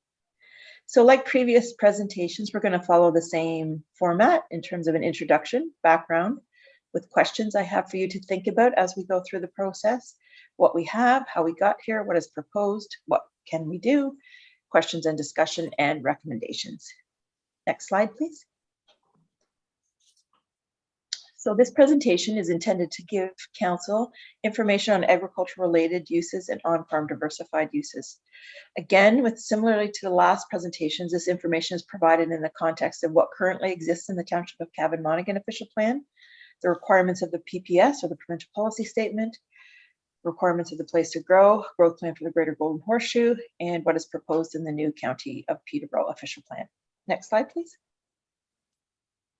So I've started this presentation with some questions for you to think about. I would ask you to think about these questions in the context that county residents ranked agriculture as an area of high importance within the context of the new official plan. And the question that planning staff always keep in mind is how to ensure that the farm community benefits from the policies of the on-farm diversified uses, and how to balance the economic interests with good planning. So having said that, I would like you to keep in mind these questions as we move through the presentation. Firstly, should membership in a farm organization like the Ontario Federation of Agriculture be a prerequisite to establishing on-farm diversified uses on a farm? Secondly, should planning approvals like a zoning bylaw amendment and or site plan approval be required to regulate agricultural related and on-farm diversified uses? Next slide, please. Should temporary accommodation in excess of bed and breakfast establishments be permitted in prime agricultural areas as on-farm diversified uses? As an example, farm vacation suites or other limited accommodation for visitors. Also, do you want uses like wedding or event venues, camping facilities, and vehicle storage uses in the agricultural area? And finally, if you want to exempt agriculture related and on-farm diversified uses from the requirements of the minimum distance separation formula. Next slide, please. So as we've talked about, agricultural policies are part of the PPS, and that PPS has been updated in 2020. The current growth plan focuses on the agricultural system, and we've talked about that at length in the previous presentations. Agriculture related and on-farm diversified uses are permitted in prime agricultural areas. Next slide, please.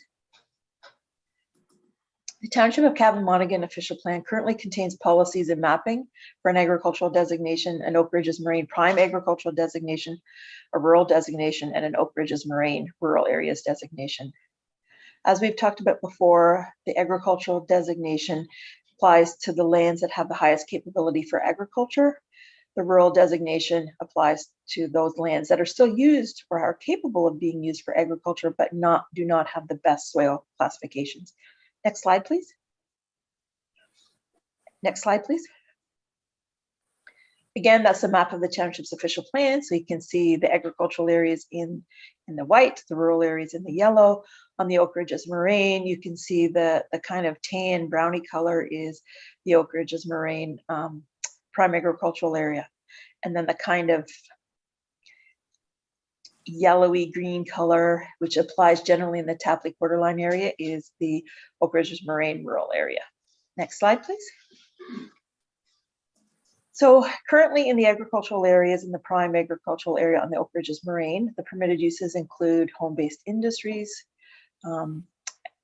small-scale farm-related commercial tourist establishments, farm-related industrial uses that directly serve and support the agricultural industry and have to have locations in close proximity to farming operations. We also permit passive non-motorized recreational uses such as nature viewing and pedestrian trail activities. Next slide, please. In our existing designations, agriculturally wise, there are no specific policies for on-farm diversified uses. Farm-related commercial tourism establishments on farm properties are permitted subject to site plan control. Farm-related commercial tourism establishments are those farm-related uses, including limited accommodations such as bed and breakfast establishments that promote the enjoyment, education, or activities related to the farm operation. So prior to approving an application for a farm-related commercial tourism establishment, there is a series of tests that council must be satisfied. So I've outlined those tests on this slide and the next slide. So I'm not going to read them all, but there are a series of criteria that we in the planning department we use to assess proposals for farm-related commercial tourism establishments. Next slide, please. That's a continuation of all of the tests. Next slide, please. And next slide, please. In the rural areas, permitted uses include small-scale commercial and industrial uses that service the countryside area, hiking and cross-country ski trails that require a large land area, and again, bed and breakfast establishments and small-scale accommodation that caters to tourists and travelers and is compatible with the rural character of the area. Next slide, please. So in our existing plan, we have general development policies that apply to agriculturally related development in the rural designation as well. So similarly, there's policy framework that is used when evaluating proposals. Next slide, please. So as we're all aware, in an official plan, all policies must conform to the growth plan and be consistent with the provincial policy statement. The PPS requires that prime agricultural areas be protected for long-term use for agriculture. Next slide, please. In prime agricultural areas, permitted uses and activities can include agricultural uses, agricultural-related uses, and on-farm diversified uses. Agricultural-related uses and on-farm diversified uses must be compatible with and not hinder the surrounding agricultural operations. Criteria for these uses may be based on guidelines developed by the province or municipal approaches as set out in municipal planning documents which achieve the same objectives. Next slide, please. So from there, we're going to go to what is proposed in the draft county OP and what can we do. Next slide, please. In the new county official plan, the agricultural designation will apply to areas where prime agricultural lands predominate predominate and where the province has identified the lands as being agriculturally productive through the agricultural system mapping. And as we discussed, we can tinker with that a little bit, and that work will continue on. But for the most part, you can see on the attached map where those prime agricultural areas are. Next slide, please. Under the proposed plan, the permitted uses in the agricultural designation may include agricultural uses, agricultural-related uses, on-farm diversified uses, agritourism uses, existing residential uses, home occupations, home industries, bed and breakfast establishments, wayside pits, conservation and forestry. Uses like kennels, sawmills, abattoirs, livestock marketing, et cetera, may also be permitted in the agricultural designation, provided that alternative locations within other designations are not available, and provided that there's no reasonable alternative locations within the designation on lands with lower agricultural priority. Next slide, please. The rural land use designation applies generally to lands located outside of settlement areas and rural settlements, outside of waterfront areas, and outside of prime agricultural areas. Rural lands are intended to protect the natural amenities and rural character of the community while providing opportunities for agricultural uses, resource-based activities, recreation, tourism, and other rural land uses. Next slide. So the permitted uses in the rural designation are similar to what you find in the agricultural designation. There is a little bit more flexibility in the rural designation though. So again, the permitted uses include agricultural uses, agricultural-related uses, on-farm diversified uses, as well as low-intensity recreation uses, conservation and forestry uses, cemeteries, commercial kennels, and wayside pits. Low-density residential development, group homes, home occupations, home industries, and bed and breakfasts are also permitted. And new on-farm diversified and agriculture-related uses need to meet the same requirements as those uses that are permitted in lands designated agriculture. Next slide, please. So an agriculture-related use are those farm-related commercial and farm-related industrial uses that are directly related to farm operations in the area, support agriculture, benefit from being in close proximity to farm operations, and provide direct products and or services to farm operations as a primary activity. And on the pictures to the right, those are examples of agricultural-related uses. That information came from the guidelines on permitted uses in Ontario's prime agricultural areas. And that book was put out, or the guidelines were put out by the Ministry of Agriculture, Food and Rural Affairs. Next slide, please. On-farm diversified uses are those uses that are secondary to the principal agricultural use of the property and are limited in area. On-farm diversified uses include, but are not limited to, home occupations, home industries, agritourism uses, and uses that produce value-added agricultural products. And again, in the pictures to the right, you can see some of those examples of what on-farm diversified uses are. Next slide, please. So both on-farm diversified and agriculture-related uses must be related to agriculture and be supportive of agriculture or be able to coexist with agriculture without conflict. The uses are limited in area, so up to 2% of the farm area as per the recommendations in the guidelines on permitted uses. Additional criteria will be established to further regulate the uses. Special policies for event venues are proposed. And this is what's proposed in the new county official plan. Next slide, please. So as per the wording in the plan as per today, or as proposed today, the local municipality can set additional limits for on-farm diversified and agriculture-related uses in the local zoning bylaw, and can also require the application of site plan control or development agreements. So I put a couple of quotes in here just to give council a flavor of what planning staff kind of look at. Like, policy is a balance between flexibility, which allows people to be successful and financially solvent, and keeping the land base so that it's available to the future. Similarly, on-farm diversified uses should not hinder ongoing agricultural operations, should be appropriate to rural services and infrastructure, maintain the agricultural rural character of the area, and shouldn't undermine agriculture. So those are just kind of some interesting facts to keep in mind as we move forward. Next slide, please. So my question for council to get some direction to help staff move forward: does Cavan Monaghan want to set additional limits for on-farm diversified and agritourism uses? For example, do you want to permit the retailing of agricultural products grown beyond the area or unrelated to agriculture? Do you want to permit accommodation for full-time labor from neighboring farms? Next slide, please. Should temporary accommodation in excess of bed and breakfast establishments be permitted in prime agricultural areas as on-farm diversified uses? For example, farm vacation suites and other limited accommodation for visitors. Should membership in a farm organization like the Ontario Federation of Agriculture be a prerequisite to establishing on-farm diversified uses? Should planning approvals like a zoning bylaw amendment or site plan approval be required to regulate agriculture-related and on-farm diversified uses? Next slide, please. Should uses like wedding venues, camping facilities, and vehicle storage uses be permitted in the agricultural area?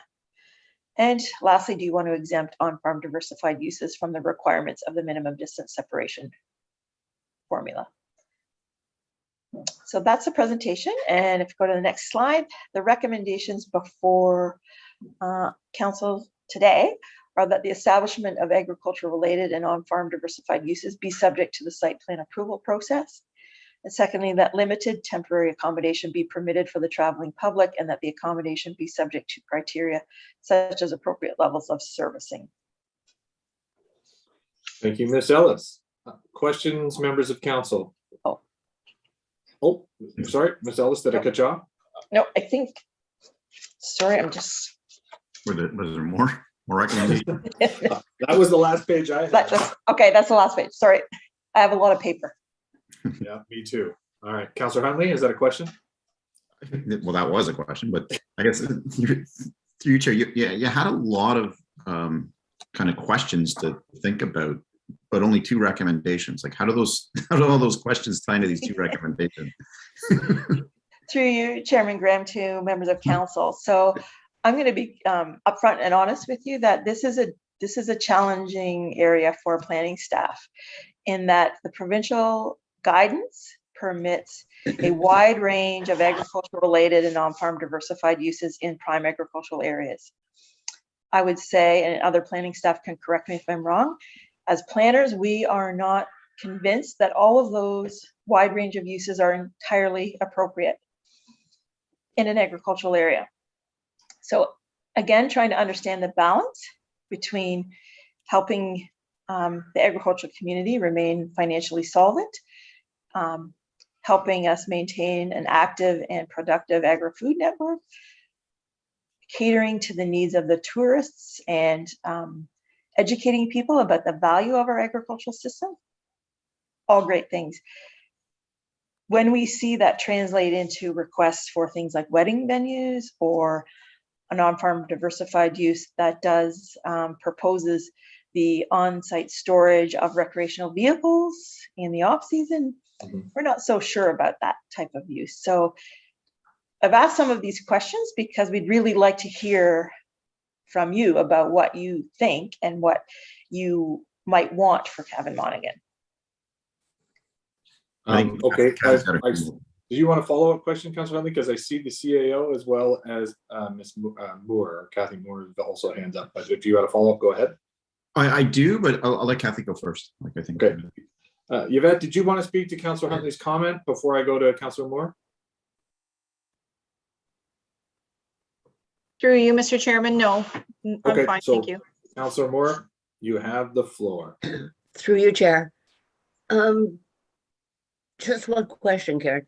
Is the prime agriculture, is that not just prime 1? Is like 2 and 3, are they considered prime as well? Through you, Chairman Graham, to members of council, yes. Classes 1, 2, 3, and even classes 4, 5, 6, 7, if they're within, in the area of, in a broader, yes. It's all, everything that you see on the map that was brown, that we've talked about a lot today, is prime agricultural. So those are the lands that we're talking about. And should these on-farm diversified uses and ag-related uses be permitted in that large area of the township? Okay, so basically, even if the land doesn't grow weeds, it's still considered prime. It's considered prime if it showed up on the provincial agricultural site. system mapping. Yes. Okay, thank you. Okay, Ms. Hurley? Through you, Mr. Chairman, I didn't have my hand up, sorry. Oh, sorry, I thought I saw No, it there. no, I Back did to you, not. Councillor. I do. Yep, back to you. All right, through you, Chair. I guess I hear what you're saying, Miss Ellis, about you're being careful on how much flexibility we do provide, and I guess I'm sure everybody has their own opinion on how diversified we want to get. I guess my biggest concern, I would say, is and you kind of alluded to a little bit. I mean, if this is prime ag land, it should be used for agriculture, obviously, with some offsetting here. Mm-hmm. I guess the question, I mean, you do have the up to 2% of the farm area, but I mean, you see people that do the storage of boats and RVs. Like, I can't believe some of those are restricted to only 2%. They seem to be taking up a lot more than just 2. And I guess the second part of that is, even though the fields are prime for agriculture, I mean, there's spots on the property that aren't. Now, would that be where your site plan approval part comes in? If you want to diversify, put up a yoga studio, for example, or something like that effect, not to put it on the prime, like the tillable land, but put it somewhere where it makes sense. Like, is there that sort of control in place? Am I making myself, like, am I making sense? I guess. Yes. So you, Chairman Graham, to members of council. So with regards to the vehicle storage, the amount of land dedicated to that use will depend on the designation. So I don't know which businesses you're referring to. They could be designated employment or something that permits that, and that's why there's a larger area dedicated to that use. But the guideline is that on-farm diversified uses and agricultural related uses are generally limited to 2% of the land area, and that's in the guidelines. That's a provincial direction to us.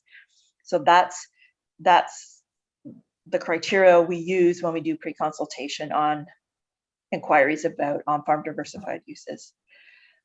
In terms of where you site things on the property, site plan control is used to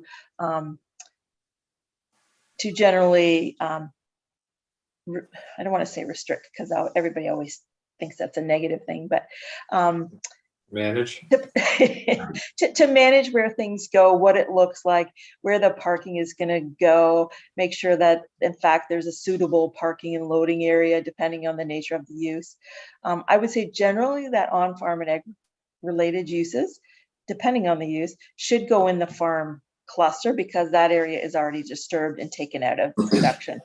Having said that, I think there is flexibility that, if somebody wanted to do something new and there was a spot located away from the farm building cluster, but made sense, because you got to remember, you still have to have frontage on a public road. You have to be able to get there without interrupting agricultural production, etc. So I think there are criteria built in, and good planning does not go out the window just because there is provincial framework to permit all these things. We still have other mechanisms and other policies to regulate it. Okay. Sorry, go ahead, Ryan. Sorry, three. That was my biggest concern. Like, I think diversification is the key to survival for a lot of these farms. I think that's fantastic. I guess it's just, what do they sacrifice in terms of, productive land in order to achieve that, which, you're saying with the site plan controls, we might be able to offer a little more guidance and not lose our production land in that sense. Mm-hmm. Yeah, through you, Chairman Graham, to members of council, I think the use of some planning tools to regulate on-farm and ag-related uses is appropriate, just because it doesn't leave it wide open. With a zoning bylaw and or site plan control, we can then make sure that we do have enough on-site parking for the use, that if there's new buildings, they're placed appropriately. We can manage stormwater management if we need to. Those types of things can be regulated in the best interest of the community at large. It can deal with, do we need a traffic impact study depending on the nature of the use? Like, those are not things that we necessarily are looking to apply for all uses, but in some uses, they may be appropriate. I had a question on the same sort of subject, and I see your hand, Councilor Morris, so I'll come to you right after, okay? So with regards to that 2%, I mean, there's a wide diversity was the absolutely appropriate word, Councillor Huntley, that there is, it is done on purpose to allow for that creativity and entrepreneurship to sort of create these opportunities to sustain the agricultural community for all the reasons that we just mentioned before. They need all the help and opportunities they can get. With regards to that 2% of farm area, that farm area, could you clarify exactly the extent of what that means? And I also, and sort of the follow-up question on that, based on some of the earlier comments on discussion, is that, like, for instance, with regards to like the storage of you know, whatever, boats or something of that, seasonal, whatever, vehicles, you know, that could occur in a farm facility that's not being used for a farm purpose without taking it out of the seasonal use of that facility. But if, you know, unless they're feeding, you know, livestock with hay and stuff like that, and, you know, but they don't have a lot of storage or machinery these days that are stored there, or they could work with partnerships across other farms to utilize their machinery rather than, you know, having their own on site. So, like, is the utilization of an existing facility considered a component of that 2%, and then also just a further definition of that 2%? Through you, Chairman Graham, to members of council, I will answer your second question first. I Okay. believe that existing buildings are considered part of the 2%. Okay. Okay. I Mhm. believe, and other planning staff can correct me if I'm wrong, but I believe the 2% is of the land holding. So the entire property, the boundaries. Yes, of yes, the property. So if it's 100 Yes. acres, it's 2 acres, for example. yes. Okay. I would agree with Very that. good. Okay, Councilor Moore. Sorry. Yes, Nope. I think if we take all this away, then the farmers that aren't making any more than bread and butter will have nothing to subsidize themselves with. Mhm. Now, there's some of it I don't think we really need on a farm, but you either take it all or you either leave it all or you don't. But I just think like the farmers that have like 15 cows, they can't live on that. No. So they're subsidizing themselves with having some of this extra stuff. Mhm. So we're kind of caught in the middle. If we take it away, then they have nothing. It's just something to think about. Mhm. No, I don't think I don't think with regards to the recommendations that are before us on the screen right now, I think there's probably more concerns about maybe I'm misinterpreting some of the concerns but there's been lots of discussion about this at the county, in a myriad of different reasons, and from OPAs that we've reviewed from other townships as well. And there's been concerns, but there's also been, you know, a lot of enthusiasm and excitement for the opportunities that, you know, COVID has created for the attention of the agricultural sector, not just for food production and sales, but also just other, you know, outdoor recreation and tourism opportunities that are, you know, have been the few and far between that have been feasible to occur during the whole pandemic. So that's a good news story. And I think that with the, you know, they might seem overly vague, and there are inevitably going to be certain things that, you know, we don't think of due to the open nature of some of the regulations and things like that, but those could be addressed. And I think, as Councillor Huntley mentioned, fairly well enforced through site plan approval, which is what's being recommended here. So I think the recommendations provide that sort of vaguity with still some of that management potential, or at least consultation. So I don't have much more to add beyond that, and I think that the recommendations are appropriate. Do any councillors have a comment on the recommendations specifically when it comes to the subject? Or Councillor Moore, were you speaking to some sort of change that you wanted to see in either of these two recommendations, or do they sort of provide that opportunity that you're talking about for preserving? Yeah, I kind of think we have to preserve some of it so that people can exist. Yeah, so I guess my question is, I kind of think that they're vague enough to do that. Is there any of the language that you feel is maybe a bit too confining that you might want to change, or happy to talk about that? No, not really. Like I Okay. say, there's a couple things that I don't really think are farm related at all. Sure. But at the same time, I know they're subsidizing their own income. So how do you take that away? Yeah. You want them to Fair farm enough. or you don't want them to farm, right? And a lot of the people in this area can't farm big. No, absolutely. If I may Any other- suggest too, Chairman Right. Graham, Mhm. part of, I think,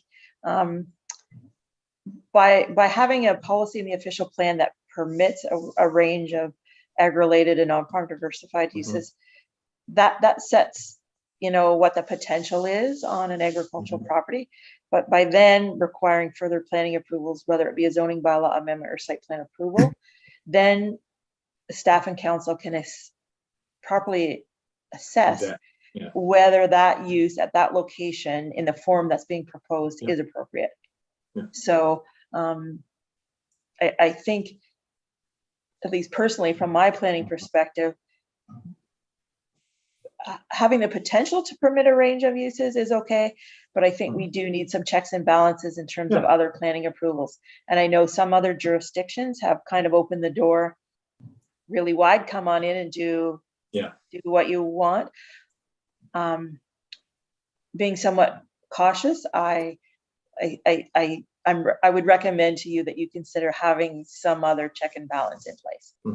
And that would be the site plan approval process is what Yes. we're talking. Yes. Yeah. And I our think zoning that bylaw also amendment. that also adds an element of transparency and publicity to the process as well. So there's not, just,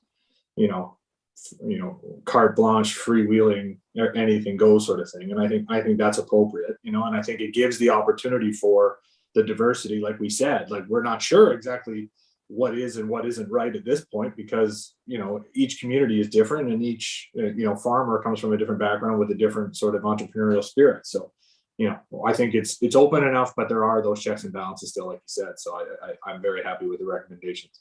Councillor Huntley, did you have another comment? I did actually. So Okay. through you, Chair and Ms. Ellis, like just a couple around the accommodation ones.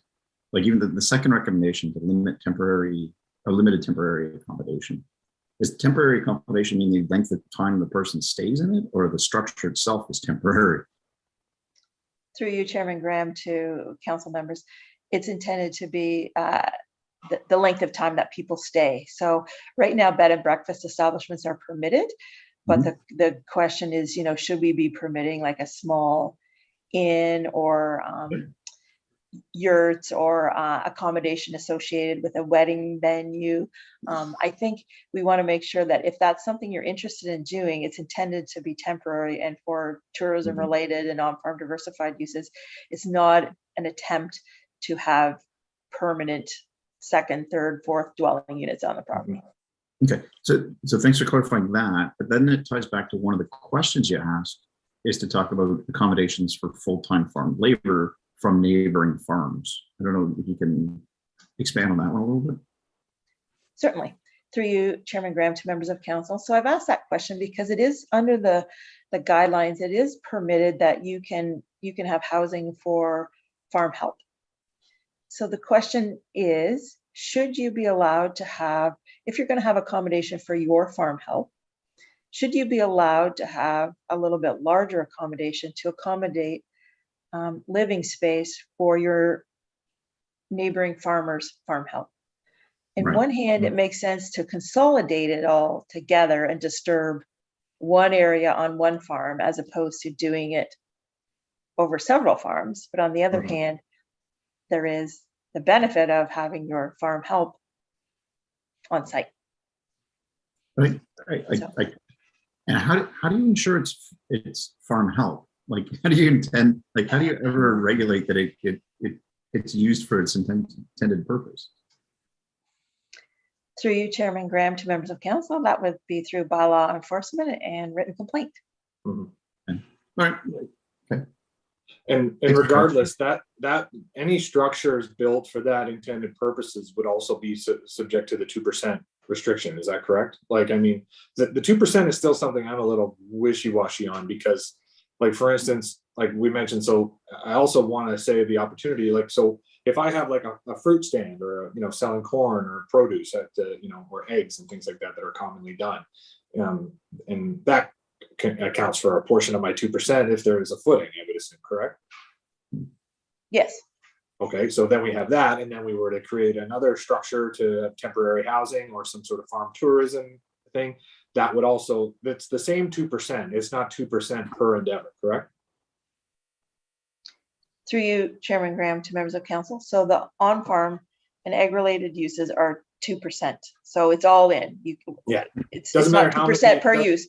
It's things, all in. So 2%. having said that, though, the farm produce stand, if you're selling stuff you're growing on your own farm, That's Mhm. separate because that's permitted as of right. Right, okay, so Okay, that, so if you're that's what I was- bringing in, yeah, if you're gonna bring in peaches from Niagara and you're gonna bring in, Correct, you right, know, smoked fish from Thunder Bay and all, Mhm. that's different. right. More of a store footprint is what you're saying. So, Exactly. or, you know, it like should, I know there's a million regulations against it, but an abattoir, for example, right? Like that could be, that's a 2% component to it. And then you could have a residence and that's a better maybe example of the 2% composition, right? Yes, through you, Chairman. Grubbs, members of council. So the house is not, the house would be permitted on the ag part of that, right? It's not in the 2%. Not If it's the it house wa- for the farmer, if you're, Right. any, That's not what I'm talking about. Okay, The rental house or the house for the temporary laborers. is Yes. what I was, okay. that example, right? Yeah. Okay, very good. So I think I understand that now. I think that's a little better. Any other, Councillor Huntley? No, I'm good to move the recommendation. Very good. Councillor Moore, are you good to second? I am. Okay, very I'll good. So second we it. have a mover and a seconder, recorded vote, Cindy? Councillor Huntley, Yes. Councillor Moore, Yes.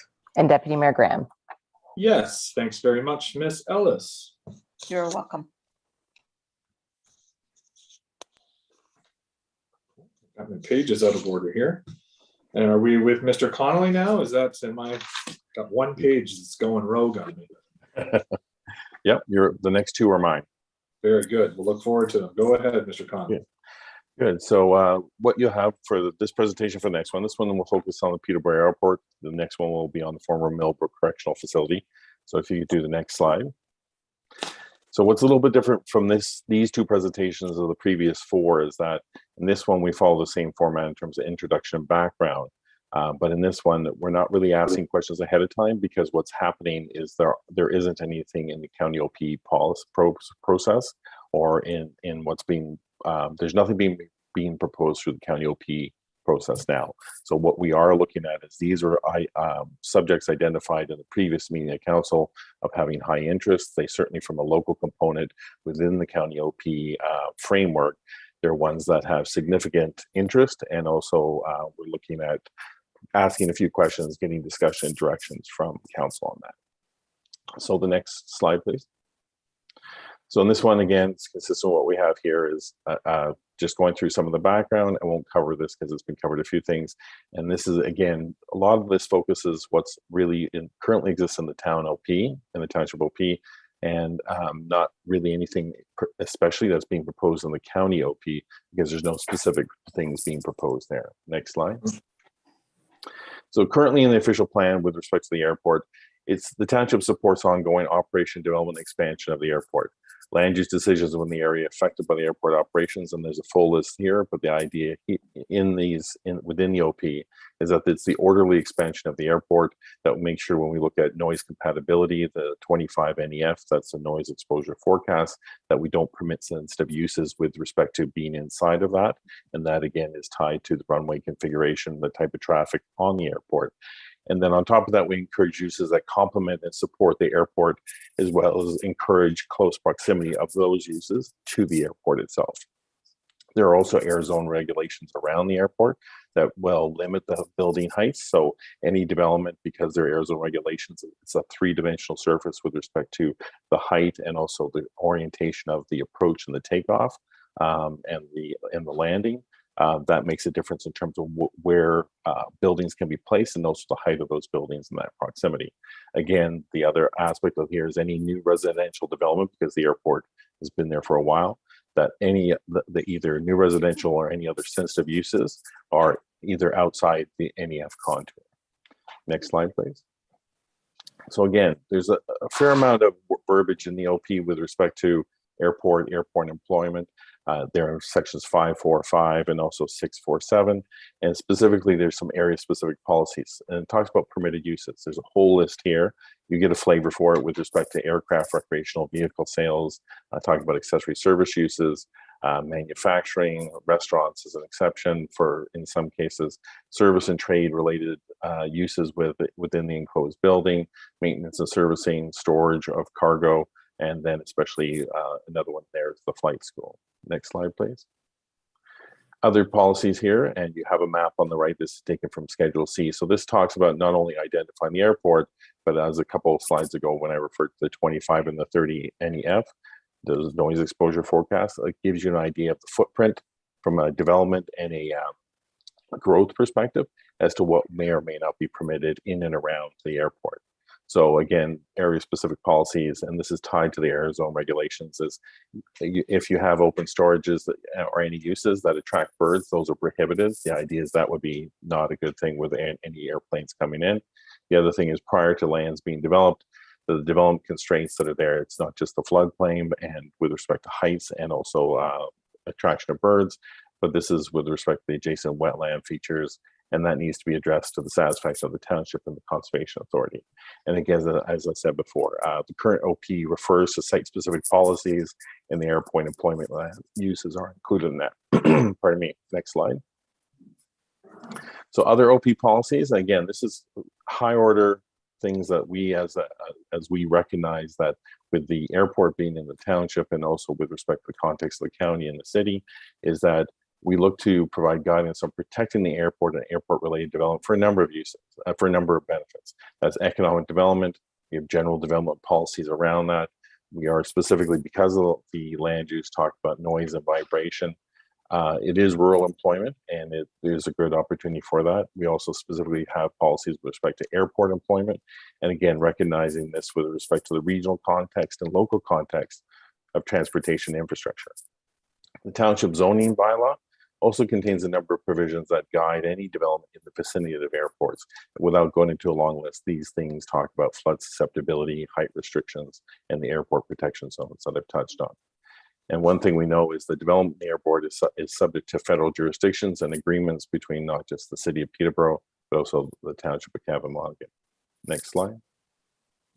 So these policies and provisions reflect the importance of the airport to the township, but also its role as a strategic asset, not just locally, but also regionally. And again, the airport supports transportation and business activities for the city, but not just the city, the region as a whole. Next slide. There's a map showing the actual lands themselves. That map I generated using county GIS that shows the specific area is lands owned by the city of Peterborough. There's a bit of an orphan one up towards Airport Road that's just owned for the city for some of the servicing that goes into Major Bennett. But this is the idea here is that the airport is owned by the city, and Peterborough is located, city of Peterborough, and it's located in the township, but also is tied to the county. Next slide, please. So we have an airport agreement. The current airport agreement really outlines the administration and operation of the airport. The current one signed in December 2012 reflects the expansion project of the airport master plan. That was in 2009, and it applies to what all they have identified in that agreement as the airport lands. It's a 3-page agreement. The city administers planning and building permit requirements for aeronautically related development, as well as providing fire protection and policies around that. It does not include or address the Peterborough Airport Strategic Development Plan, which the airport actually developed in November 2017. So that's something that would need to be updated. Next slide, please. Other airport-related activities that council is aware of, that in early 21, and I brought a report to council on this, was that the city established an Airport Strategics Initiatives Committee, and that it did not include any county or council representation. The only caveat being that from time to time, where issues are identified of county interest, they may or may not be brought into that. Again, no township representation on that. Next slide. Further things in terms of airport related, as the airport develops over time, servicing will need to be updated and keep pace with the current and future growth. Airport servicing remains a concern where any upgrades or changes to the system will require approval of the township. It's pretty much understood now that the capacity, the water and sewer capacity at the airport are challenging at times, and in some cases not really meeting up with demand. The original airport agreement focused on how the city is to manage activities, and as I identified before, with respect to building permits and fire protection. Next slide.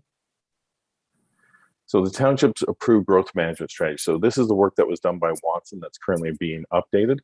Reference from that recognize the airport is a key driver to many of the surrounding businesses and the overall economic activity of the region. The GMS also recognizes that the large amount of rural employment land around the airport remains vacant and has for a number of years due to a lot of its development constraints and also the increasingly protective environment designations and policies of which we heard a lot of in the earlier presentations today. So through the rural employment review, and this is through the growth management strategy, it suggested that most of the employment lands adjacent to the airport with significant constraints be removed and additions directed to the land at Brown Line and Airport Road. So this is the recommendation lifted from the current GMS that council you approved, but that is being updated. But as part of the update, we will be looking back at the lands and the recommendations that were there in the existing report and make sure that they reflect not only the discussion today, but also take a look at how it is in the context of the policy from before.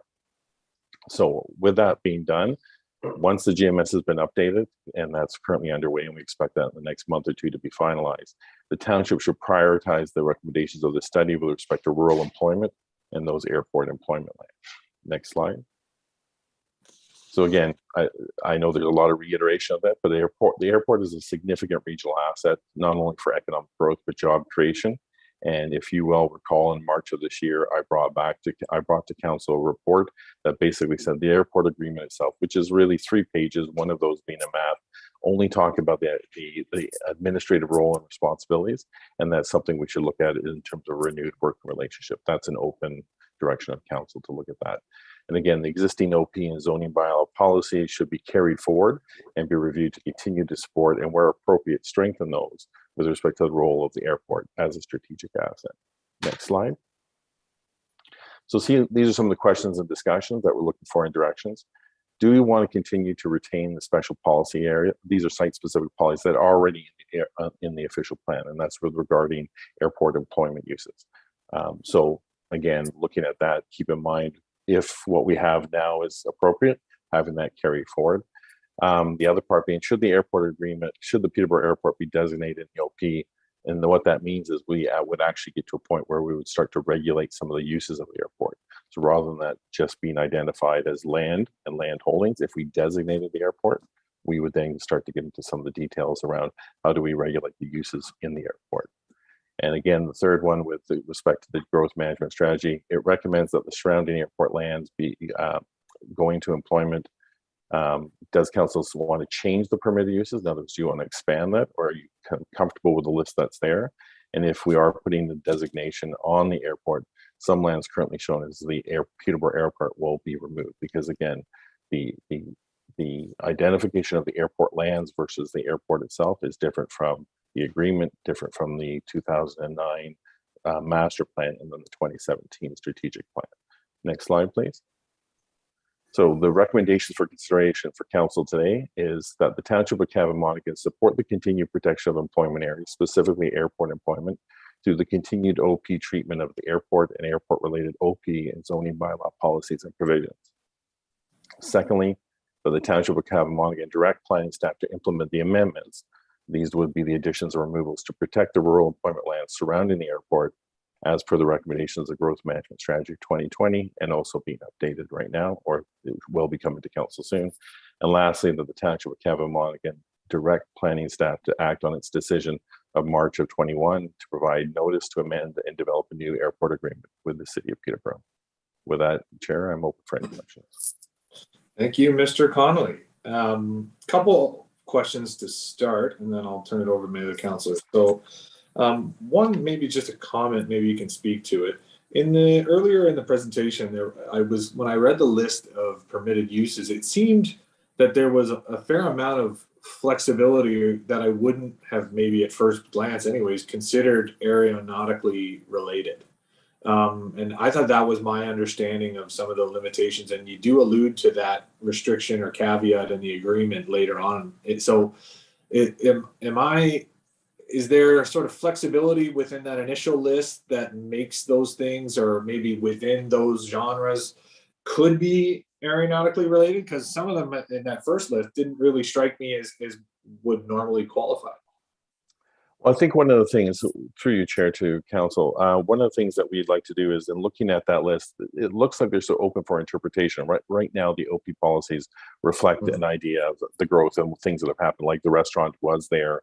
It isn't there now, as I understand.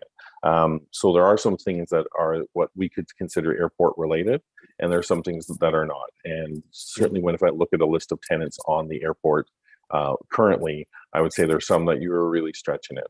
So I think from our perspective, we would look at the lists here, being comfortable with it, unless there's some specific ones that you feel should be off. We would look at how would we make sure that these uses continue, and with the idea that the airport should be focusing on airport related, aeronautical related type of uses. Because if you have a use that's there that should go, that could be anywhere else in the township or in the county, it should be there. And so from here, again, the recreational vehicle sales, that's probably one that stands out a little bit. But it's the automotive, aircraft, and recreational. That's how it's treated within the official plan as a sort of group of those type of things that could be more restrictive. Manufacturing assembly, some of those, again, that's work that's going on. So if there are some specific things that you would like to see off that list, we could certainly look at it. But there aren't too many that I would consider too far afield. But I think the intent here is to have the airport focus on those airport related. I think Patty's got the list up there. Yeah. No, I guess my question is, and I'm not sure, and council will have to decide about what to do with that list, I guess. But I think it also pertains to, or maybe should pertain to, exactly what the lands are that we're talking about, because there are lands, to the east of Airport Road that are considered airport lands and that I believe are covered off in some of these agreements. But, so I wouldn't want to think that we're limiting, the aeronautical or the use of the lands that are available. But as you just mentioned as well earlier in the proposal, there's a ton of constraints from an environmental nature on a lot of those areas as well, right? So when it comes to the environmentally sensitive nature, I don't think there's much of an appetite to sort of keep those as they were. And I remember doing that process. It was more of a, well, there's these sorts of little fractions of what was originally considered potential lands that we now know that from updates in mapping and updates in analysis and different provincial legislation have tremendously confining environmental restrictions that really don't warrant the potential, or don't, from a planning perspective, have the opportunity to be capitalized. And that was sort of the catalyst for moving those lands into areas where they could be.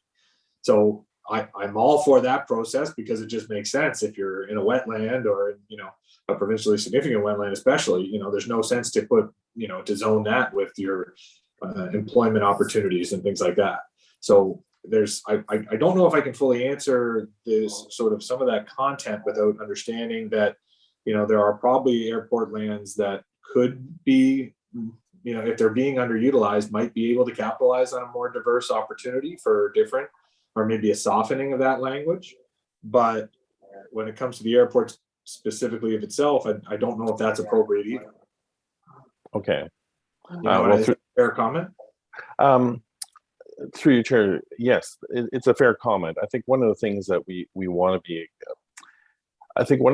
do is be tight in terms of where the airport and where the airport lands are. Again, it is such an important strategic asset. So we also want to have the type of uses around it, if not on the airport lands specific. In other words, where there is the facilities for the, for flights, for aeronautical travel, that sort of thing. Because we get into this discussion a lot of the times about what is federally regulated. We have no say in that.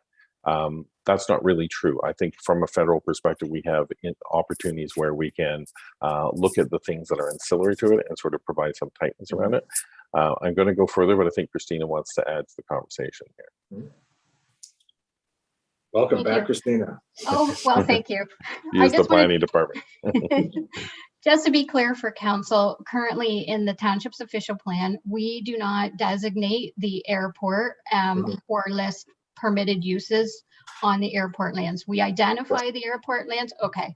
But the permitted uses that we're talking about are on the surrounding abutting lands. Okay, perfect. Thank you. Yep, perfect. Thank you for that distinction. I appreciate that. So I think the idea is that if we were to designate the airport, we would start to get into the idea of being able to dictate the type of uses. And I think with the list you have here, these are the type of uses we see as complementary to the type of uses around the airport. Okay. Questions from members of council? I don't see Kathy. I don't see your hand up. Ryan, you're still good? Yeah.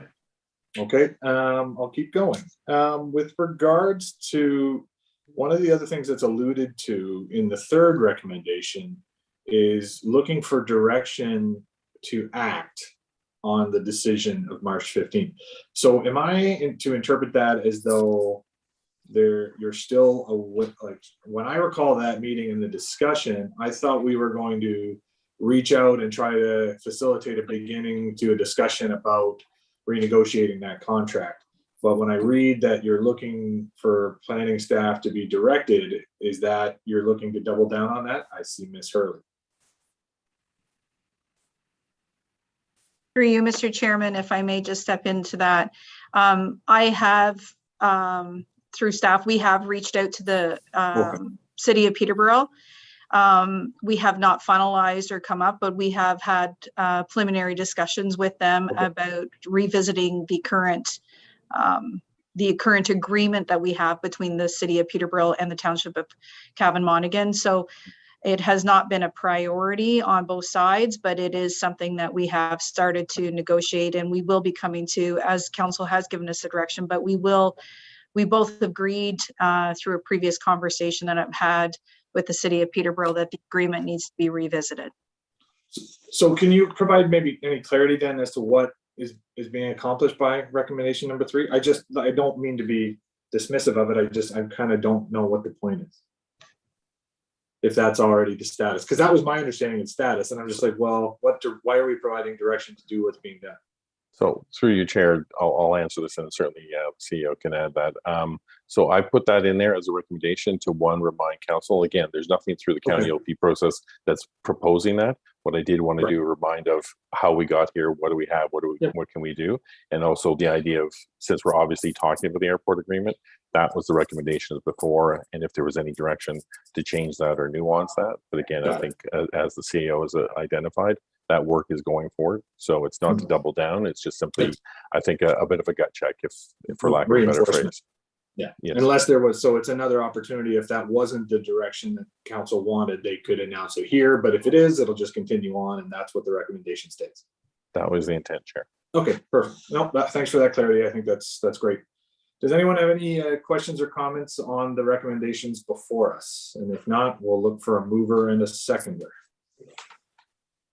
I'll move. Councillor Huntley, so moved. I can second be a it. second. Kathy, you're going to second it for me? Great. And I will. we'll take a recorded vote then. Oh, sorry. Did I hear someone? No. So that's moved by Councillor Huntley, seconded by Councillor Moore, and recorded vote. Ms. Page. Councillor Moore, Yes. Deputy Mayor Graham, Yes. and Councillor Huntley. Yes. Excellent. That is approved. On to the next one, Mr. Conlon. Next and last, probably not the best, but certainly it's the last. So with this next one, again, much like I said before, this is dealing with, there are no specific policies being proposed in the county OP, but again, this is an area that's very important to the local component in terms of the official plan. So this is the former Millbrook Correctional Facility as it's worded in our OP. Next slide. So again, much like I said before, this is to sort of cover what we have, how did we get here, and what can we do. Next slide. Next slide again. So right now, with respect to the official plan, the site of the former Millbrook Correctional Facility represents a key development opportunity for the township. The current OP addresses the facility in section 4.5 and has its own Millbrook Special Development Area, so it's identified within the OP. Briefly, what it says in the OP is it encourages redevelopment of the site subject to the specific policies permitting. Residential uses may include special needs, seniors, long-term care, and retirement homes. Institutional uses may include education or healthcare related uses, and employment uses may include research and development, business and professional offices, and conference center. Next slide. And again, the intent is that's a special policy area. And so the idea is that any development proposal, whatever that would be, will require a comprehensive development plan for the entire property, which will establish the parameters through pre-consultation. That's the existing OP policy. So in addition, the development plan would include a strategy that recognizes the location of the lands within the Oak Ridges Moraine and especially in the source water protection area, because you can't ignore the fact that as much as it is a unique property within an urban within the urban settlement area of Millbrook, it also has these very tight and restrictive conservation measures in place through the Oak Ridge Marine Conservation Plan and source water protection. The site is uniquely situated relative to the rest of Millbrook Urban, settlement area because of its location on the western extent of it. It more or less defines the western boundary of Millbrook as you're going west.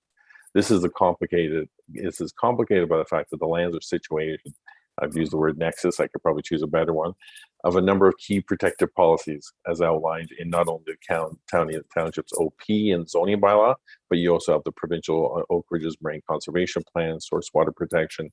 We're blessed with the growth plan as well as the provincial policy statement, all those other provincial policies we've been talking about.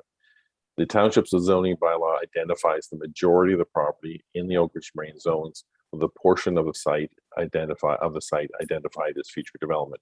So complicated in terms of not just the policy regime, but also the zoning is mixed there. Next slide.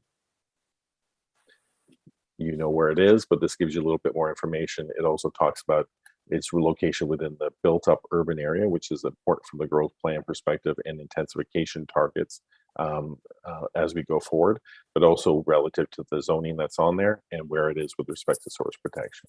Next slide. So the province of Ontario owns and manages the lands that comprise the facility. The site is managed by Infrastructure Ontario and administers all the contracts and matters related to the demolition and other environmental works. The facility was closed in 2003 and the buildings were demolished in 2015. As part of that demolition work, Infrastructure Ontario commissioned studies to investigate any possible contamination. The specific details are there, that it's similar to providing a record of site condition, but it falls under a MOECP regulation 15304. As the Director of Public Works presented at our last regular council meeting, that over the years, township staff have reported to council regularly on the results of the investigation and any potential contamination of the site. Next slide.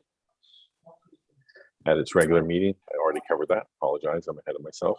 As a result, council directed staff to meet with the provincial ministry staff to ensure testing continues on the site and the municipal wells as well as looking at any liability to future testing and treatment of the municipal supply wells.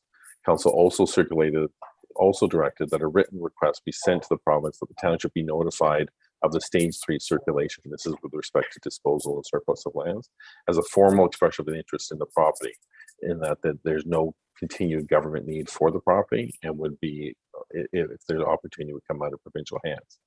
Given that redevelopment of the property is encouraged within the existing official plan, ownership of the property is a consideration when determining the shape and form of what that redevelopment would be. If the township secures the property, as we have expressed interest, it would be in a position to better determine the parameters of any comprehensive development plan, tying this back to the official plan and the current policy. Next slide. So the township's approved growth management strategy, as identified before and adopted by council in 2020, identify broad locational options for future urban expansion. According to that study, this site, among others, is recommended as a potential site to meet Millbrook's future residential and commercial needs. That's not only with respect to the ideal location of the property, but also that portion of it's in the built-up urban area. Part of it is zoned future development, but also that when you look at the surrounding area, it would be good from a compact urban form to be able to meet those needs. It's also recognized that a portion, I already covered this, apologize, I'm ahead of myself in my own thing. As such, any development or non-development, let's say, on these lands will have an impact on how the township satisfies provincial intensification targets. Next slide. So the future of the site with its unique situation, the policy context, is going to receive a great deal of attention. It already has, and scrutiny from various groups that have diverse perspectives on what should and should not be considered redevelopment, and whether that's the uses that are in the OP as outlined in one of the earlier slides, or really with the idea of looking at parkland protection of this unique property. The current complex policy regime anticipates and encourages redevelopment through that comprehensive development plan. So whether or not the township is successful in securing the property, an appropriate and inclusive land use planning process should be established that provides opportunities for public consultation to develop a common vision for the property. Next slide. So questions, no questions, discussions, just because we want to get to the next slide. So recommendations that's coming from staff to council, I'll list them here, is that Township of Cavan-Monaghan again continue to express his interest in securing the property and determine the acceptable terms and conditions for such an acquisition. Again, that Township of Cavan-Monaghan direct planning staff to develop the appropriate land use planning process that will establish the parameters of that comprehensive development plans as a means of council to develop a vision for the property. And then lastly, that the current OP policies be maintained until such time as the land use planning process and the vision has been considered and approved by council. With that, Chair, open up for any questions. Thank you, Mr. Connolly. So first things first, Councillor Huntley. All right, through you, Chair. I'm not quite sure where to start. There's a lot you kind of said pretty quick there. It's Sorry. No worries, no worries. It's like a job interview. Yeah. The one question, well, I got a couple, but one question is, one of the bullets on the previous page, I think it is, page 172, maybe two back. That one right there. Yeah. The current complex policy regime anticipates and encourages redevelopment through a comprehensive development. What does that mean in English?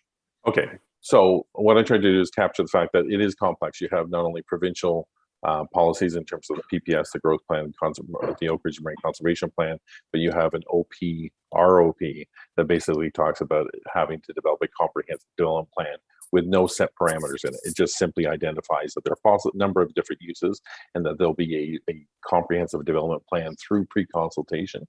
So it's complicated by the fact that there isn't much detail there. So that's what I intended to. If I got away from that, I apologize. So what you're really saying is there's a lot of restrictions and you got to be aware of those restrictions when you do anything. There's a lot of spaghetti on the map, and there's a lot from a policy and also visual perspective, and that's the thing that we have to sort through. So it's tough to thread the needle as to what is there, because again, you have source protection, Oak Ridges, the restrictions that are there. You have the idea that OP is encouraging redevelopment, but you also have diverse local opinions as to what that redevelopment should be, whether to keep it as a park or with the idea of having long-term health care, any of those type of seniors apartments, that type of thing. Okay, so second question, if I may, is then your second recommendation then is that planning staff to develop an appropriate land use planning process to establish parameters of comprehensive development plan. So does that mean you're going to actually conduct the public input sessions to find out what is going on? Like, I'm not sure what that one's meaning. When I first read it, it sounds like planning staff is going to come up with a good use for that land, and like I'm not sure where the back and forth is on that one. Sure. So through the chair to Councillor Huntley, the intent there is that right now we have an OP policy that talks about it's ambiguous in the sense of it provides a bit of an idea of what a comprehensive, that should be a comprehensive development plan, but there's no meat on the bones. So proactively, in the sense that we have identified that the township would like that. The land is being divested at some point by the province. I'd like to proactively, as staff, put together what we consider the appropriate planning process in the ahead of a pre-consultation, with the idea of what would we like to see as a process that would satisfy that comprehensive development plan. That's the intention there. In other words, rather than just leaving the words and being reactive when it comes forward, I'd rather put some meat on the bones from a staff perspective. But if we don't know what it will become, how do you plan for it to become something? Through your chair to Councillor Huntley, we don't know what the end use is, but we can certainly lay out a process as to what that would look like with respect to public consultation, developing a vision, that type of thing. So that we can at least put a little bit more definitive idea as to what that means. Right now, I would think that if I were to come to council and specifically present, here's our comprehensive development plan with, I like it, I don't like it, approve, disapprove, that's not going to be adequate. I think what we'd like to do is put those type of parameters together, what would need to be consideration. We have an idea of what the policy parameters are in terms of Oak Ridge Marine and source protection. We could at least have an idea of how we would navigate that process ahead of any specific discussion or proposal. Can I interject with another question just to clarify that, Ryan, before you go on to the next one? No, go ahead. Please. So, John, I'm hearing a couple different things. I understand the complexity, like we see the maps, we see all the color. I'll be as simple as that. Complicated. Other complications is we've been asking about acquiring it, and there's a process that's taking years and years and years and years and years to go through, and we know where we're at in the process of that. We're not sure when our kick at the can will present itself at all. We believe everyone assumes always that it's going to be sooner than later, and it never is. It just time continues to pass, et cetera, et cetera. So when you're answering Councillor Huntley's questions, I too have questions about what this comprehensive development plan, if now's the time to be doing that, but also B, what that is. So you mentioned that what the development plan could be is a process by which, should it come available or should we acquire it, we will have the structure to the process that we will follow to make decisions regarding its development. And that's a process. So to me, okay, well, knowing that it is probably inevitable in the next, let's say 10 years, possibly, that some sort of ownership potential will become available to the township. So we will have established a process by which that will be considered and then move forward with it whenever it comes available. So that's kind of like foundational one. But if a comprehensive development plan is sort of a, like maybe an ideal or a white picket fence, what we would like to build in the lands that are available with all of the caveats and all the restrictions and all the policies, which one is it? Through your chair to the rest of council, the intent there was to put some more meat on the bones, but from the standpoint of understanding what the process is and the idea of providing something back to council ahead of time to say, this is how we see that we could work out what would be a comprehensive development plan. So these are the policies, sort that out, have some of those discussions earlier and come back with an idea of what we mean. So rather, as it stands now, whether it was the town that had it in terms of ends up with the property or somebody else ends up with the property, we would be making it up at that point. Now, I don't mean making up as in sort of just pulling that out of the air. I think the idea is we'd like to put some rigor in an idea of transparency as to what would we expect, whether that was ourselves as the township as the owner or some other party. So with that, that's what it's intended to do, is to lay out a little bit more of what would we be asking for, what would be the process to be followed, and bring that back to council to see if you're comfortable with that. Because as it is right now, it's a bit of a blank slate. Right. So I'm not sure is it Patty who's running this today? I think it's Patty. If she could go just to the recommendations, because that's sort of what I'm talking about it, and just for the sake of structure. So I kind of hear what you're saying, John. I think the depth to which I would endorse a comprehensive development plan is really conditional on, like, I don't want staff to invest like current work or take, with the limited time, we're already spread very thin with the amount of work that's going on now. To add a very comprehensive sort of pie in the sky project to it, yes, it's important, and yes, there's significant lands and it would be an essential portion of future development. But we kind of can't put our eggs in that basket, and we really don't know if it's going to be a fiscal feasible, let alone all of the limitations that it has in whatever the fiscal picture is going to be. But if you're asking if what you mean is to say, hey, we should talk about exactly what our approach to the inevitable opportunity will be, and in light of all those restrictions and sort of having some sort of framework, that to me is less work that can be done like between now and whenever that divestiture opportunity comes available. And I think is a much less burdensome endeavor than coming up with this ideal plan for something that we have no idea when is going to change hands, or even have the opportunity to change hands, or if we're going to be able to actually afford it if we decide that it's a viable opportunity. And there are things like when you talk about like the obstacles to servicing, for example, with the topography and the conditions and all of that, things like that could be a part of that development plan from an understanding as to what the implications would be, cost, et cetera. And that could be a part of the foundational thing. But if it was much further than that, I just feel like we're being overly, optimistic. Do you know what I mean? So through your chair to council, that's well taken, and certainly no one more than I knows just how busy we are and how burdened we are from an activity standpoint. So I certainly do appreciate that. The intent was not to, and I didn't put a time frame on here, so maybe my enthusiasm or the speed with which I'm describing this implies an urgency. There isn't. I do believe that we know at some point this is going to happen. I would rather, since we are planners, we like to anticipate a time in which that would happen. And I absolutely take to heart what you mean what you're saying with respect to right sizing the effort to what we know at this point. So I do accept that very well. That's a very good comment. And maybe if it read preliminary development plan, there's my P words again. It seems to be the fruit of the day. But, to me, that's where we're at. And that's far more reasonable than what we're like a comprehensive. There is so much, like, this is one of the most talked about things in the community, like all the time.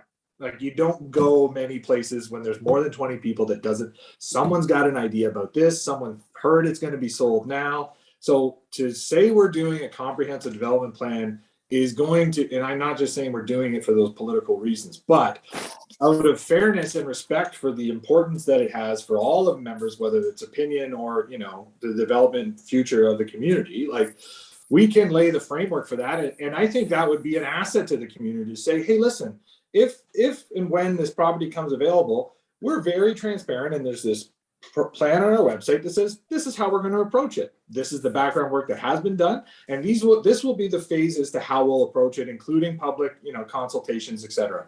So that process for development is transparent, is understood, can stop being questioned and, you know, ridiculed or not believed in. It's very straightforward. Here it is in your face. This is what we will be doing because we've thought about it and we believe it will be in the next not too distant future. Like I have full support and belief and trust in staff to work on that on a piecemeal basis. And then should it come as a surprise all of a sudden out of the ether to us, we'll at least have some of it started and then direct more attention to it because we'll know we'll need to. But, you know, I think that's a far better approach, both from a political standpoint, but also given the sensitivity of the subject matter and the importance it is in the community.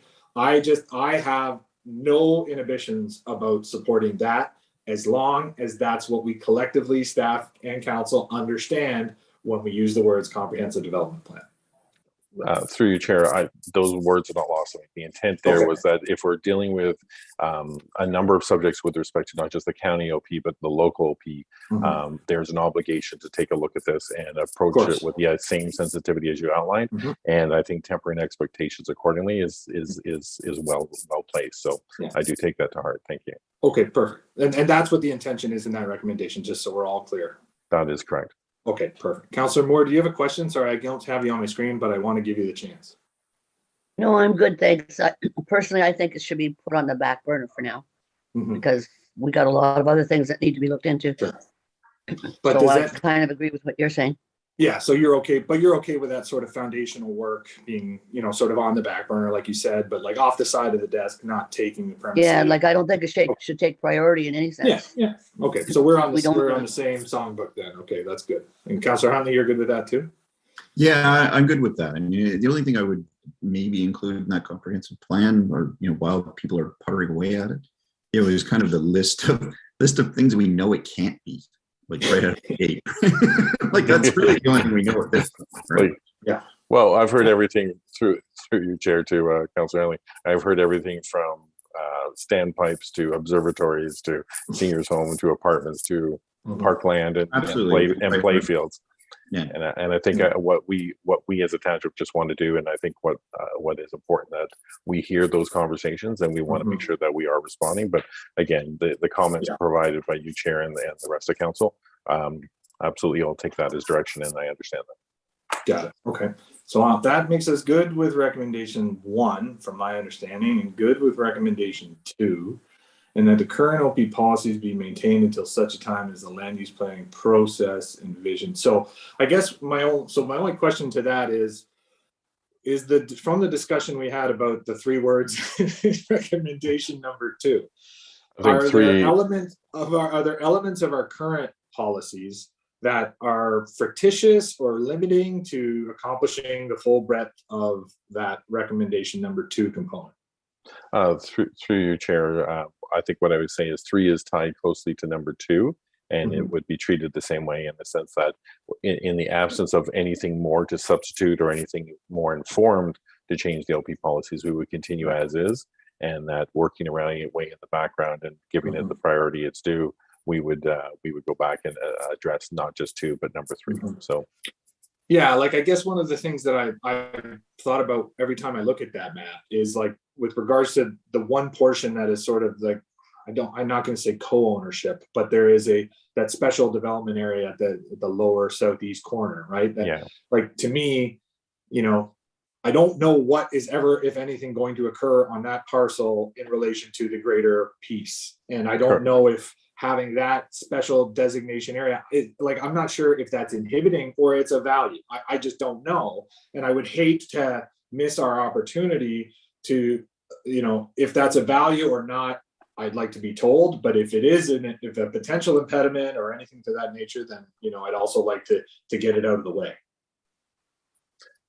Well, I think right now what we have is ownership is one of those issues. There is different zoning and the parcels are separated. Certainly in the GIS and the zoning, you have a chunk that's future development, and the other chunk, the balance is not, and it has all the Oak Ridge and Marine zoning on there. I guess the other part that should be aware, and that's what the slide presentation was trying to do, that when we get into other bigger discussions, that piece that is that southeast corner, which is identified as future development, that is part of our built up area. So when we go through the county OP process and talk about intensification targets that the province is looking for, that is part of the 2006 built up area boundary. That's a portion of it. That's sort of the westerly extent, which counts towards what I would call the denominator of land base to the intensification that the province is looking for.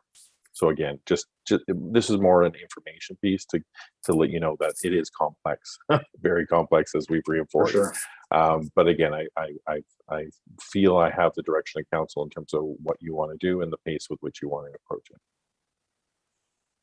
Okay, no, I appreciate that. So in other words, as we have it now with its designations or its current iteration in those documents, yes, you don't foresee any obstacles to that or impediments to that with being able to move forward with this OP endeavor and including the recommendation in number 2. Through your chair, I guess I would say I don't feel a sense of immediacy in that we need to change the OP policies. Okay. Any other questions or comments? I don't see any at the moment. Hold on, I'm just going to scroll, so bear with me. So I believe, if I'm not mistaken, that's sort of the end of the planning discussion in the last report. We need to approve these recommendations. I haven't forgot it. But before we do that, I had another question on sort of what brings us all here today. And that's, you know, there's a couple of decisions before us, right? So there's the consideration with regards to these, you know, final recommendations. But on the whole, the decision that we're going to have to make is, you know, with regards to our OP, but also with regards to the county OP and how those two documents will either overlap or coexist. And if I'm not mistaken, John, and I don't think you were here either because I wasn't here. I wasn't. I believe there was a previous report before council or a previous discussion at the previous iteration of council that talked about sort of the macro consideration of having our OP in conformity with the county OP. Is that correct? Am I remembering that correctly, despite neither of us being here? So through your chair to council, I'll have Karen sort of step in here because she did also the report. So the report that was that in August of 2017, Brian Weir and Ian Mudd made a presentation from the county, made a presentation to the Township Council today, and that in October is with respect to the county OP process going forward, but also with the idea that the option of having the township join in on the county OP, and the direction in October of 2017 as council the day gave direction to staff to start to participate. And you've seen all the hard effort and the work that's gone into the work in over the last 4 years. But maybe Karen, perhaps you can add some more detail to that.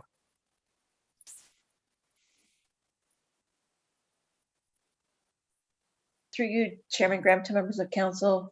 So Mr. Connolly is correct that council of the day made the decision to have the township join the county official plan. Just to be clear, with that direction, that means if we continue on this path, that when the new county official plan is approved, Cavan Monaghan's township official plan will be repealed. So there will be one official plan for the county of Peterborough. Cavan Monaghan will be within that plan, and that we will have similar policies in some respects to the other municipalities, but there will also be a local component that applies to Cavan Monaghan only. So that direction was given by council of the day with the understanding of the pros and cons that were espoused by county planning staff, with the information provided in the report that I did, and with the full understanding that council has the ability to change their mind and opt out at any time up until the approval of the plan. Okay, Excellent. So, okay, in the light of that, I'm gonna add I'm gonna add a separate motion, but let's just I just wanted to have that discussion before we signed off. So first things first, let's get a motion for these 3 recommendations with regards to this report, and then I'm gonna put forward another motion. And I have another question, Mr. Connolly, before I do that last thing, but we'll get these 3 things off the table before us. Can I ask for a mover? Councillor Huntley, and I'll be the seconder. Kathy, you can just stay on the phone. Can I ask the clerk for a recorded vote? Deputy Mayor Graham, Yes. Councillor Huntley, Yes. and Councillor Moore. Yes. Excellent. So that carries. So then, in light of that, John, so my follow-up question on that is, I just, it's that the decision of how we move forward is a big one, and I am trying to be I'm as respectful as possible as to the integrity of and all the work that staff have put into this analysis. And I think this has been a very educational and well thought out endeavor today. And obviously, it's been quite a few hours, so I'll try to get out of here as soon as we can. But with regards, so I think one thing that I think would be helpful for this current council, for those of us that weren't here, would for that report about the previous discussion about whether to or not to fold in, that come before this iteration of council and maybe be reviewed by staff to see if all of the contents of it are still current given the changes in legislation, et cetera, if that's possible. And that come forward at a future council meeting for discussion and just maybe update if possible. But then also my question would be, I mean, there have probably been a ton of changes, so I'm not even going to put a timeline on. Obviously, there's a deadline for when we need to make these decisions with the OP, but the idea with that would be, in the next few months, you would get back to council with that report and any updates that might be required. But also in that, when that was done, was there actually like a legal, opinion or a legal analysis provided by our council of the day for, the implications of going forward one way or the other? Maybe that's a question for Ms. Ellis or maybe Yvette, if possible. Through you, Chair, I would talk to Karen, who was here at the time.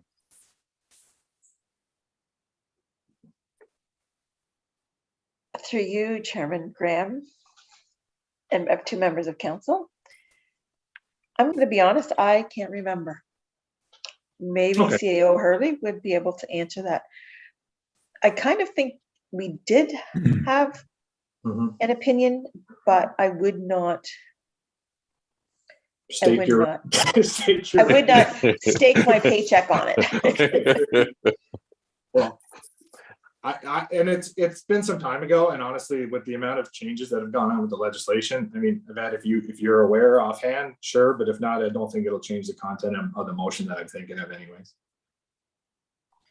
Through you, Mr. Chairman, to council, I'm sort of with Miss Ellis. Mhm. I don't believe we had a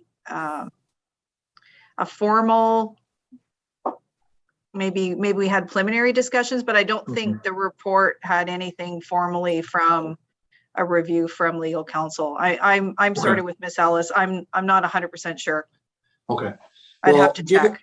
Given the gravity, and like I said, since we've seen in some of the earlier reports the abundance of changes in legislation, et cetera. So,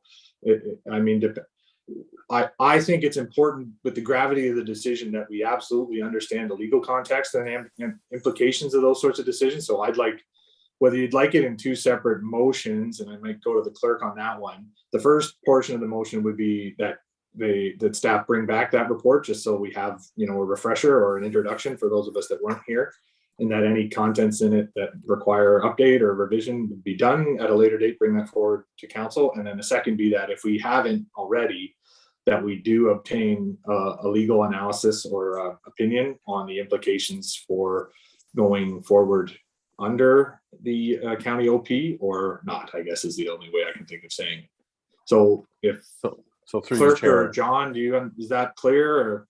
So through you, Chair, I think again, just reflecting on the discussion about, again, I wasn't here, but in terms of legally, You've seen a provincial policy statement change. You've seen a growth plan change twice. You've seen a lot of change in the provincial legislative and policy landscape. It would always be good to go back to get a fresh legal counsel or a legal opinion, even if the one was provided then, just to put it in the right context. My only question would be from a timing perspective, because we are at a point, and this was brought forward in a considered manner, because we expect to have the county OP in a draft form. And given what Ms. Ellis said about the timing, when would you be looking for that type of update? Well, as long as it was ahead of that deadline. I mean, I can be somewhat flexible. I know that that's impending, but I think that's all the more pertinence for us to have that sort of review done, so that we understand, you know, once we move forward in either direction, we're really sort of set in that path. And I really, when it's of, you know, decisions of that significance, of plans that have the life cycle that an OP does, I really don't want to not have the full understanding of all of the implications. And again, I can't emphasize enough that this is in no way trying to underappreciate the works that have been done. And I don't have an opinion on which way is the right way, but I would very much love the full context as to the implications of which way is going to be best for the current situation that we're in and the current context of policies that we're in as well. So through Ms. the Hurley? chair. Oh, sorry. Sorry. Go ahead. No, go ahead. I guess just from a planning perspective, through the chair, this is a document that council is going to have to live with for the next 30 years. Exactly. It sets the stage and it sets the framework, albeit there'll be updates every 10 years, but it Right. sets a course that council has to be comfortable with. And again, it's with that spirit that the work's been going on. You know, I think we're in the 30 something in terms of technical advisory committee. So a lot of hard work has gone into it, but I think at the same time it's very serious, because it does set a lot of the parameters and how it will grow in the future. So by all means, we can certainly do that. And maybe I only understand, and certainly Ms. Ellis can provide me with a different date, but I think there's anticipation of a draft OP from the county in early January. I think they were talking about. Our next regular council is 20th. We have one earlier in January, but again, you'd want to have that in all good faith ahead of that, right? Yeah. Well, maybe if the legal opinion can't be obtained between now and then, maybe we could have simply the report brought back to council on the 20th and if staff, I don't know, I'm going to Ms. Hurley on this. Will staff have any time to sort of, I guess it really, I wish I could speak to the document, but you know, I'd like to see it and understand if it's current and if the contents are current, but that might not be enough time to have staff do that work. And if not, then I guess from that perspective, we probably need that in the first meeting in January. So I'm looking to you, Ms. Hurley, for a discussion on that. Through you, Mr. Chairman, to council. I think it's best if you've got two motions potentially that you've put out there. I think it's best if you just say for a future meeting at this time, because staff is not in a position to give you a date or, you know, to confirm that date time. So if you could just state that we would report back at a future meeting, I would really like a takeaway here to have a discussion with staff and discuss, you know, pull up a report. I mean, obviously, you know, we haven't looked at that report for some time, so we'll have to take a look. Ms. Ellis and I couldn't answer the question that you asked today. So I think we need time to bring that into staff. We'll take a look at it and then we'll report back at a future date. Okay, so we'll leave it open. We certainly do understand the concern on timing and I'm not, the intention is not to hold anyone up, but if you could just allow us the opportunity to review that and come back to you as soon as we possibly can. Well, I'm springing it on you today, so I feel like that's the least I can do. So I guess then, Cindy, do you want me to formalize or try to take a stab at formalizing those two separate motions, and then I can ask council to vote? Through you, Chair, I don't believe we need two motions. I think the intent is you still want a legal review regardless of if they can come together or not. So I think we can keep it in one motion. And I think staff's clear that you want the prior official plan report brought back and the legal review done due to all the provincial legislations that have been changed on whether we opt in or opt out. So I think staff is comfortable as long as Councillor Huntley and Councillor Moore are also comfortable with the motion. I think staff is comfortable. Is that true, Mr. Conley, Ms. Hurley? Only is Ms. Page. So I'll ask fellow members of council, is there any questions about that sort of process, or anyone have any issues with those elements of the notice of motion? Councillor Huntley? Yeah, through you to you, I guess my only concern there would be, you know, what is the point of no return? Like, what is that date, and where is it in the process? Like, I know that part of that motion from 2017, I think it was, was to opt out. And I guess the question is, when's that opt out date? And if we've missed it already, then that's kind of not even any point of bringing this thing back, right? We're in. So through your chair to Councillor Huntley, I can answer that question. I have the older report in front of me. If it was past the expiry date, we certainly wouldn't be bringing it up here. But the intent here, certainly taking from the report, the wording is, should council be unhappy with the direction of the plan, council can withdraw from the plan at any time until the plan is adopted by county council. So I think what you're hearing is that it hasn't been adopted by county council, but again, I think the idea is a draft coming forward in the new year. Right, but at the same time, if we opt out, then we have to create our own. Is there not still a deadline for us to produce our own? So, but I think that's the July of this year deadline. Right, but so to follow my same question is, if we opt out, is there enough time for staff to put together our own report to still hit that deadline? Right, so there's more than one factor in that time. Got it. Fair. Ms. Hurley? Through you, I may defer to planning staff because this is a planning question. My understanding is, should you choose to opt out, then the municipality would have to carry out their own official plan or modify their current official plan, obviously. But I believe there's a time limit for us to comply with the county official plan.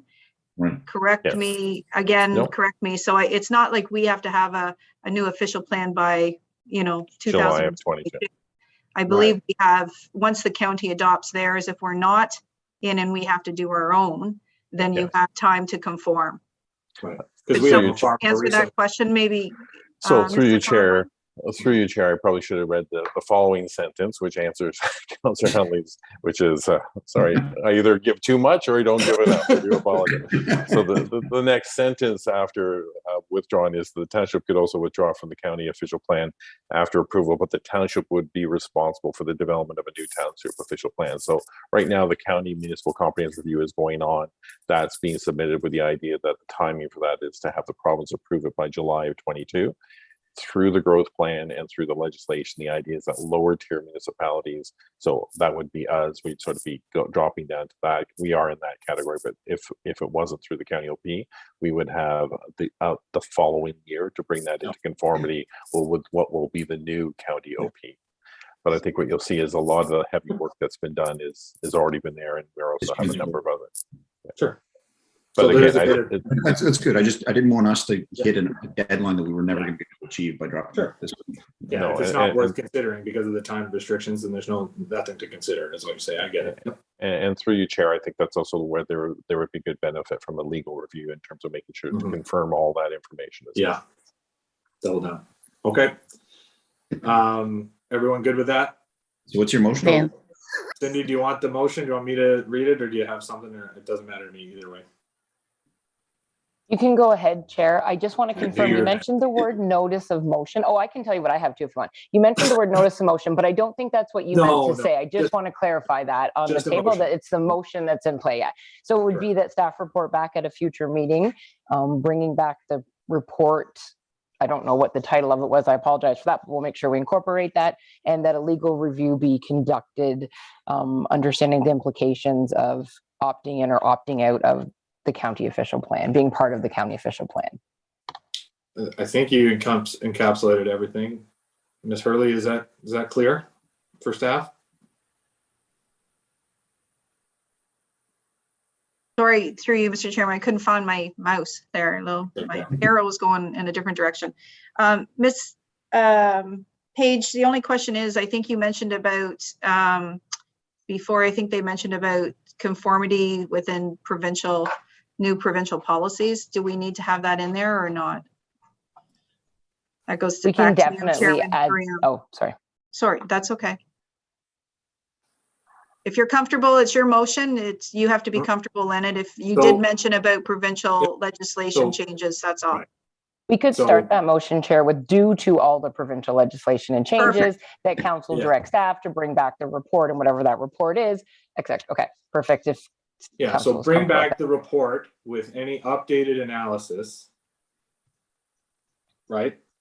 Is kind of, that's what we're saying. Bring back the report, but with a, with a review of the modern legislation or the current iterations. That's the thing that I think will take the most time for staff.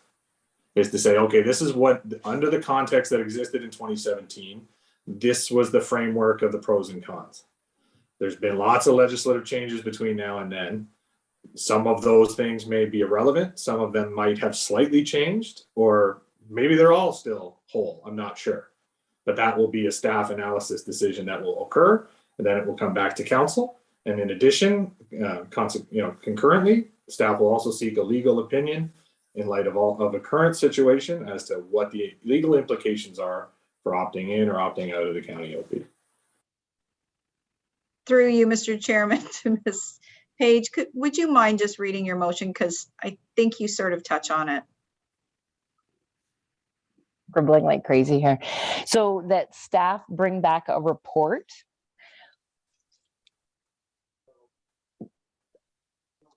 including the previous report, and we can say what that report number is, outlining any updates of the current legislation and a review of the implications of opting in or opting out of the county official plan.